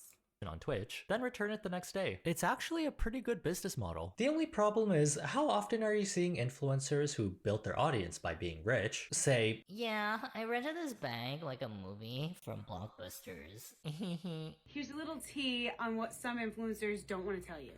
So get a nice box like this, and then you do your little unboxing. But most of the time, these bags are loaned. So you get to loan it for a period of time for photos and videos, but you have to give it back. And there are some circumstances where there'll be trays and you get to keep the bag for posts and whatnot like that. So I'm not saying every time, but loaning this from Forward, this Prada I'm loaning, and this Gucci from Rebag. when you see someone with a new luxury bag every month, just know they might be swapping out their old Prada bag for a new one, like a WWE tag team match. Flying comfortably in the air is a luxury only reserved for the wealthy. You've probably seen the memes, the millionaires who take their private jet from their house to their private jet garage, or from the stands to the football field to congratulate their boyfriend. Being crammed into economy basic on a 300 capacity flight with 400 people on it. Poor people things. If you can't afford first class or your own charter plane, I guess you could go down the Blockbusters purse route and rent your own private jet. And not even an actual jet, cause those are still thousands of dollars per hour. You can get yourself a fake private jet set that's supposed to mimic the real thing at $100 an hour. The standard for being a successful influencer is showcasing sensational lifestyle that you can attain if you buy this course. My name is Wally Hughes, and I rent out a fake private jet for influencers to take pictures in.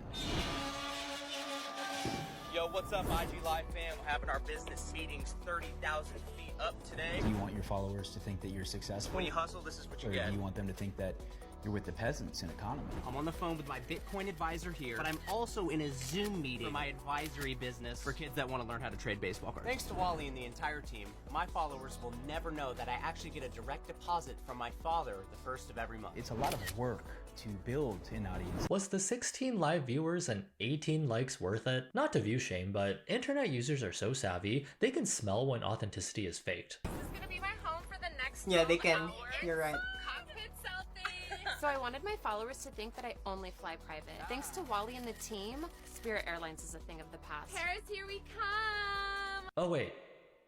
I'm realizing this is a skit. Oh god, I really am a Facebook mom. Well, they did a good job. I was convinced. There are actually businesses that will build sets like this for anyone that needs a private jet photo shoot. Comes with your choice of paper backdrops and worn out yellow couch in the background. There have been times when self-claimed financial experts have been called out for making TikToks looking like they fly private all the time, when in reality, a pilot noticed that specific plane hasn't flown since February and they were only renting it for photo shoots. Even celebrities have fallen victim to the deduction skills of Internet Phoenix Wrights. Can't forget the time when the rapper Bow Wow posted a picture of himself about to board his private jet, when he actually just jacked a picture from a car dealership and got caught flying in economy with everyone else. At least Photoshop the picture a little or wear a Scooby-Doo disguise. If his outfit could fool an entire flight staff into thinking a dog was a person, no one would bat an eye at your fake private jet flex.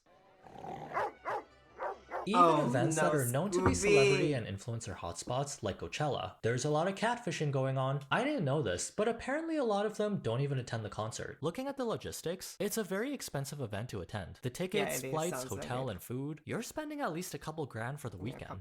Okay, I haven't personally seen anyone talk about this, but I think it's hilarious and I have to share it because it's Coachella. Coachella's like the influencer Olympics, right? It's the place to be. But most influencers, or a lot of influencers, don't even go to Coachella. And I think that this is such a wild fact. They'll go out to the desert, get like an Airbnb, stay with someone, get their and then, outfits, like- get their hair, get their makeup, post up Coachella day 1, Yep. Coachella day 2, and they don't go to the festival. They don't have. Pretty smart to think of it. Like, that's a smart, creative idea. Because, yeah, I've heard people get, like, engagement from these sorts of things. Because, yeah, they got big people playing on the festivals. But, Wristbands. They just drive their little butts out to the desert to take Instagram photos. it tells a lot about how social media is. Make TikToks, get ready with memes, whatever, and then they drive back, and that's it. Trying to upkeep this pretend high-class image is making influencers poor. And times are changing. Apparently it's not in to show off your wealth anymore. Wearing too many flashy logos plastered all over yourself is tacky. Like you're trying too hard to convince people you have money. Quiet luxury is the new thing that's in right now, where your plain white t-shirts cost $300, and each ha in your laugh has its own stock portfolio. Those are the actual millionaires, as seen on shows like Succession. Why? Because she's brought a ludicrously capacious bag. What's even in there? Huh? Flat shoes for the subway? Her lunch pail? If you see me at the club with my Hermes Birkin bag, just know I have a cup of Shin Ramyun in there and my Nintendo Switch. If you haven't seen something in person with your own two eyeballs, approach everything you see behind a screen with a "who's trying to scam me today" attitude. Don't let these unattainable standards make you feel bad about your life. You're doing just fine. The only one still falling for Nigerian Prince phone scams is the YouTube algorithm. Feed it some omega-3s by liking this video so it can get smarter. That also lets me know you enjoyed yourself here, and I'll get to see you the next time I post a video. Have a good day, try not to be dumb, and see you in the next one. And I'll don't forget to try. start your Dragon Empire by I downloading. keep trying not to be fucking dumb. But I think we get a little dumb sometimes, you know? I think it's normal to make mistakes. That's how life is for everyone else.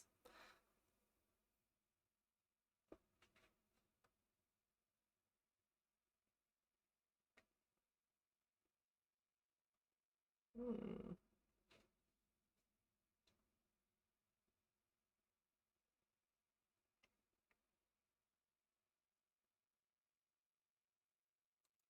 What the heck? Oh my god, he's doing the Jubilee. Holy shit, he's doing the Jubilee. So how would you...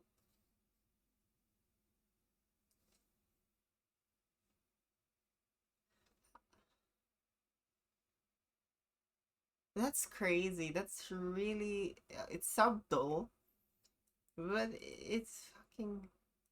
What the Oh my god, fuck? it's hopping on trends. Oh my god. We are checking out 6 Asians versus 1 secret white guy. Yeah, we are. So yeah, I wonder who it is. I don't know. Let's jump in, shall we? I'm Asian. And I'm white. This is what everyone does, like Cody Ko or whatever. I you mean, like he guess kinda- it wait, before that's- before they tell you. I would know I already, think obviously. it's her, dude. Dude, it's her. It's so fucking her. Oh, it's so obvious, dude. Oh my god, this is good. And I was born and raised in Hong Kong. Okay, now, is he gonna be doing a voice? That's actually a guilty pleasure of mine. There's those videos where you see a guy just eating in like a Asian restaurant, like he's in like Japan or something, and he's speaking Japanese, and the owners are like, "Oh my god, like, what the fuck? A white guy is speaking Japanese in here?" Like, they're Oh, very white hardworking. power, white power. I kind of love him actually. A little fun fact about me in Cantonese is 跳咗13年中國舞, which is I did Boom. Chinese dance for 13 years. Hi everybody, my name is Kevin. I am Chinese. Now, Kevin, I don't think he changed his name. I am Chinese American, and I mean, Kevin can be like yeah, it's often not common for Chinese, like, I mean, if Southeast Asian, not Southeast. Oh no, yeah, even Southeast countries with that has their own sort of language. Like, yeah, they often have English versions of their name. So, like, they, especially people who migrate to Western societies, Australia, United States, Canada, United Kingdom, 欢迎，我 Europe, 是一个小 all fun that fact 呢， stuff. 就是我是一个很不喜欢吃香菜的一个人。I only started learning Chinese in the summer after high school, Did and I this spent a b- year in oh, China, and wow. I had just an amazing, amazing time. And the more that I learned, No, I think they'd call that the more out. that I wanted to learn, so I ended up getting really good at it. Does anyone here in chat speak Cantonese? Like, can you already tell that that's just not an Asian person? I speak English. Thanks. Not helpful. Bro sounded white. Hi, I'm Anusha. I'm South Asian. I'm from India. Indian's a curveball. Most people Yeah. don't know, but Gunnar obviously not being ignorant and very smart that India is part of Asia. Believe it or not. Once job. again, Now you Gunnar, know. who just told you last stream, I had to relearn the states of America. There are people that don't know things about geography, all right? We're not all blessed. I have a question for everyone. What is the first thing you do when you enter someone's household? Take Take off your shoes. Period. Kevin, were you Clap. fast on that one? Were you quick on that one, Kevin? Boom. Don't take off their shoes in my household, and I'm like, I don't know how. It's just disgusting. If you walk through the front door and you see a shoe rack and everyone's barefooted, I'm taking off shoes. If I go to anyone's apartment ever, I'm not taking off shoes. If I go to Andy's, no, Andy actually makes people take off shoes. That fuck. It's actually a bad example. oh, also, do you guys have home clothes? Not Like, sure do you that's guys? what- Oh yeah. Yeah, Do you just have home PJs. clothes? Home clothes? Yeah. Yeah. Do you Like, not change into like you don't home like clothes? my mom would always Yeah, make like us comfy wash clothes. clothes. When we I get need you to out. shower before you get in the bed. Yeah, like Oh yeah. These all seem like normal things. What's Asian about this? What's Asian about the this? P word that any Asian kid wants to hear from their parents. The P word that no Asian kid wants to hear from their parents. What B word? Paper. I'm not looking at chat. What would be a P word the parents would say Oh, to an punch. Asian kid No. that they would not like? Porn. Oh my Porn. god, that's Punishment. Cocky. I'm proud of you. Nope. I Oh. recognize this. I didn't even know it was an Asian treat. Y'all been to Kumon? Kuma, nah. No? Kuma, the map. Oh my god, you were. Dude, Kumon, I remember seeing so many commercials for. Never knew anybody in it. But like even their logo, motherfucker looks upset. This is an educational tutor program. And your logo is a kid that's like confused and sad. Come on, get it together. This vid is just bad Asian stereotypes. But you gotta use stereotypes for the challenge like this. I mean, what else can you go on? If it was white people and it was trying to sniff out one person faking being white, the first thing I'd say is like white stereotypes. You guys like Wawa? I don't know. What else is white? You guys ever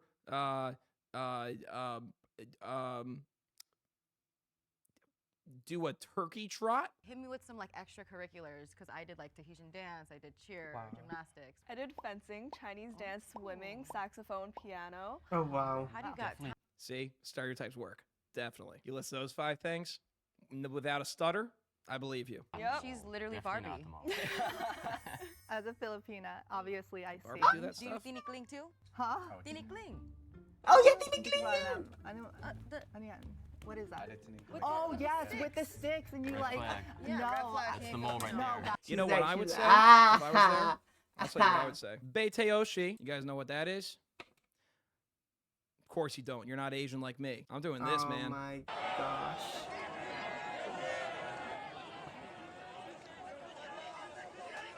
I'm the guy on top. The other team's coming in soon. Here they come. Here they come. Beiteoshi, baby. You got to get those fuckers off the top, and you got to knock down the pole. You use your teammates to climb over each other, and you got to get the fuck up there and knock down the pole. It's one of the most competitive sports in the goddamn world. Beiteoshi. Where is that from? I'm saying that wrong. It was also in Classroom for the Elite, if anyone watches anime. Not me, because I'm a fucking weeb. Where is that from? A tie. Oh, word? And the tie Damn. is between Ryan and Caleb. Oh, dude, Kevin's killing it. Oh my god. So going back to it, so I'm Chinese, so my ancestral heritage. Oh god, he's tripping over his words. This is like me when I try to buy alcohol and I know I'm 25 years old, but I always feel in the back of my head they think I'm underage because I look so youthful and spry that I trip over my words even though I have nothing to worry about. 저는 한국 사람입니다. 나는 여기 미국에서 공부했고 이렇게 여기 태어났어요. 미국에서 See ya, 태어났어요. Ryan, dude. See ya, Ryan. You should have tried another language. Did you learn anything at Kumon, Ryan? You should have whipped out another language. Because you are fucked now. You are fucked. Yeah. Don't walk, Ryan. We'll Yep. get you. I was Too upset. bad, man. I have never had to prove that I was Asian, but I guess I'm not Asian enough. What is your favorite I mean, part of your technically, Oh, the food. we're Asian, Food is a Mexican, kind of obvious answer, but I think really just like Spanish, being proud of Hispanic. what China has been able to build and become on the world stage. Every time I go to Also, China, why Assembly, is it's their just- makeup so? Why, especially this girl wearing a Filipiniana. That's what they're called, the costume with the white stuff. yeah, she just looks like, I don't know. I think it has something to do with the way they colored, like the color grading of the whole production here. But yeah, she looks way too like, yeah, like I don't know, green. Like I can see the hue, like her. Yeah, I don't know. Maybe it's over. Yeah, maybe it's my Beautiful, like, eyes. to see the cities and Maybe how I'm everything's blind. developed. My personal Color favorite. blind. Their I economy don't know. like tanking right now because of really bad real estate stuff. I'm not smart, but I'll go head to head with Kevin the best I can. I was gonna say I like Hong Kong because of how international it is. They're gonna start debating about Hong Kong. That might be a little awkward. Jubilee tries to keep it light in these videos. I went to a fully local school. You sound really American. I mean, it's something that I get on a day-to-day basis. Kevin. My friends tell me I sound American. My white friends. Dude, if tell he me wins this, it's kind of bad, right? Like, you know, it's for money. It's whatever. But I can't imagine if I did this to any other culture, I would feel like a dick, dude. I came in and I'm like, nah, you don't sound. Nah, everything you're telling me, you're just not that. I'm that. My least favorite thing, I think, is colorism sometimes, and the beauty standard Colorism, right. is, you know, a lighter complexion is more beautiful, more gorgeous. But I love the skin that I'm in. Never heard that word in my life. Prejudice or discrimination against individuals with a dark skin tone. Typically Yeah, white because people of it's the you same- guys who do it. You've never heard of it because it's you who's doing it. It's you, the white. Oh my god. ethnic or racial group. I mean, I assume that's what it was. I just haven't heard that term used. I'm gonna go back to it. I think Kevin just sounds more white. Caleb, from the very beginning, I was like, Oh, I get it. They show the gotta get picture him and then they out. raise He their has hands. to I was getting leave. confused before. Ah, damn. Damn. Damn, I really wanted Wow. the money. Gas is expensive in California. So please raise your hand Sorry, if bro. you want to continue playing the game. It pretty much is playing it straight, that reality show, but in Yeah, this video feels kind of wrong, like the Jubilee thing, because, yeah, Asians have integrated to society really well. Like, if you actually notice, like they're becoming CEOs, they're becoming, like, doctors, they're educated. So it feels, yeah, it feels very discriminatory for them to, like, find out which is the non-Asian. When, like, it's just, Jubilee, where it was. maybe I'm just like, maybe I'm anti-white. Am I anti-white? No, I'm not anti. Oh, I love white people. But like, I'm not gonna kiss you guys in the ass. Fuck that.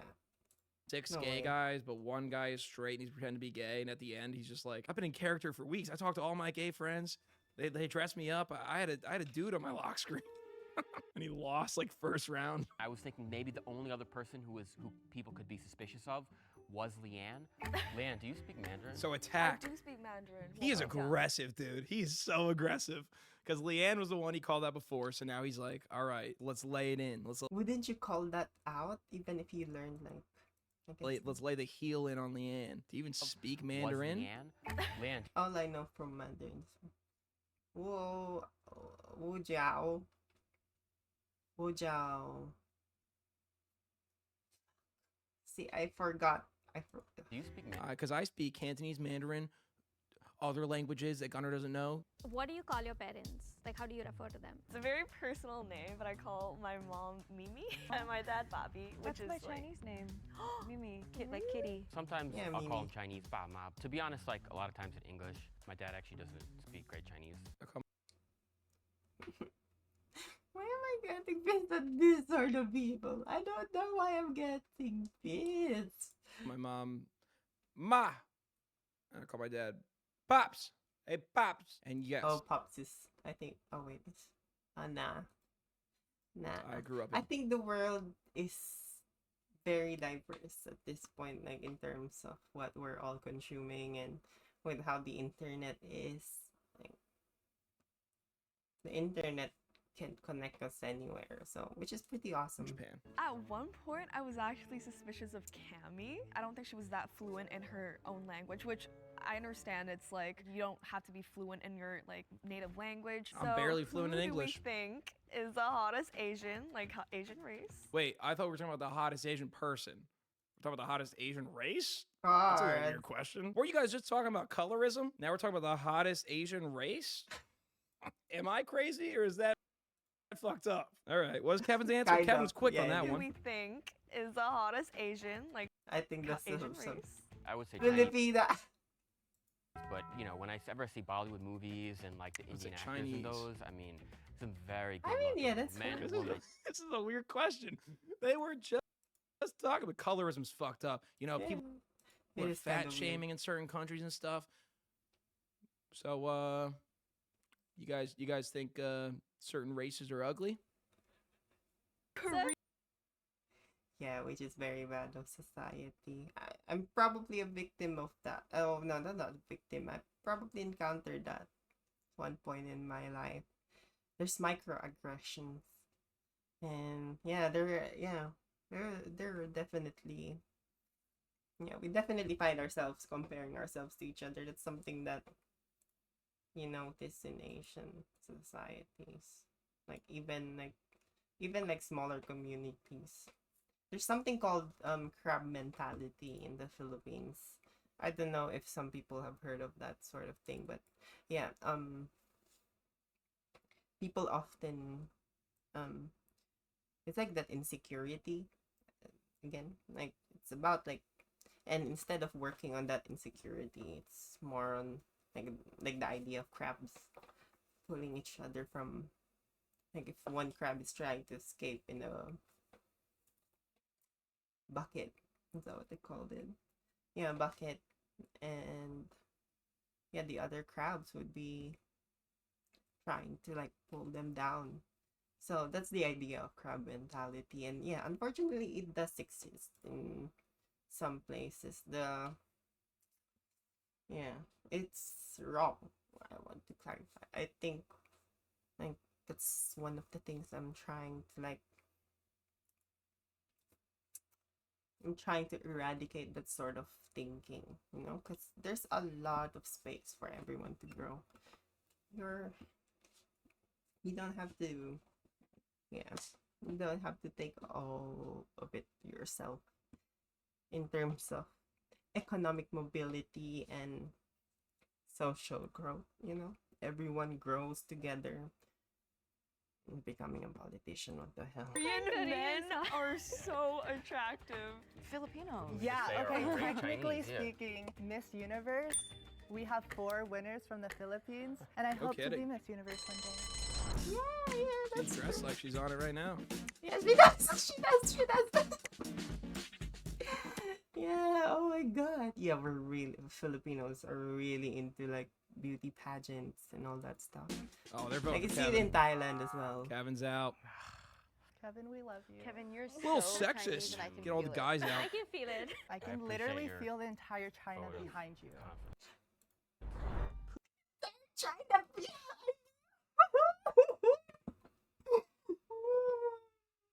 Wow. Please raise your hand if you want to continue playing the game. I knew for a fact that every woman in this little box Oh, was wow, they Asian, all- and I knew that from my heart. This is the destination, so Oh my here so we god, can they all removed, win. That's still someone. they Just say removed who. all the Just say dudes. who. It's either the other two. Pero Like she- me and you, Cammy. But Cami is like, she's Filipina. She feels like my cousin. I fucking hate my cousin. Feels like my cousin. Boater. My cousin's also fake Asian. Ew! Why is it like a? Oh my I don't know god, why you you're do- nasty! This dude is so nasty! Oh my god. Like you're- I'm fully Asian. Please jerk off if you need to. I don't know what to do. I'm Asian. I don't know what to tell you. I'm Asian, dude. God. Oh my. Does someone believe me? I fenced. White people don't fence. Come on. That's actually not true at all. I think a lot of white people fence. But they're definitely not winning. They're not winning. It was another tiebreaker. The people who have the tiebreaker, Hammy and Leanne. I'm here to state my Okay, case. wait. I'm Asian. I'm Chinese. At parties, Yes. what is... Karaoke song. I Have Nothing, Whitney Houston. I You're don't not know. on the shopping block, are you? I thought it was between... Oh, is it between these two right now? Oh. The most Filipino they could have done is say, oh wait, that's a bad word. That means Ask me your any questions about mom's my Hong Kong, private my part. culture, my heritage. I feel like those will be too rehearsed if I have no. Hong Kong. Free it?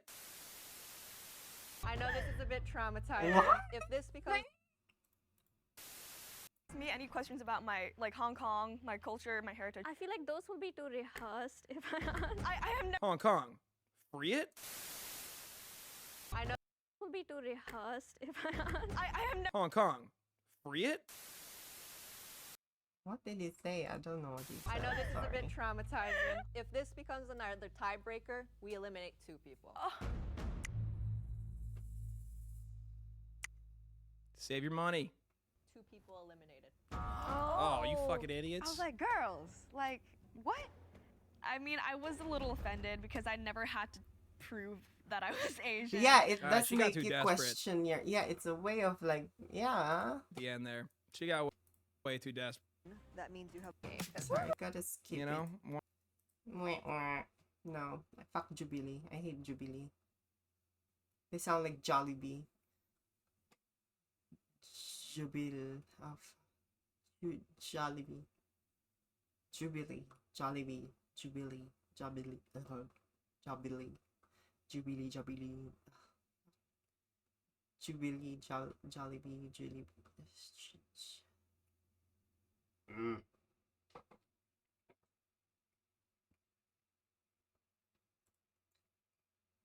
In today's internet age, electronic mail is vital to communication in the workplace. So it's important to understand the basics of proper email etiquette. Welcome to the wide world of web. I'm your host, Smithers O'Neill.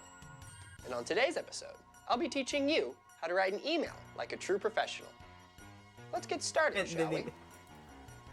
A proper email begins with a formal yet friendly greeting.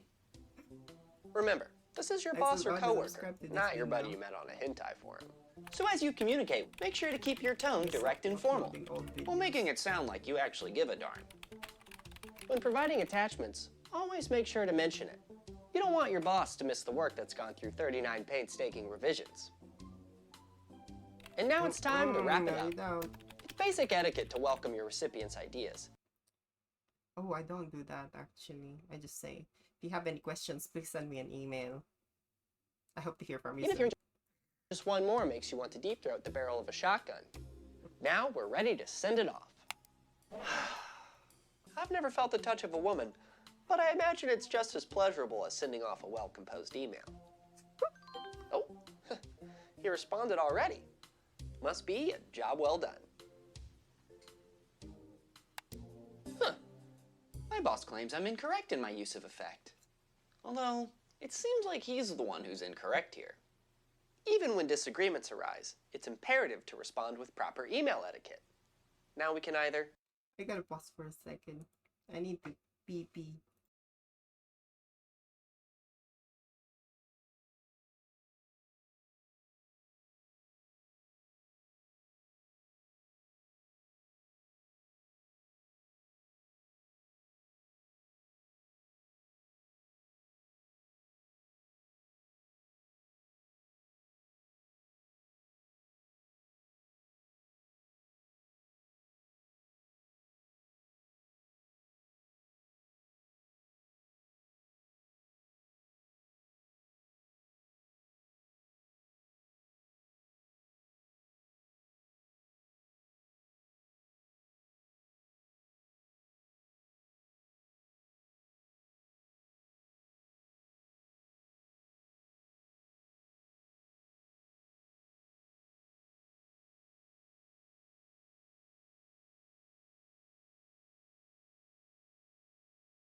Bye. Okay, I guess we'll start watching this, and I might just stop myself in a bit because A. Make the change even though it's incorrect. B. Refuse the change with the warmest regards possible. C. Clarify the misunderstanding. As long as we keep the formalities, option C it is. So, after our introduction and explanation, we'll provide an example to clarify the difference. Nimesh's assumed intellectual superiority affects my sanity, causing a detrimental effect on what little I have left. Italicized for emphasis. Looking forward to hearing your thoughts. And let's just I would put bold. Revise that punctuation to show just how excited we are. As much as I'd like to tell my boss to stick his dick in a hornet's nest, it's much better to retain your professionalism and your job. Hopefully he saw the error of his ways. Huh. Nimesh seems to be intimidated by my professional tone. I'd appreciate it if you could be a team player for once and make my requested... So he insists on using his incorrect wording while threatening me with that divorced hag from Human Resources. This is absolute grammatical molestation. What should we do? A. Report to HR that you're being harassed grammatically. B. Illustrate the grammatical difference more effectively. C. Tell Nimesh to pull the giant dildo out of his ass in the most professional manner possible. As much as I like option C, we need to demonstrate our point with a visual. Option B it is. Let's just open up Microsoft Paint here.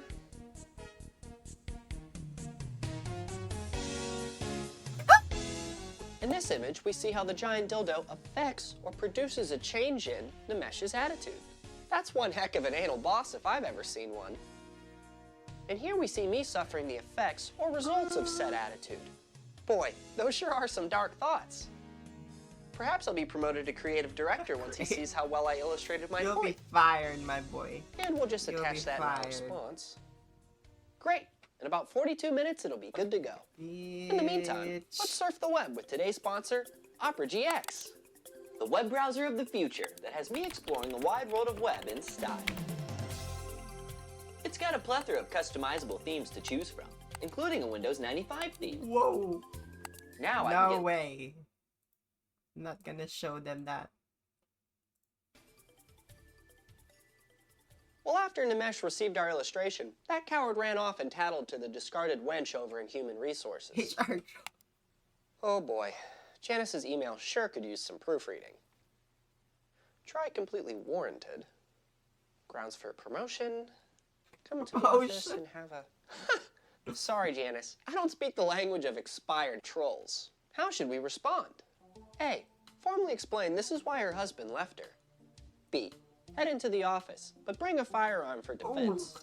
Oh my C. god, don't Respectfully go. decline. Oh, don't go American school shooting, please.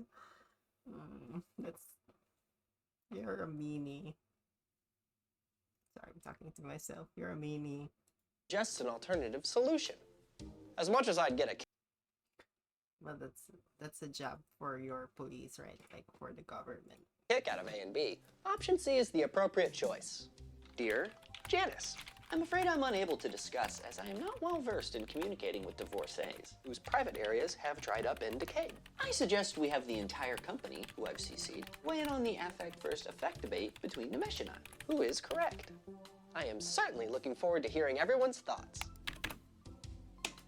And my boss says I'm not a team player. All right. Hopefully the team was able to explain. Dear Smithers, your behavior is... Seems like Nimesh used his VP status to brainwash everyone into using his incorrect wording. And now I'm being publicly slain for standing up to his grammatical tyranny. Now we can either A. Accept being fired and look for a new job. B. Email them a proper apology. Well, it's only fitting to email an apology so sincere, they can't help but understand my perspective. Dear Nimesh, Janice, and all coworkers, I do not wish to be a virus that infects productivity. See attached for my deepest apologies. And then we'll attach a very apologetic file. If just one person opens it, my apology will be automatically sent to everyone at the company. And that's only after it overwrites every file on the computer. That way, they are sure to read it. I I have some talented foreign programmer friends I met deep in the hentai forums to thank for this. Oh, this is similar. This is a jab to the I love you virus. I don't know if you guys have heard of that, but yeah. A Filipino did that. Kinda embarrassing, but smart embarrassing. Thank you so much for sharing this. I will now follow your instructions. Oh fuck no, never mind, because I might be using my... Never mind. Oh my gosh, would you look at that? This should teach Nimesh to learn from his mistake. If he can find another job. As for me, I'll be just fine, because when you follow proper email you're going to jail. Etiquette, people don't just see a well-spoken individual. They see someone with experience. A true professional that means business. Ready to conquer any obstacle in the wide world of web. This is funny. Even that ad was really good. I just didn't want to place it here. Oh yeah, I was gonna look at...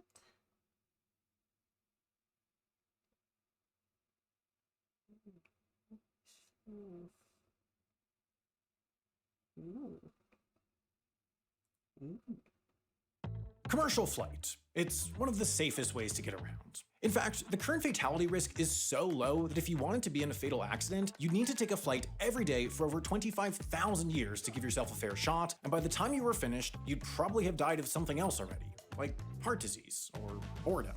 But every team has its weak links, and in the case of commercial air safety, those weak links are the 128 airlines on the European Union's Air Safety List. And to clarify, yes, the list of unsafe airlines is called the Air Safety List. I do not know why. Maybe because no fly list was already taken? We dropped the EU a line to see what this was all about, but all we got was an information-free form response. So if any of you know anyone at the European Commission, please ask them about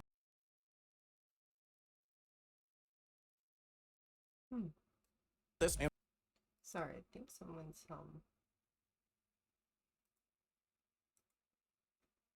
I just want to do a quick check.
Yeah, I'm buying because I will continue the safety listing.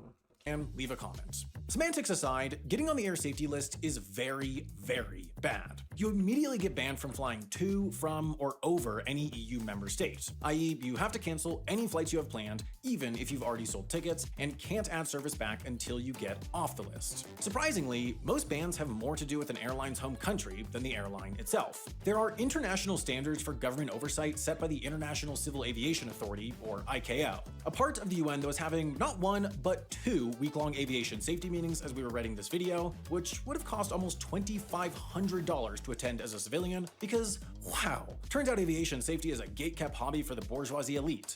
Do better.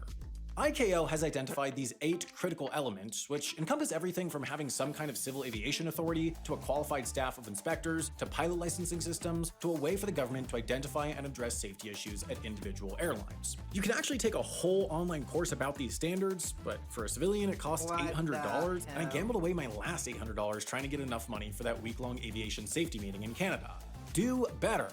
ICAO standards don't actually concern themselves with individual airlines' safety. Instead, these standards are about making sure that if an airline from a given country has a pack of rowdy toddlers flying a bunch of dinkmobiles to and fro, the country itself would find out and put a stop to it. Failure to meet these standards is enough to get all of a country's airlines banned from the United States and the European Union, and in fact, this flavor of ban accounts for 101 of the 108 carriers on the EU's naughty list. A further 22 are banned for being from Russia because on the list of uncool things Russia did in the last few years, they refused to return 500 planes that had been leased to Russian companies, then registered them as their own, which invalidated the certificates of airworthiness. Russian government, boo.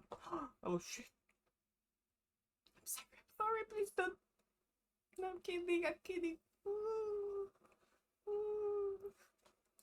That had been issued by, for some reason, Bermuda and Ireland. So now the EU feels there's not enough reliable certification of those planes' safety, so Russian airlines are banned. For all you math whizzes out there, that still leaves 5 more banned airlines. These are the true bad boys of the bunch. The ones with records so uniquely concerning that every other airline in their country is clear to fly the European skies, while they are specifically and exceptionally not. So let's meet them. First off, we've got Iran's Asamon Airlines and Venezuela's Avior Airlines. The EU Aviation Safety Agency isn't super forthcoming with what the problem was with either of these beyond vague safety concerns, but Avior caught a ban in 2017, shortly after emergency landing a flight in Ecuador on which passengers said they smelled smoke and saw fire. And if you're asking yourself, wait, how many flights was a Venezuelan airline operating to Europe in the first place? Well, I don't know, but it doesn't matter because the EU puts airlines on blast regardless of whether or not they actually fly to Europe, in line with the continent's long history of not minding their own business. Up next, we've got Suriname's Blue Wing Airlines, who'd been put on the air safety list before, then got off in 2007, then got back on in 2010 after having 3 small planes crash in bad weather in a span of 25 months. If you go to their Wikipedia page, it's only got 5 sections. 1 is references, and of the other 4, half are about accidents. Also, on the fun side, you can find out that they're based at the Zorg and Hulk airports, which is a really cool name for an airport. Air Zimbabwe got banned in 2012.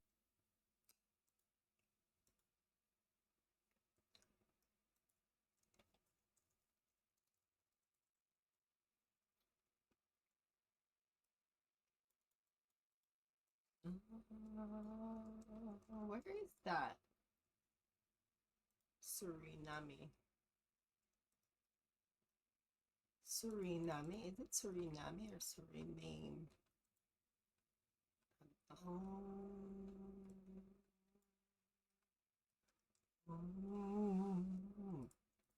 Which is a really...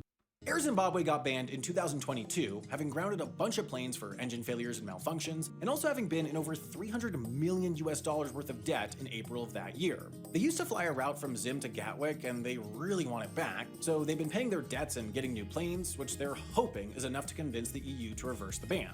Time will tell. Our last baddie, Iraqi Airways, has been banned since 2015. Again, there's not a specific given reason, but they are getting 31 new planes in an attempt to get the ban lifted, so maybe an aging fleet was part of the problem. But their bad reputation comes from more than just a few retro aircraft. In 2020, a pilot got in trouble for letting a model into a cockpit when he was supposed to be flying the plane, and in 2018, a pilot and co-pilot... What did they do in that fucking cockpit? What did they do? Oh my golly. Pilot were both suspended after getting into a physical fight with each other while, you guessed it, flying the plane. And what, pray tell, was the fight about? Thanks so much for asking. It was about the co-pilot's dinner. So, if you're banned, what can you do? For starters, you can wet lease, meaning have another not banned airline operate a flight that you sell tickets for. But shaking a bad boy reputation is hard, so if you want to actually get off the list, you've got some work to do.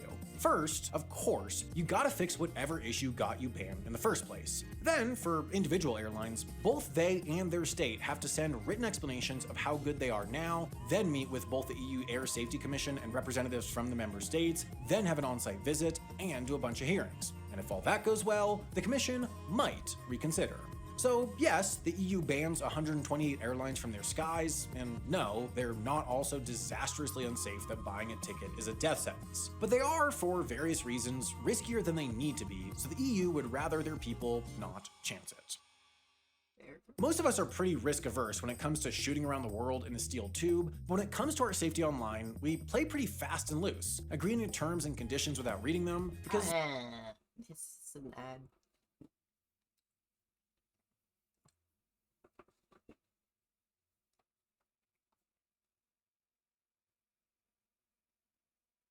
Who is the Uberman? Oh, this is Dr. Grande. Today's question is, can I analyze the case of Andrew Huberman and the controversial article about him that was published in New York Magazine? Just a reminder, I'm not diagnosing anybody in this video, only speculating about what could be happening in a situation like this. If you enjoyed this video, please like it, subscribe to my channel, and consider supporting me on Patreon. I will put the link to Patreon in the description for this video. First, I'll look at the background of this case, move to a summary of the article, then offer my analysis. Andrew Huberman was born on September 26, 1975, in Palo Alto, California. His father was a physicist, and his mother was a children's book author. When Andrew was 12 years old, his parents divorced. In 1998, Andrew earned a bachelor's degree in psychology. 2 years later, he earned a master's degree in the same field. He then went on to study neuroscience, receiving a PhD in 2004. In 2011, Andrew worked as an assistant professor of neurobiology and neuroscience at the University of California, San Diego. In 2016, he started working at Stanford University. He is a professor of neurobiology and ophthalmology. Starting in 2019, Andrew appeared on several popular podcasts, including one hosted by Joe Rogan. He created his own podcast in 2021 called Huberman Lab, which went on to achieve phenomenal success. Andrew also operates a YouTube channel that is extremely popular. At the time I'm making this video, his channel has over 5. I just want to show you guys how much papers this guy has written about neuroscience. So he's from Stanford too. He wrote a lot of stuff. A lot of papers from a lot of, I think it's, yeah, some of them are like from, well, we'd have to read them one by one to actually get to it, but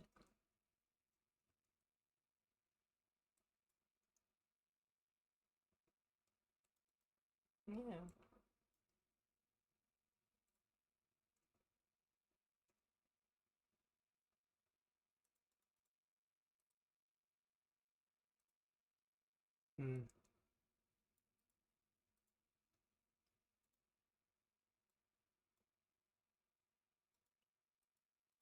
1.2 million subscribers. It has been viewed over 270 million times and regularly averages over 10 million views a month. The channel features videos where Andrew is speaking directly to the audience or interviewing a guest. Most of the videos are health related in some way. For example, Andrew has videos on how to improve physical endurance, stop headaches, build muscle size, sleep better, enhance working memory, prevent the flu, and reduce anxiety. Things appear to be going pretty well for Andrew, but he did run into a bit of a speed bump on March 25, 2024, when New York Magazine published an article about him. The article reveals a few different claims about Andrew's behavior, mostly focusing on relationships that he has had with various romantic interests. Here is a summary of the article. Pseudonyms are used for the women in the article. I will use the same pseudonyms to be consistent. According to a woman referred to as Sarah in the article, Andrew started a romantic relationship with her in February 2018. Sarah agreed to have unprotected sex after they became exclusive a few months later. In November of 2018, Sarah invited Andrew to meet her parents and close friends at Thanksgiving dinner. He said that he was running late and ultimately never showed up. This mysterious disappearance behavior became a pattern in the relationship. In 2020, Andrew criticized decisions that Sarah had made, like what men she had been romantically involved with in the past. Sarah implied that Andrew had anger management problems, claiming that he yelled at her for 2 to 3 days in a row. In 2021, Sarah read Andrew's journal and discovered that he was not exclusively seeing her. Andrew had multiple romantic partners despite his commitment to Sarah. Periodically, when Sarah would bring up concerns about another woman, Andrew would use unkind language about the alleged romantic competitor, like calling her a compulsive liar, an alcoholic, or a stalker. Andrew was caught having another affair with a woman referred to as Eve. Just like Sarah, Eve agreed to have unprotected sex with Andrew. In August 2023, Sarah moved out of Andrew's residence, but still maintained a romantic relationship with him. This ended in December of that year when Sarah discovered Andrew on a couch with a woman. In January 2024, Sarah discovered another woman who Andrew was having sex with, who was referred to as Alex. She lived in New York. This guy is hungry for it. Oh my god. I mean, you could have just stayed. Like, it looks like you're really doing good things. But yeah, of course, it can always mean something else. But let's look into his controversies. I hope this guy will tell us more. Sarah then discovered a lover referred to as Mary, who lived in Texas. Mary had been seeing Andrew for years. Eventually, Sarah stumbled upon a fifth woman who was from Los Angeles, California. The 5 women communicated regularly. They found each other to be educated, intelligent, and insightful. They did not believe their behavior was consistent with Andrew's pejorative descriptions. For example, no one was a stalker. After comparing notes, they realized that Andrew had an incredible talent for flying all over the country and having sex with them. His scheduling abilities were superior. For the most part, each woman believed that Andrew was sincere and wanted a long-term commitment with her.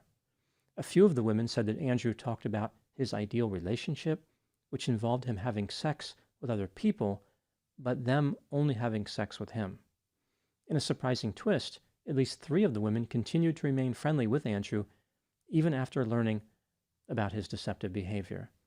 The article also mentioned a few other aspects of Andrew's behavior, which could be concerning.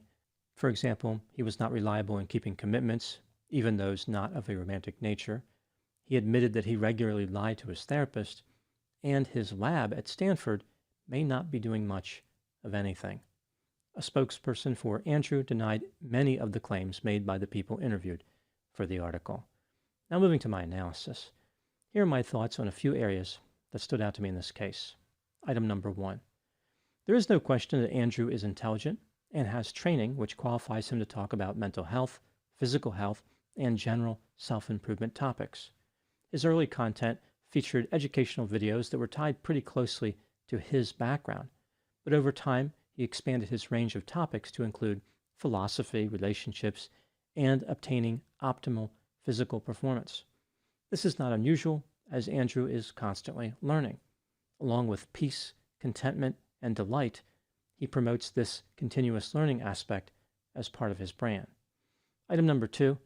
Before looking at some of the criticisms about Andrew, I want to mention a few of the positive elements. He has consistently maintained that alcohol consumption is dangerous at any level. He emphasizes the ability for people to change, and he is a massive fan of mental health therapy. Most of the statements that Andrew makes are not pseudoscientific, although some are, which brings me to item number 3. Let's take a look at some of the criticisms that people have offered about Andrew's videos. Andrew does not appear to be very skeptical about some research findings, which is surprising for a scientist. He tends to lend more credibility to certain studies than they deserve based on the design. Not surprisingly, these studies tend to be those that fit with his philosophy of health improvement. Andrew tends to apply the results of studies that involved animals to human beings. On one occasion, he talked about a study on processed food featuring rats, as if the participants were humans. Andrew promotes unsupported claims in some of his videos, which has led to accusations that he has invested in pseudoscience. Speaking of investment, Andrew has featured sponsors who sell dietary supplements.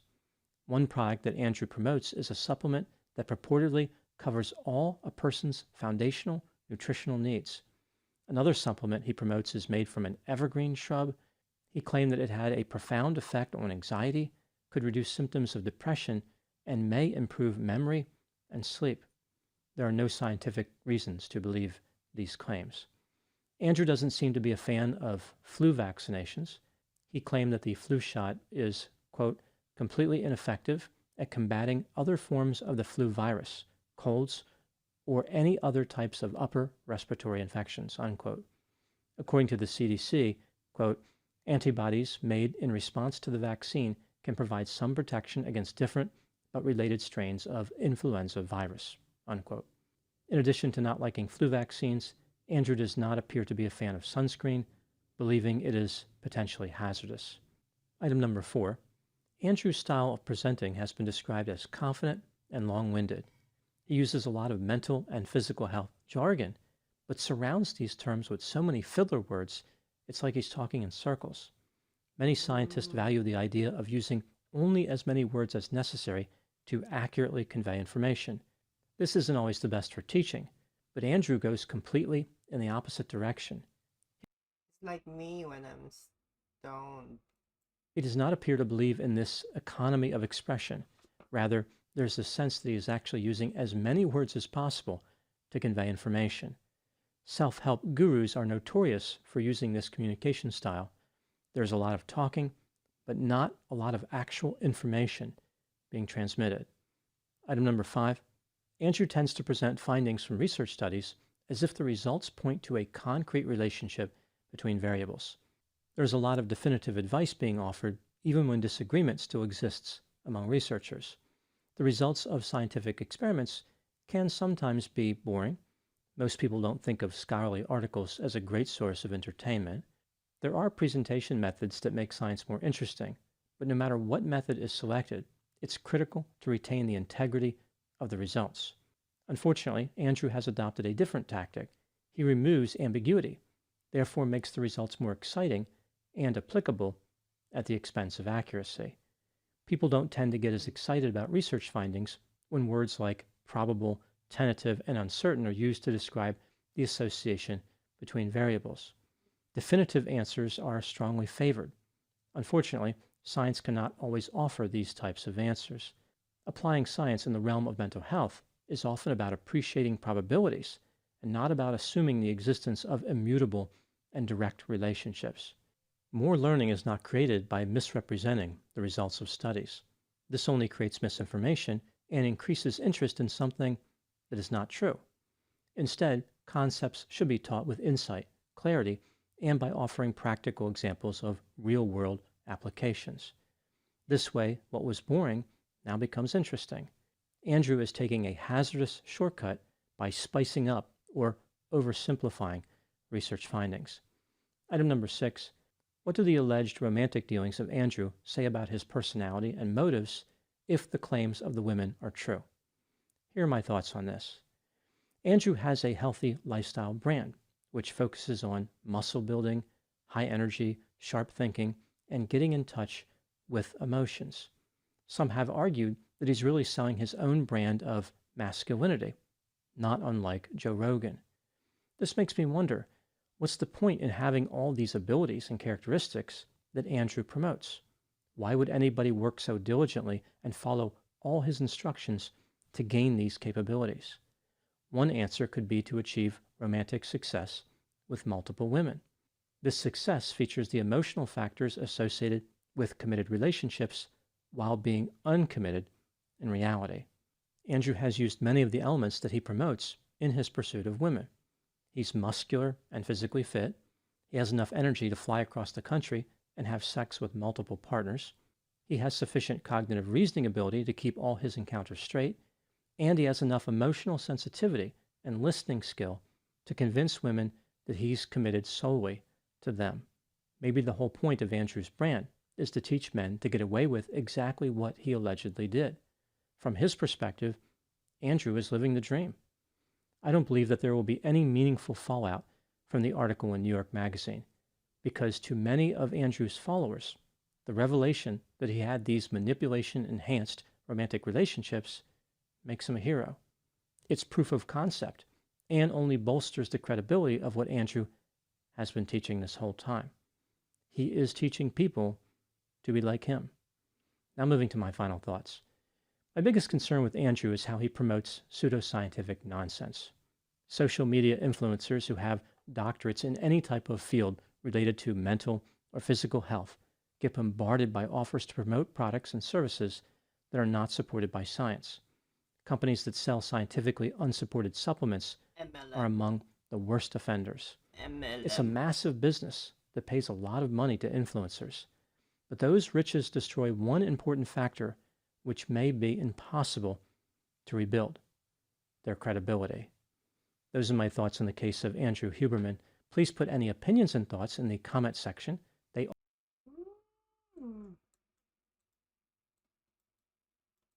Oh my god, he should do this, yeah, honestly. Like, he should analyze himself. But yeah, I think what he's saying, yeah. That makes sense. Because yeah, he's using his reason based on information that was given by other people and by himself as well.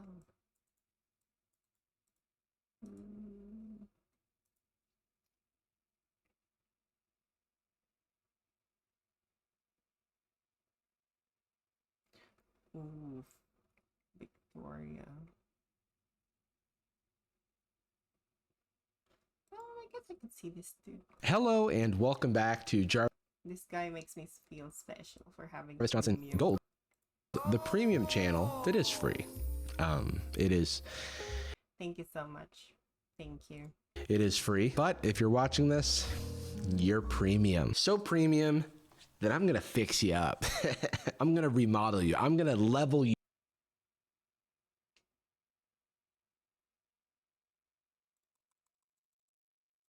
up even beyond.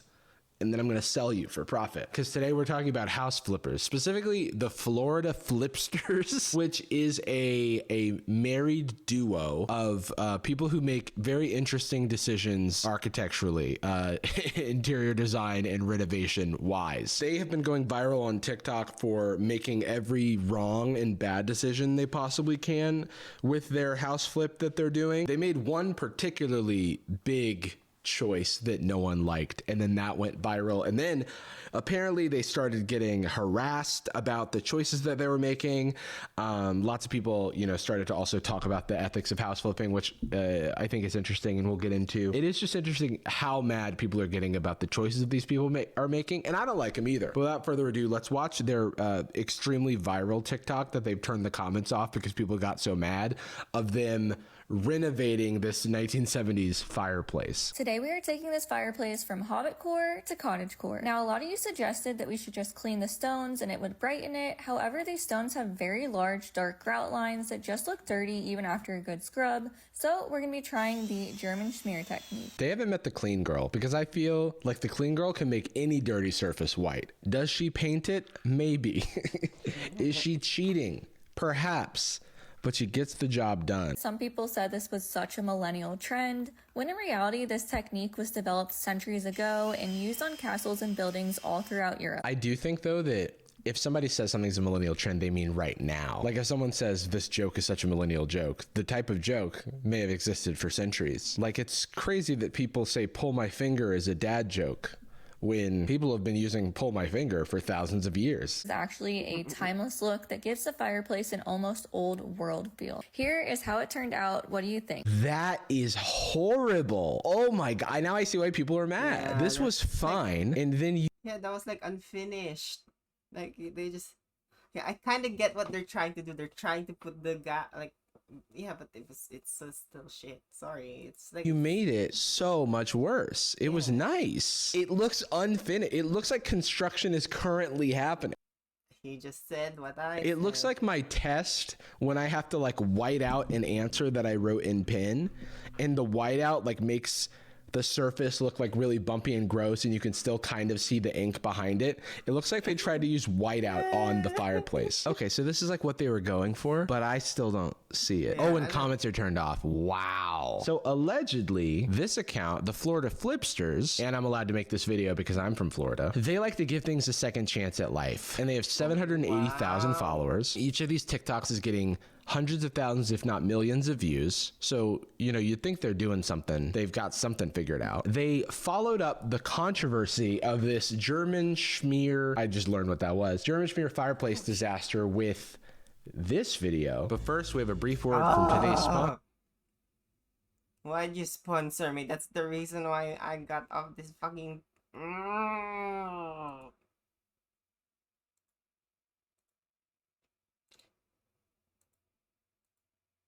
No, I won't blame you. To whoever wants it. I think a fireplace DIY would trigger the internet so much that the app would have to turn on anti-bullying mode, but moving on. The app turned on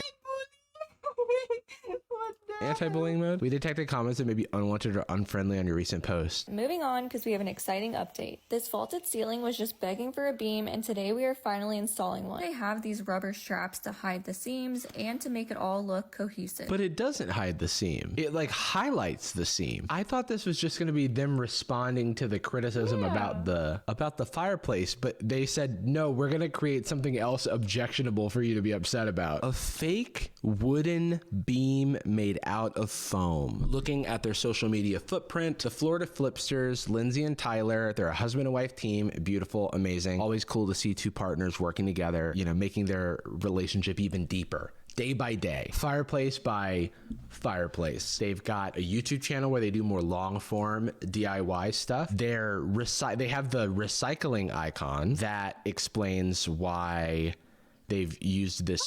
Recycling. That's like a. I think I'm not sure. Faux pas. Is that a? I don't know. Like it's just foam like a beam, but I did. It's like a fake. It's like a faux sort of thing. Like I don't even get the point of the thing. Like why would the beam didn't need to exist to begin with? So I don't know. It's just like you wanted to achieve the aesthetic, but at the very least, they're fixing up.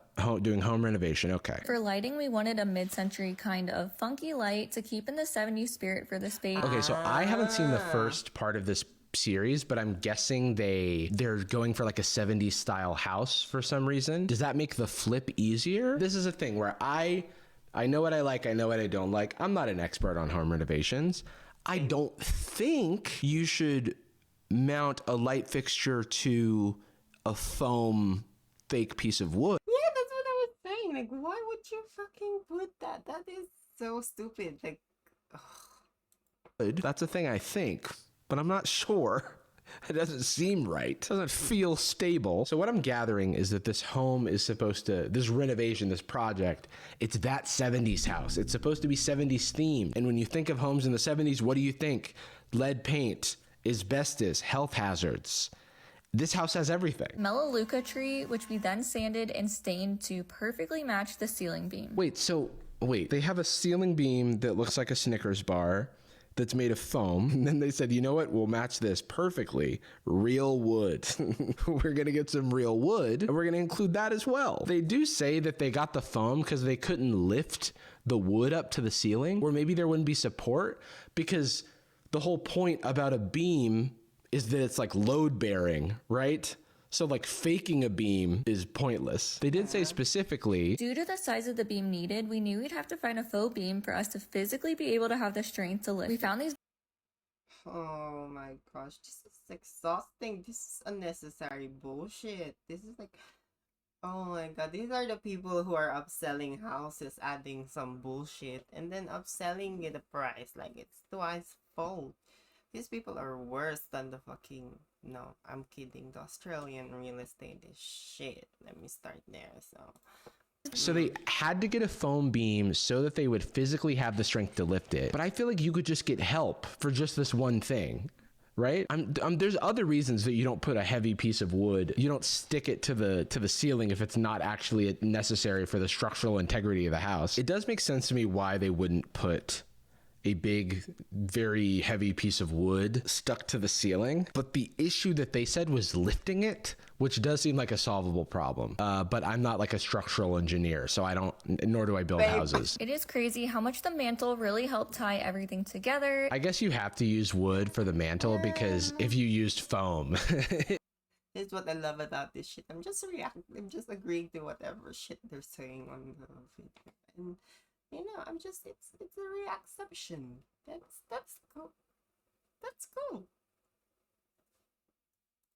It would be very apparent. Just no one touched the light fixture or the beam. That looks ugly. I can see the it's not giving realness, you know. It's not real.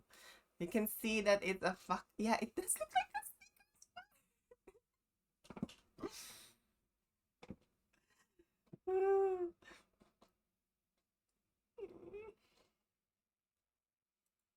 or this very obvious seam hider that doesn't really hide the seam of the wood. So yeah, it looks shit. Just a few. I'm sorry. Speaking from my perspective, in my own eyes, it looks like things to look out for. Living room is coming along. Hopefully you agree, but if not, I am sure you will let us know. I cannot wait to eventually do the floors, but stay tuned because next up we're tackling the kitchen. So once again, the comments are off and I'm dying to know what people are really thinking. I'm so late to this. I want to know what people are saying about these videos. I don't know what the extent of the harassment was, so I can't say what, you know, isn't acceptable. But this does feel extreme.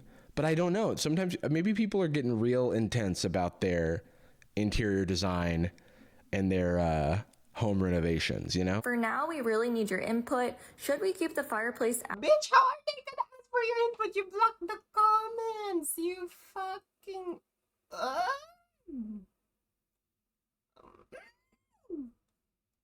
as is, or should we try out a German smear technique to lighten it up just a bit? Even the picture that they chose looks better. I can't explain why what they did is so bad, and I wish I could see the comments. It is totally okay if you absolutely hate our design decisions. Design is subjective. However, a large majority did say that we should try the German smear technique, so clearly not everyone liked the original fireplace. Okay, well, we know the problem She's butthurt. with that is it's the execution. I don't think German smear is to blame. Smear. I don't think German smear is to blame. Also, we are not the first people to install a light on a faux or foam beam. Oh, I was so curious about that. And we had some pretty crazy hateful messages this past week, especially with our integrity in question. So now can we please move forward and just continue working on this house? I'm sympathetic. I feel bad. I'm sympathetic. So I wanna know what people think, because I'm sympathetic to this message. It's honestly everything you did, babe. It's the dirt on the ceiling was too far for me. Oh my god, dude, people are ruthless. I think it's fine if things are ugly. I'm like sympathetic to a lot of what they're saying here. It's worth noting that like they're flipping this house using their like amateur DIY skill set, of which if I'm a buyer of a house, I don't want that. If I'm like in the market and I can't tell what's a professionally done job and what's a job by two amateurs with taste I don't agree with, and you know, Snickers bars on the roofs. By the way, cheers. I found these candy bars that look just like the center beam, but instead of being made of foam, they're made of like chocolate and nougat and like peanuts and stuff. It's crazy, it's delicious. Wouldn't put it on my roof, would put it in my mouth, if you know what I'm saying. Not sponsored, by the way. I don't know how qualified these people are to be doing these DIY jobs. I have no problem with them doing these things on their own house, but when they're selling it to another person, I just have to hope that the countless inspectors who are going to be involved in like the selling and buying of one of the houses that they work on are able to call out all of the stuff that they miss, because I don't know how lax like Florida house inspections are, but in California, depending on what you're looking at, I know they can be pretty strict.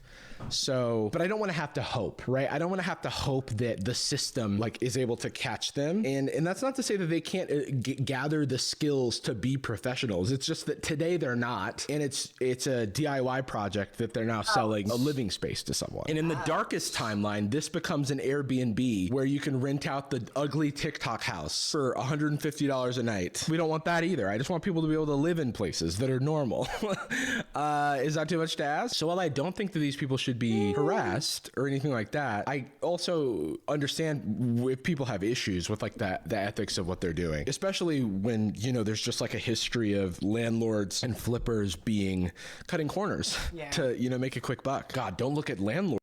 There's a lot of them, and they are their shit. Or TikTok, because that's an even worse cesspool. So what I want to do now is, with this added context, I want to watch some of this series of flipping that 70s house. So far, it doesn't look like the 70s to me, but I want to see the vision. We just bought a 1970s fixer-upper, so come on in and let us give you a tour. Okay, so on the bright side, this video has comments, so that's a good sign. A lot of work, and because of that, it scared off a lot of buyers, but we were able to get it for a great deal and could immediately see the potential in the space. I guess for me, if I'm fixing uppering it, to me it looks good, but just like probably needs stuff, you know? From that epic stone fireplace to this extremely private backyard. I mean, I would ask, like, what sort of things it needs work on. Like, that's the very first thing that, like, what are the things it needs to be? Like, is it already up to code? Like, do you need to do some renovations in terms, like, there are those questions. We just felt like it had so much charm and just... Because, yeah, it looks like a decent house. Like, come to look at it. It looks like any other house, to be honest. Like, it looks like it's fine, really. Needed a little bit of love. The home itself is just over 2,000 square feet. Like, this is beautiful. It has got so much character. I get if you, like, I agree with... See, we're agreeing. have your own house and you're like, I don't like this element of my house, I want to change it. Destroying the natural character of the house to sell. That's what they did. I see. Like, they just took over the fucking house, destroyed it, and put their fucking shit on it. Lit to like make it more like approach. Also, I need to pee. I'm sorry. Forgive each other. That's what Jesus said. Hallelujah.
Boy, so it's just me again.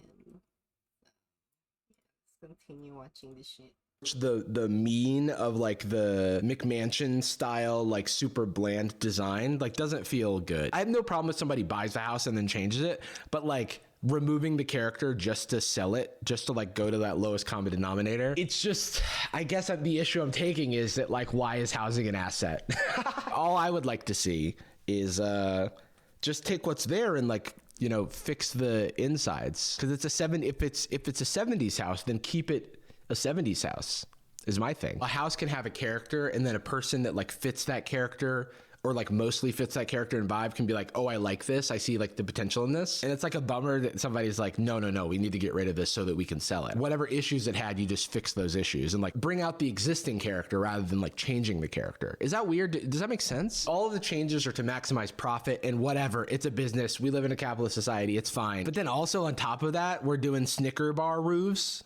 You know, we're doing Snicker bar roofs and we're doing whiteout on the fireplace. None of those things to me are addressing the structural issues with the house. I want to know what the actual issues that need to be fixed, how this is a blank canvas to like do your DIY. I know a lot of people are a little triggered when they hear the word house flip, and quite honestly I am too, because so many of them all look the same. Yeah, so many of them do all look the same. So I promise we are going to try our best to lean into the 1970s. Okay, so they say they're trying to do what I asked. And who am I to ask this?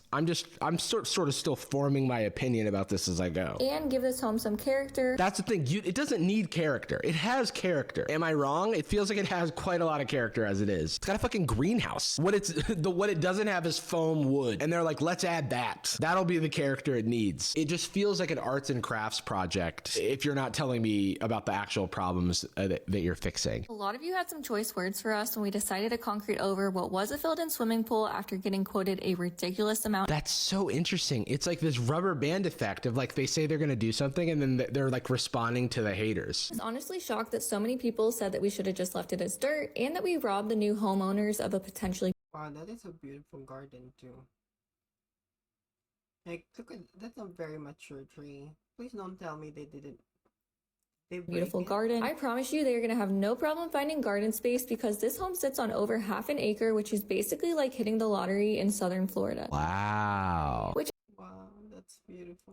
Is the fact that it actually has a beautiful rocked area perfect for koi fish. It's like it feels like they're choosing to do work that didn't need to be done to make the house sellable. And then like responding is like opening up the forum for discussion. The indoor garden would have been so magical and gorgeous and peaceful. 9,000 likes. Isn't that what everybody wants? A giant slab of concrete? Not opposed to it in some instances.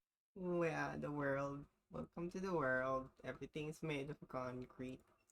But in this home, it just really stole all of the natural light and made the rooms feel very dark and cavernous. Okay, well, hold on. It's so Why did he chuck? funny. Growing up in Florida as a child, I would have killed for a cavern. Get me out of the sun, dude. I'm dying. It's everywhere. There's all these spaces that are open and glass and just fully exposed to the natural light. I'm like, give me a place where I don't. It does generate heat as well, especially if it's in glass. Oh no, I mean it would be hot. But like imagine if it was closed, you know, and the sun is striking at it and there's nothing to cover it. That would make their room really hot, I assume. Unless they don't have any sort of I forgot what they're called. Ventilation, that's it. Yeah, ventilation. Yeah, I see it in bathrooms in Australia. Australia's fucking hot, so Don't have to spend a bajillion. Not at the moment, but yeah, it can be. $10 on the AC. I used to sit as a kid in Florida in front of a fan. I would just sit and put my face in front of the fan and I would just go, and it would make a little sound because of the fan was flipping because I needed to be cooled because I was just sweating all the time and it was too expensive to run the AC. So it's like, I get why there would be some rooms that were that had less natural light in them. In like California where I live now, and like in general, I get it. Like everyone loves natural light. TikTok loves natural light, but shout out to not having natural light in a few places, just so that you can like. There's something they use as well, like where I'm at, like Australia wise, like what do you call this? It's like something like a shade that they just put. It looks like it's just any green, but it's like a mesh, and yeah, it's really helpful with hail as well. Like it's helpful with the hail, but rain can get inside it still. But yeah, it's more of a shade for the sun, which is neat. I like it. Survive. Just leaned up against every single window, so I was very happy to remove that and just let all of the light pour in. Instead of trying to understand why the previous homeowners had made the choices they made, they like look at it from the, oh, they're doing this dumb thing. You know, it's like coming from this position of like, oh, they clearly weren't using the space the best way that they could. We are removing this tree feature as well. Before you get too angry, let me just say that this was also just a sticker and definitely not original to the home by any means. In my opinion, it did actually look a bit tacky. It actually looks nice like that, like without the whole sticker, like just, yeah. I kind of agree how it kind of looks, but they said it was a 70s house. They're trying to go for a 70s. That's what it looks like. That's what the 70s house look like. The colors and all that, the style. Tacky in person and just really distracted your view from this beautiful fireplace. That's sad. I kind of liked it. Or what if you did some like stained glass version of the same thing? But it definitely was personality. After removing it from it definitely is, but I hope they don't remove the thing. From the inside, we realized that it was also on the outside as well. It was almost like it was like done intentionally. It's almost like they wanted it that way. It took me an embarrassingly long time to find the perfect neutral beige color. Look, I get it.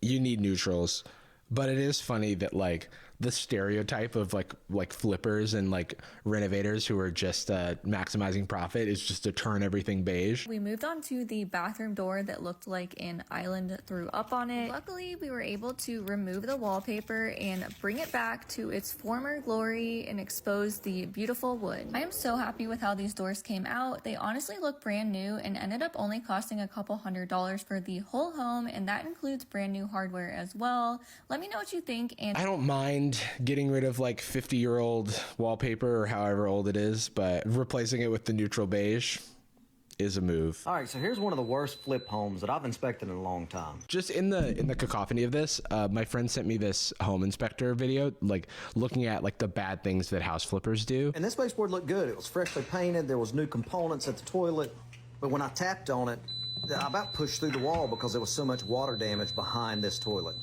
And what do? They just paint over it and move on. Ooh. Is that what they said? Just slobber some paint over it. I just got one of these things because we have a leak. Or had a leak, and I've never seen it go that high. I don't feel like I'm falling off the toilet every time I use it. Oh, no! This is why I have some faith, right? Because you can't sell this house to a person that's planning to live in it without like a home inspector coming and like doing an inspection, writing a report, telling the city about it and stuff. And so at least there's that.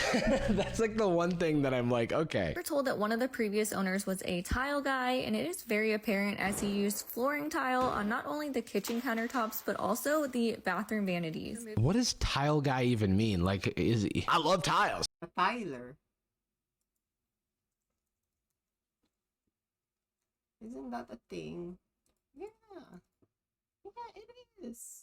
It is a thing. Yeah, people who like, yeah, because they have to measure that, right? You have to measure those. I just put them everywhere. He's like putting them on the microwave.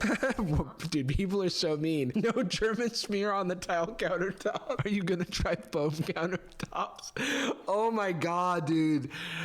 Oh, that's so funny. They asked for this. Why not pour concrete over the tile counter? Oh wow. This is wild. It's an office looking light and that could have just fallen into your eyes. I don't build houses for a living. I feel like you're looking up with your nail file. All of the ceiling dust is falling into your eyes. The particulates, the fiberglass just look at this, bro. Put some.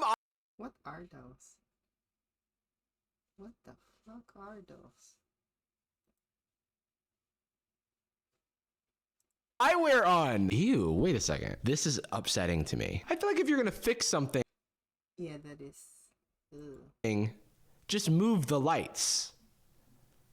Right? If you're gonna cut out, I saw him cutting out the drywall. Okay, so I see 3 here. We're all seeing this, right? There's painter's tape here, here, here, here, here. They measured this out somehow, and then they're just cutting the drywall. I think that's drywall. I don't know that much about houses. What am I doing here? wood as a spacer so it is all evenly spaced between the slats and then just secure it in place with a brad nailer. Okay, this looks nice. I don't hate this. I don't hate a wood slab. Oh my gosh. What are these people doing?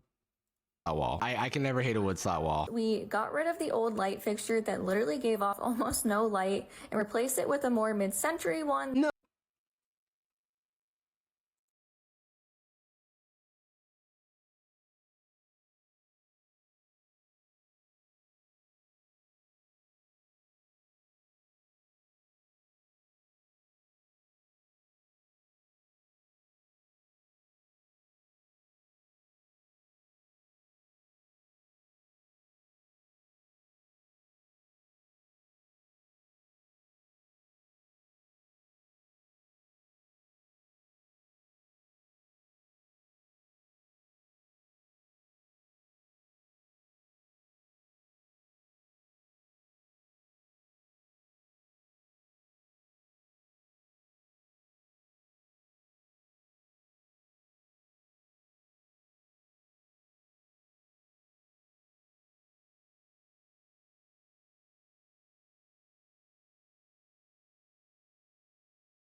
How did that get off?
Okay, sorry, I'm back. It's getting kind of hot at the moment. So it's like 25. Oh, that's not that hot, but yeah. It's just getting a little bit muggy at the moment, so. No! Personally, I really hate these type of light fixtures. Hands down, one of the coolest features of this property is this gorgeous dedicated studio space. Currently, the main wall has this mid-century wood shelving unit that I love that. I'm not gonna lie. I like it. love. However, we have something even better planned for this wall. Better. That I love, but we're getting rid of it. Disassembled it so that we can move it into the garage area. Okay. It was advertised as an artist studio, and we quickly realized it was just lacking the art. Felt like fate because a local artist actually ended up reaching out to us and offered to do a custom mural on this home, and we knew immediately it had to be this. That's not.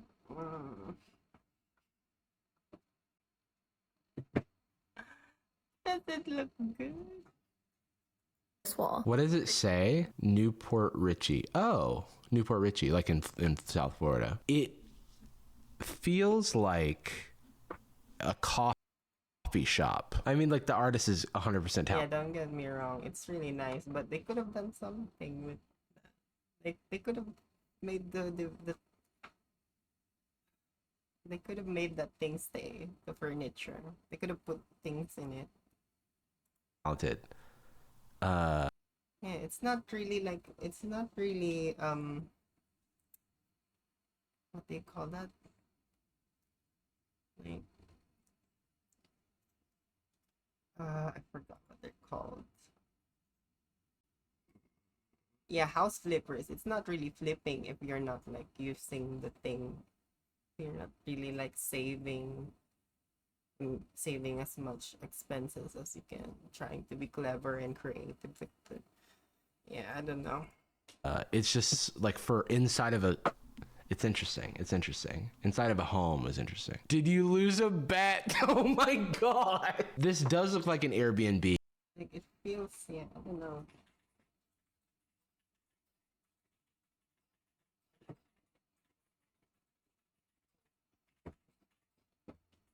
Like you're gonna rent it out. It's giving Canva. Oh no! Canva. Oh no!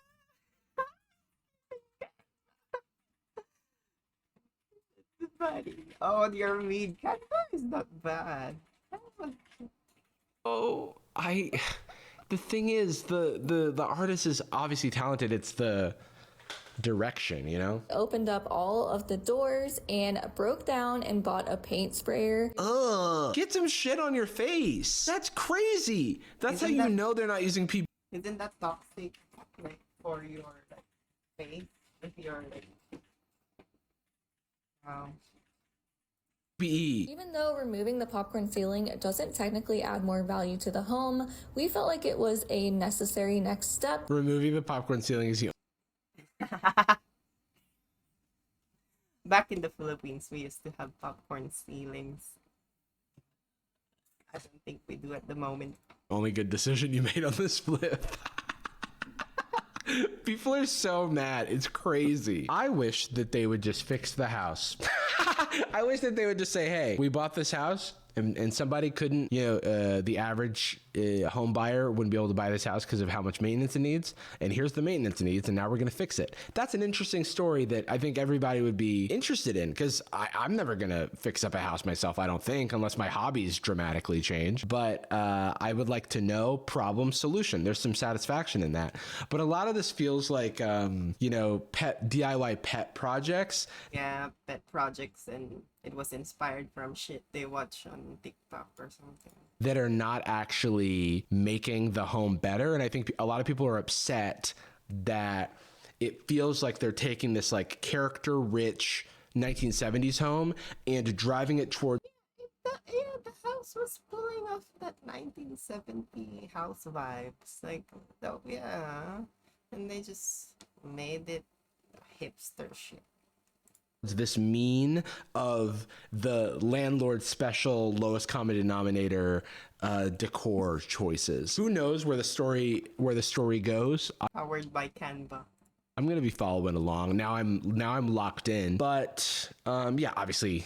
Don't harass these people. That's bad. People are harassing them enough already. The comments are very mean. I've watched a lot of bad comments, or excuse me, a lot of bad content in my career on YouTube, and I've never seen the comments filled with such ire and creative burns too. People are on one with this group. All I can say is I'm glad that I've left Florida, and I'll see you next time. How bad is it? Florida.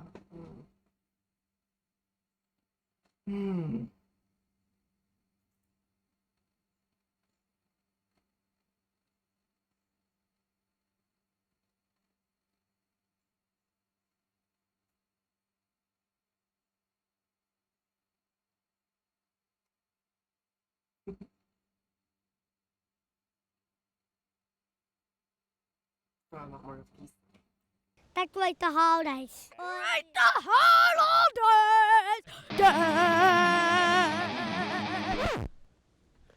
Okay. What's up, folks? How's it going? This holiday season, Oreo is embracing the holiday spirit by encouraging people to... No. Are you excited for the holidays? Definitely. Why? Because there's going to be a lot of presents and candy. Can you describe to me what that holiday cheer is? What's that holiday spirit? Just a lot of people being happy and watching Yule logs on the TV. You got that digital Yule log? Yeah. How do you decorate for the holidays? For Christmas, you get a tree and then you buy some ornaments and then you put them on the Oh, tree. yeah. I don't know where to put our tree though Did the mom teach the kid to use Oreo? because it's so big. How big is your tree?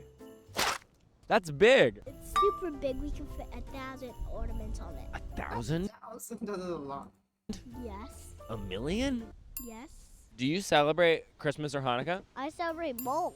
I'm half Jewish and half not Jewish. Me too. Do you like decorating for the holidays? Oh, that's so adorable. Everyone can celebrate Christmas. I think they call it Hanukkah. Yes. What do you like about it? I like to make stuff and then hang it on the wall or something. Do you like to decorate early? Yeah, so when it's time to celebrate, we already have our decorations there. Are you excited for the holidays? Yes. What are you most excited for Hanukkah? Presents. I'm ready to get presents. Going to only get one wish. But for Hanukkah, since I'm Jewish, go get 8 days to wish for many, many things. What do you guys want for Hanukkah?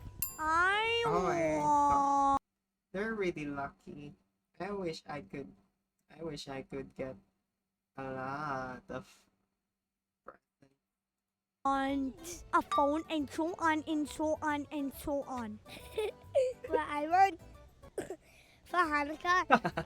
I want a mansion. Would you describe to me what the holiday spirit is? Well, I feel like there's more than one. There's giving. It's also about spending time for your family. Yes. Can we get into the holiday spirit really quick? Yeah, definitely. There's gentle snow falling across the land. Every man is singing hand in hand.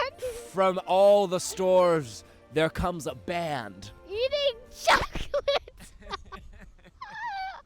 I like the kid's hair. It's so adorable. It was giving me young punk. I'm a rebel. No throats are sore, no swollen glands. And they eat chocolate. How do you decorate for Hanukkah? Probably make challah. Okay, not challah. Sing the Jewish version, I think like it's Hanukkah. We light the candles.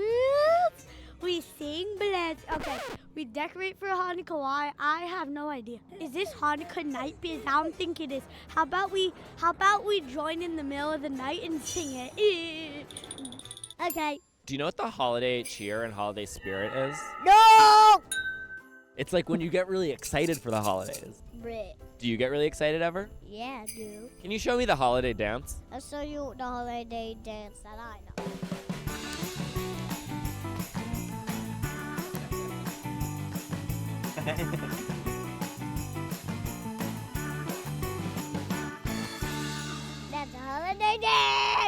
Okay. Why do we do the holiday I love the holiday dance? To inspire people. Do you feel inspired?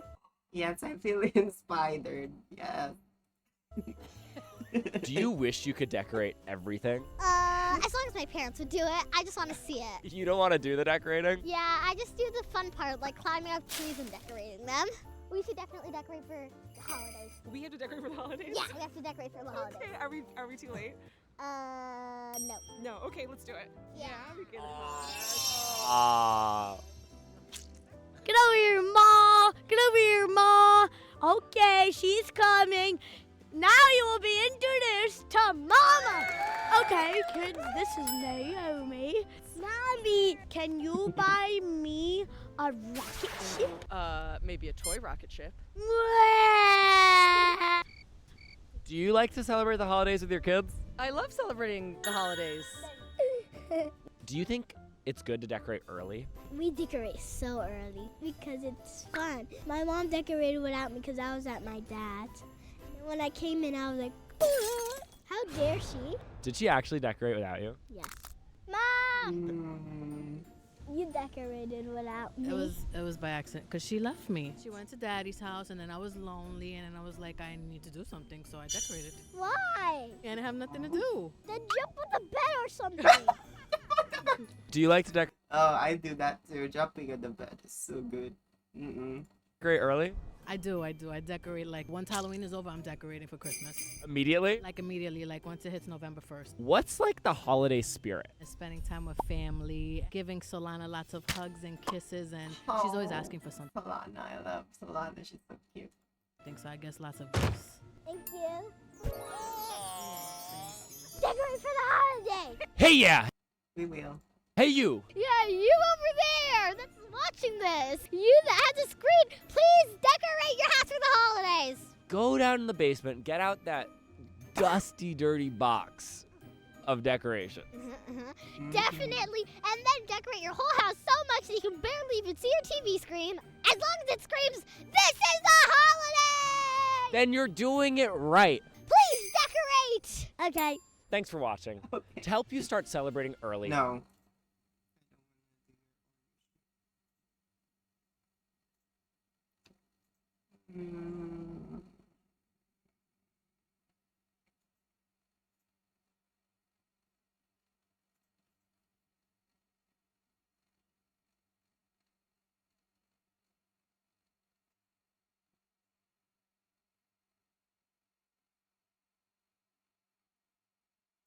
I see this all the time. Like Facebook, Instagram. They have these If you spend a funny lot of time on ads. YouTube or social media, especially short form content like TikTok or YouTube Shorts, you've almost certainly seen ads for these interesting puzzle games. You have to open up various pins to help someone escape from fucking somewhere. annoying. The games look pretty easy. By watching the ad, you know you can almost certainly beat the level, so you might as well download the app and give it a try.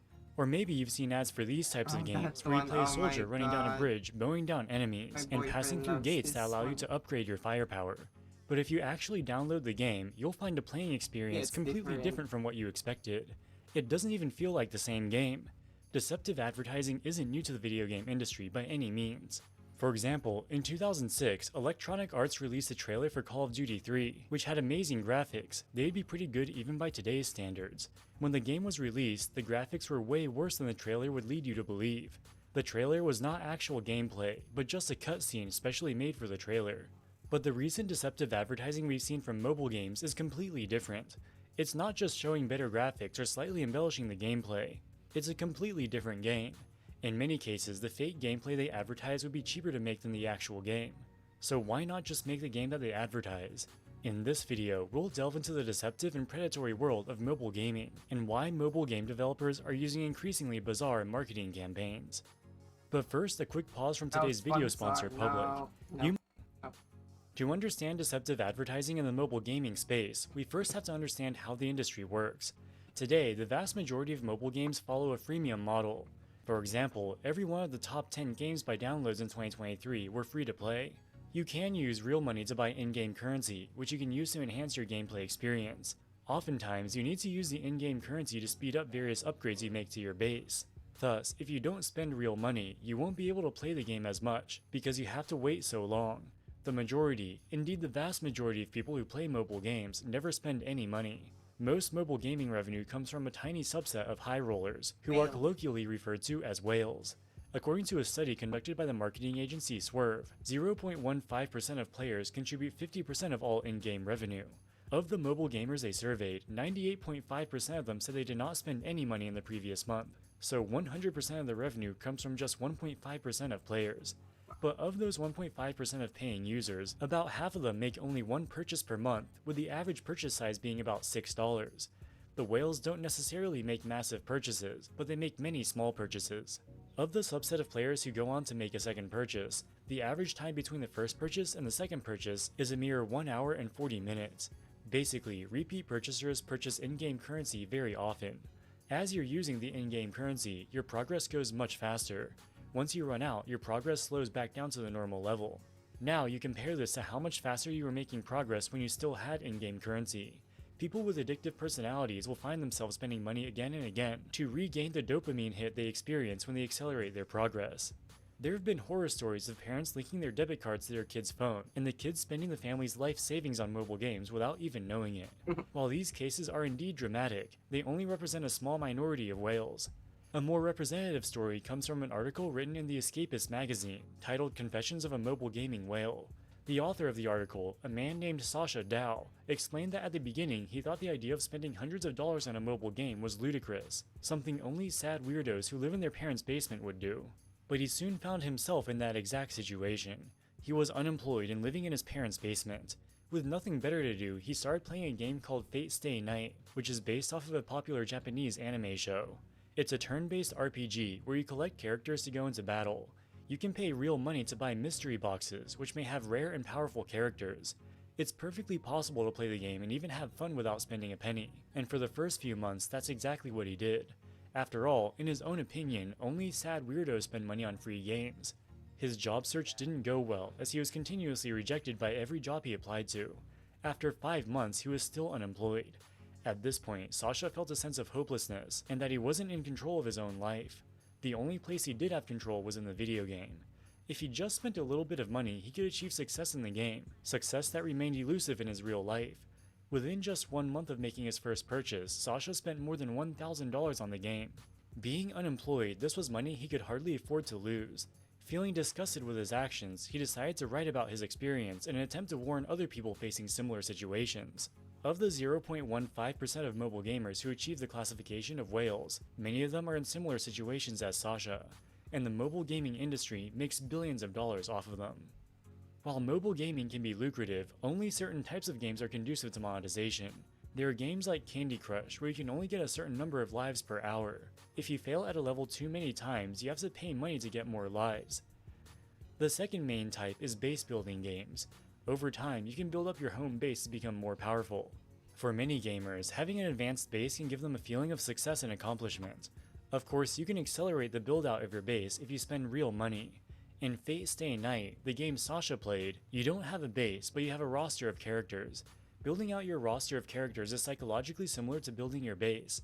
While these types of games can be highly addictive to certain people, they're difficult to advertise. It takes time to understand how the game works and really get into it. Just watching a 30-second ad isn't going to convince most people that the game is worth playing, especially when there are so many other games which look almost the same. Around 2020, a few clever game publishers thought of a new marketing strategy to help themselves stand out. The most prominent one was the maker of a game called Homescapes. They blanketed social media and YouTube with ads showing a guy trapped somewhere and you have to pull out pins in a certain order to save him. It's one of those see how smart you are puzzle type of games. The marketing campaign was a huge success, and to date, the game has garnered more than 100 million downloads. But when you download the game and start playing, you'll see that it's actually a Candy Crush ripoff. Another example is this game called Top War, which also has over 100 million downloads. Based on its advertising, it looks like a game where you endlessly run down a bridge, mowing down enemies and increasing your firepower. When you download the game, you'll see it's completely different. You build a base and raise an army which you take into battle. The battles look nothing like what's shown in the advertisements. So why do they do this? Why not just make an infinite running game? This is obviously what people want, seeing as they got 100 million downloads. And if anything, it'd probably be easier to develop a game like this from a technical perspective. The problem with this type of game is that it's very difficult to monetize. You're not building a base, so there's not much motivation to spend real money. The vast majority of people who download the game will be confused and immediately delete it after they realize it's not what they thought it was. But the game publishers don't care about the vast majority of people. The publishers are whale They just hunting. want the whale. If they can just find one whale, this can cover the advertising costs for 1,000 people who immediately delete the game. 1 in 100 people will give the game a chance and see that it's actually kind of fun. A small fraction of these people will end up as whales, who spend hundreds or thousands of dollars on in-app purchases. So how are the game publishers able to get away with this blatantly deceptive advertising? The main reason is because the games are free. Hypothetically, let's say you spent $60 on the new Mario game, but when you go to play it, it's actually a Candy Crush ripoff.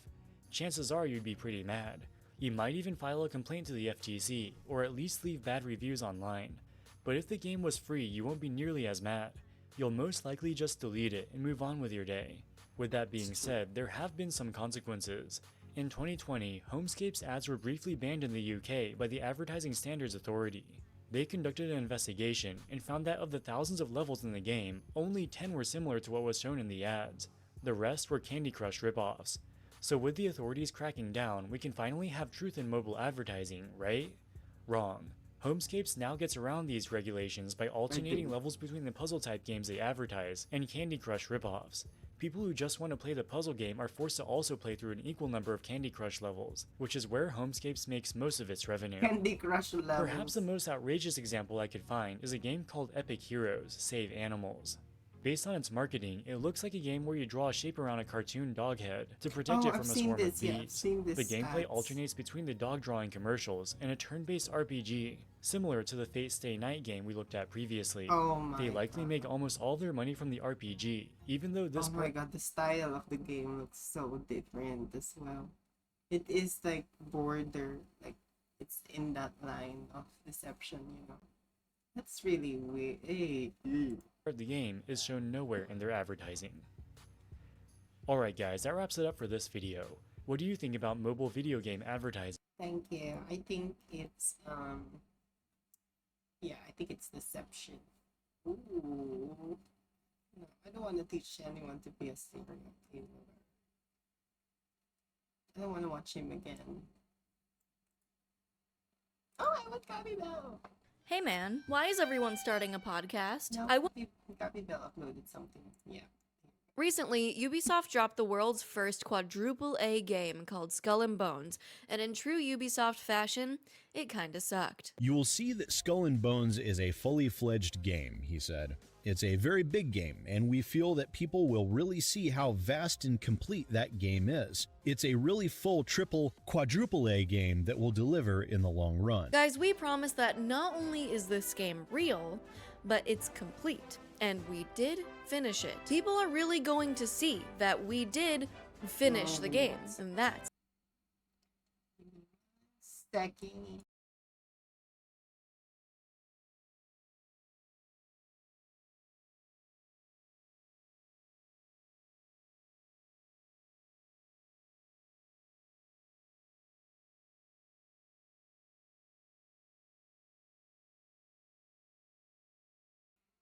Yeah, I'll watch this, the live. how good it is. It's not a little secret that big studios are dropping big stinky poop out of their butts for $60 or even $70 now. In the past decade, it seems there's been a trend of AAA games releasing in unplayable states. The game is broken, buggy, or even unplayable. Remember when they used to make games that worked upon release? Remember when releasing a game meant that it was done? You'd think if a game is ready to be purchased by millions that it should be in working condition, right? Right, guys? I'm gonna need to get out my exercise ball and green screen for this one.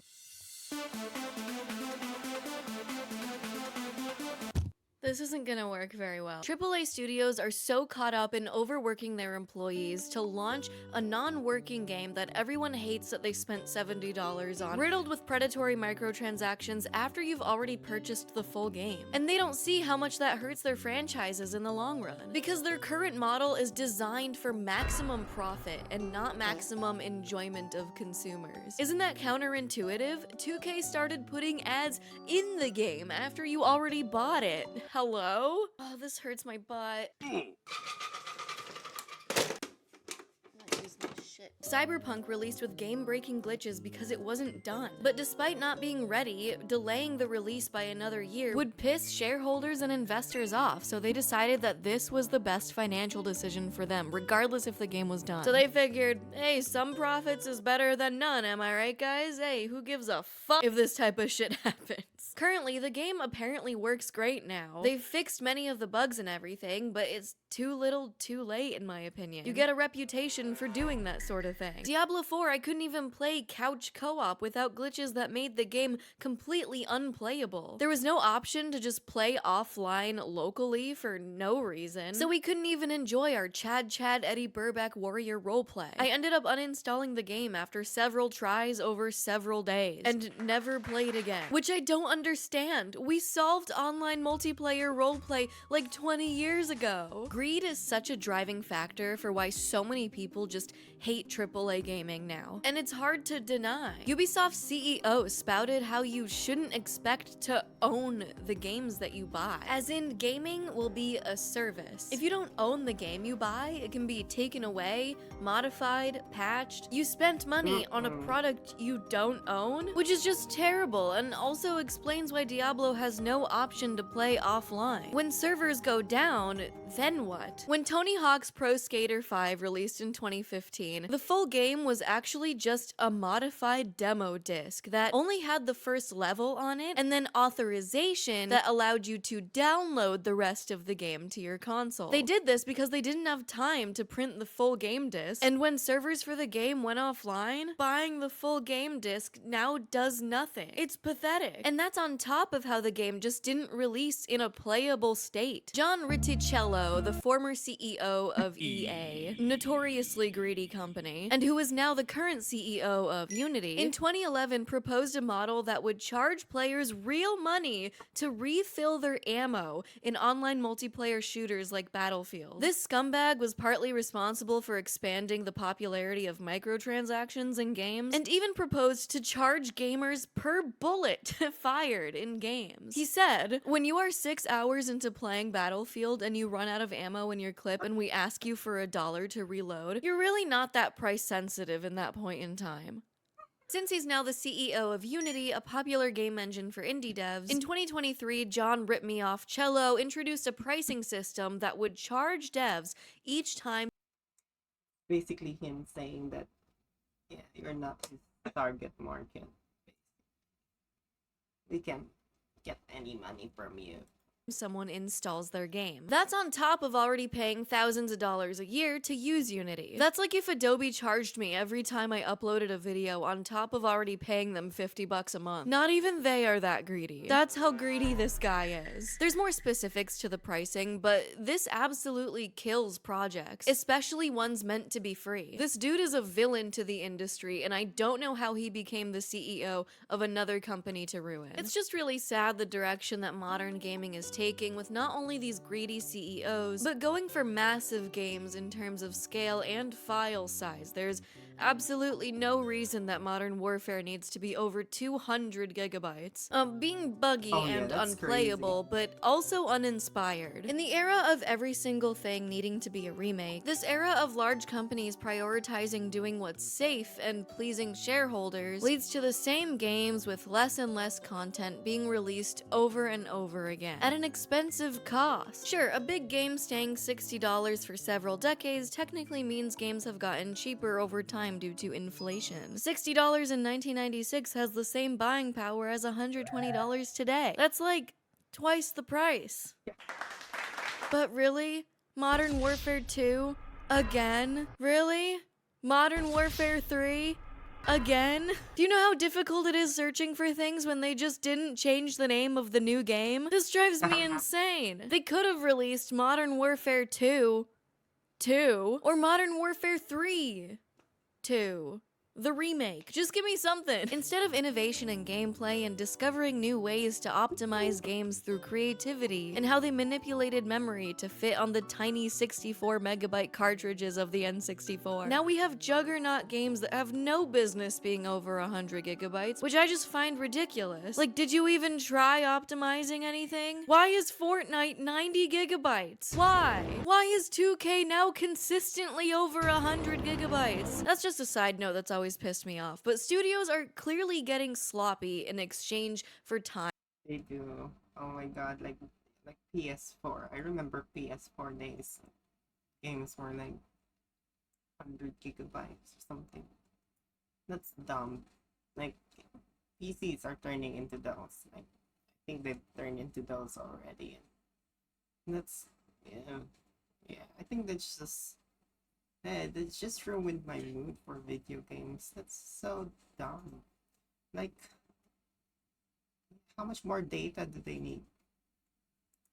Time and money. Why wait a few more years to put out a beautiful, working, exceptional title like Zelda Breath of the Wild when you could just pump out a Pokemon game every year in worse and worse condition and make an even more exorbitant amount of cash? Vast open world with nothing interesting to look for or find, just to call it open world. And sure, many games do this well, but maybe focus on a great gameplay experience before just jumping into the open world trend. Because games that release in unplayable conditions mostly end up with a quickly dwindling player base. Yeah, we're just going to be, we'll be there soon. No worries. Yep. Off the B flag. It's around this direction. What the hell? Yep, yep. This direction.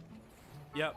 I think we're going the right way. That couldn't play when there was hype around the game and never stuck with it or opened it again due to the sour taste it left in their mouths. Even if the developers fixed some bugs and glitches post-release. Like taking a delicious pie out of the oven before it's done, so it's just like hot, soupy egg that might give you salmonella. There's a reason games like Red Dead 2 and GTA 5 have a dedicated fan base to this day, playing online and solo. Even if you need to pick up each can of beans one at a time, Rockstar did something right, and it's releasing a game that's done.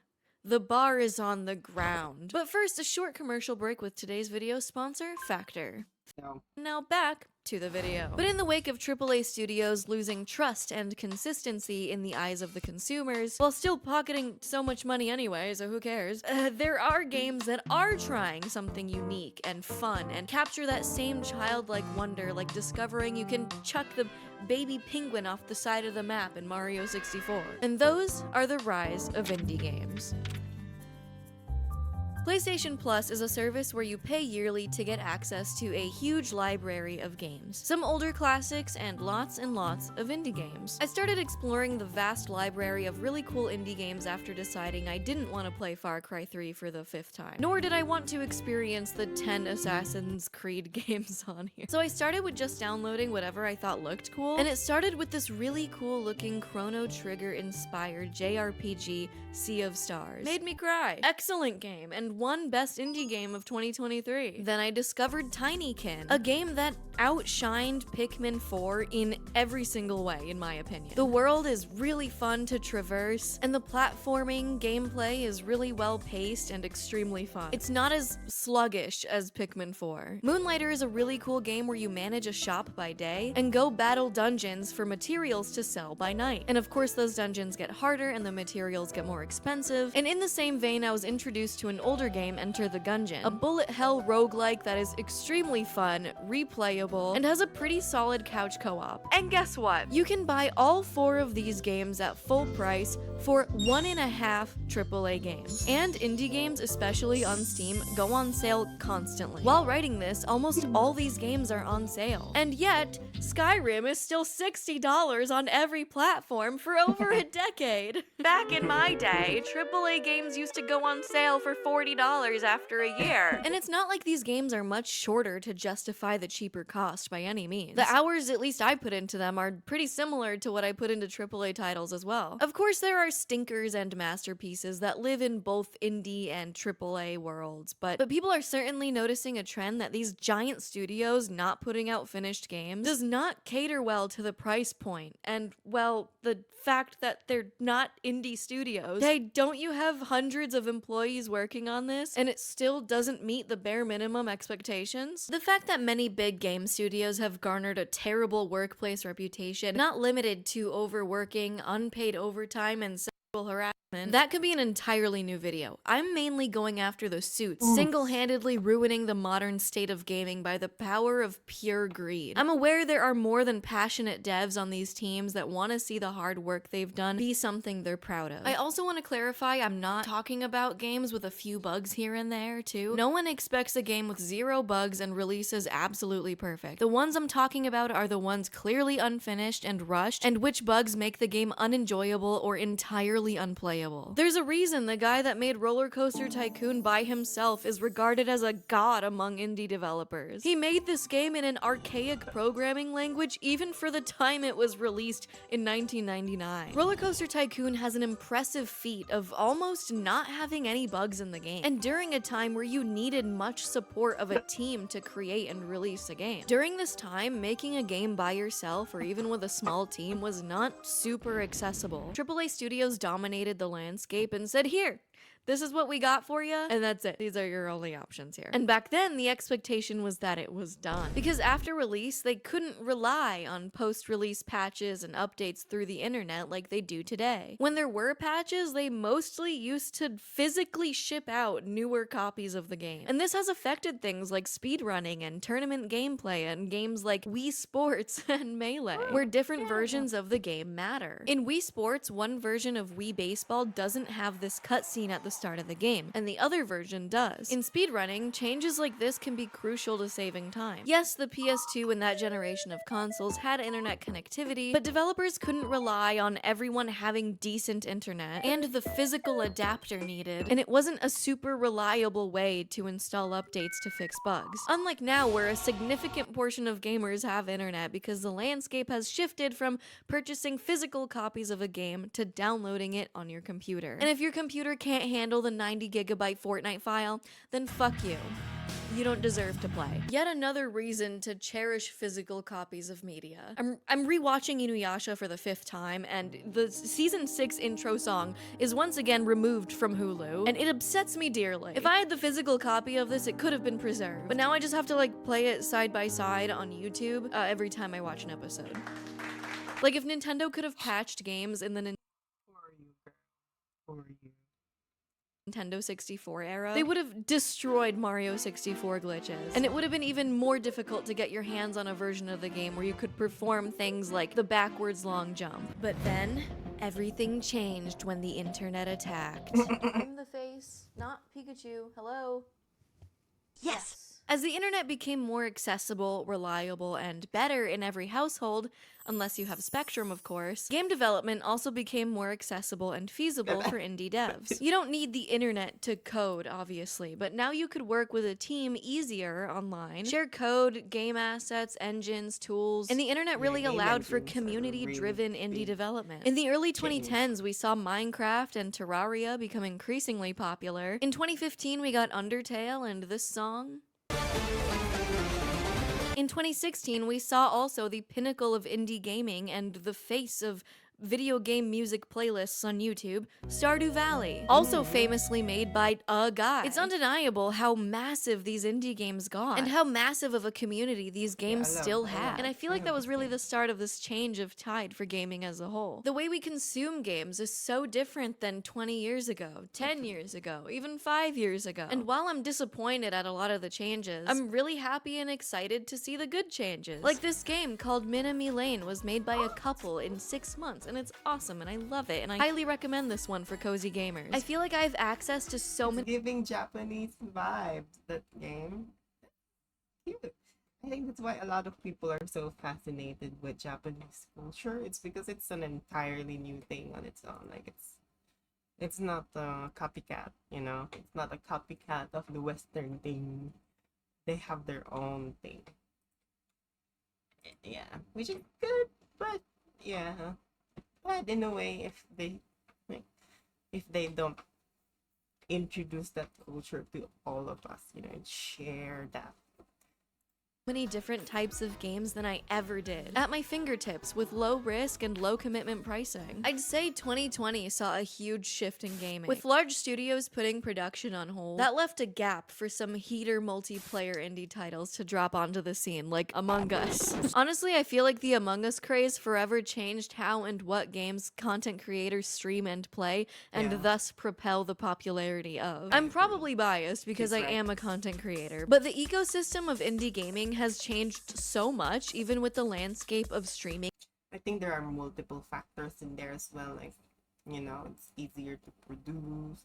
It's more easy to handle the load, the management of it, if they're working in various teams. And yeah, it's easy to play for multiple people. It doesn't rely on graphics that are really, really intensive to computers. Like, yeah, and that's why they're really famous. And some of them are doing the throwback trend thing, where they try to like use visuals that reminds us of the past. And content creators. I know Minecraft isn't an indie game anymore, but think about how much it propelled in popularity during the Minecraft YouTuber era. And now a lot of these creators are being outed as sexual assaulters.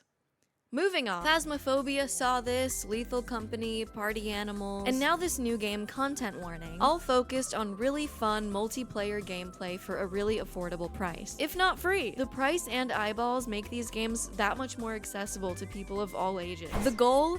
Get as many people to download this game as possible. Content Warning was free for the first 24 hours it was on Steam, and it saw 6 million downloads during this time. And after that, it's only $8. I don't want to harp on pricing too much because I don't think it's a giant factor in all this. You know, it does boil down to like corporate greed, but like it is a factor when you consider how indie devs don't necessarily have the same resources that big studios have in terms of marketing and reach. I mean, Content Warning is a game where you literally are a YouTuber, and the goal is to film spooky stuff and go viral. This game was made for people to play on stream and make content around, and it's so much fun, on or offline. This is so painful. This way? I don't think they even know where it is. No? Okay, which way? This is like Phasmophobia, I find. It's like, it reminds me of Phasmophobia. I think they're using the same sort of engine. Maybe they're using the same sort of, I don't know. Camera, I where? don't know. This way? Speaking of the massive online community indie games have, we have creators like Game Maker's Toolkit, who first of all makes really cool informational videos about game design, and Donkey, who hosts education. community game jams, where people make and submit a game in just 48 hours based on the set theme. In 2023, Game Maker's Toolkit's game jam saw over 20,000 entries. Of course, these are not all full games, but all really cool ideas, which are truly impressive to see done and thought out so quickly and cleverly. Rollerdrome is a game that I think it must be the passionate people who must be doing the work behind that. That's what I find with creative things like music, art, film, everything creative. I think the person needs to fall in love with what they're doing, you know? Like be at least sensitive to that craft. And yeah, be able to portray that. Like sometimes people use advocacy on certain things to express art, which makes sense. Sometimes it's therapy for some to make music. And yeah, it's the same with video games, you know. That generation of creative ideas. And yeah,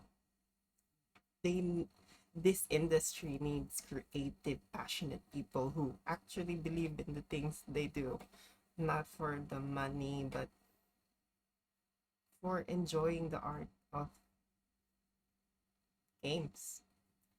I think that's what I that think. was first conceived at GMTK's first Game Jam, and in 2022 was released as a fully fledged, award-winning 3D arcade shooter. This gets a cool out of 10 from me. By the way, don't forget to subscribe so we can hit 1 million subscribers. My mom told me to remind people throughout my video, so here I am. You're welcome, Mom. Yes. Bouncing off of that, Steam and Gabi Bell. PlayStation I Plus love changed Gabi how Bell. we buy games. With the ongoing sales, releasing games in beta for basically free playtesting, games are just more accessible now than I need to be and I need to help with chores, so I'll talk to you guys whenever. I'm just talking to myself anyway. Goodbye.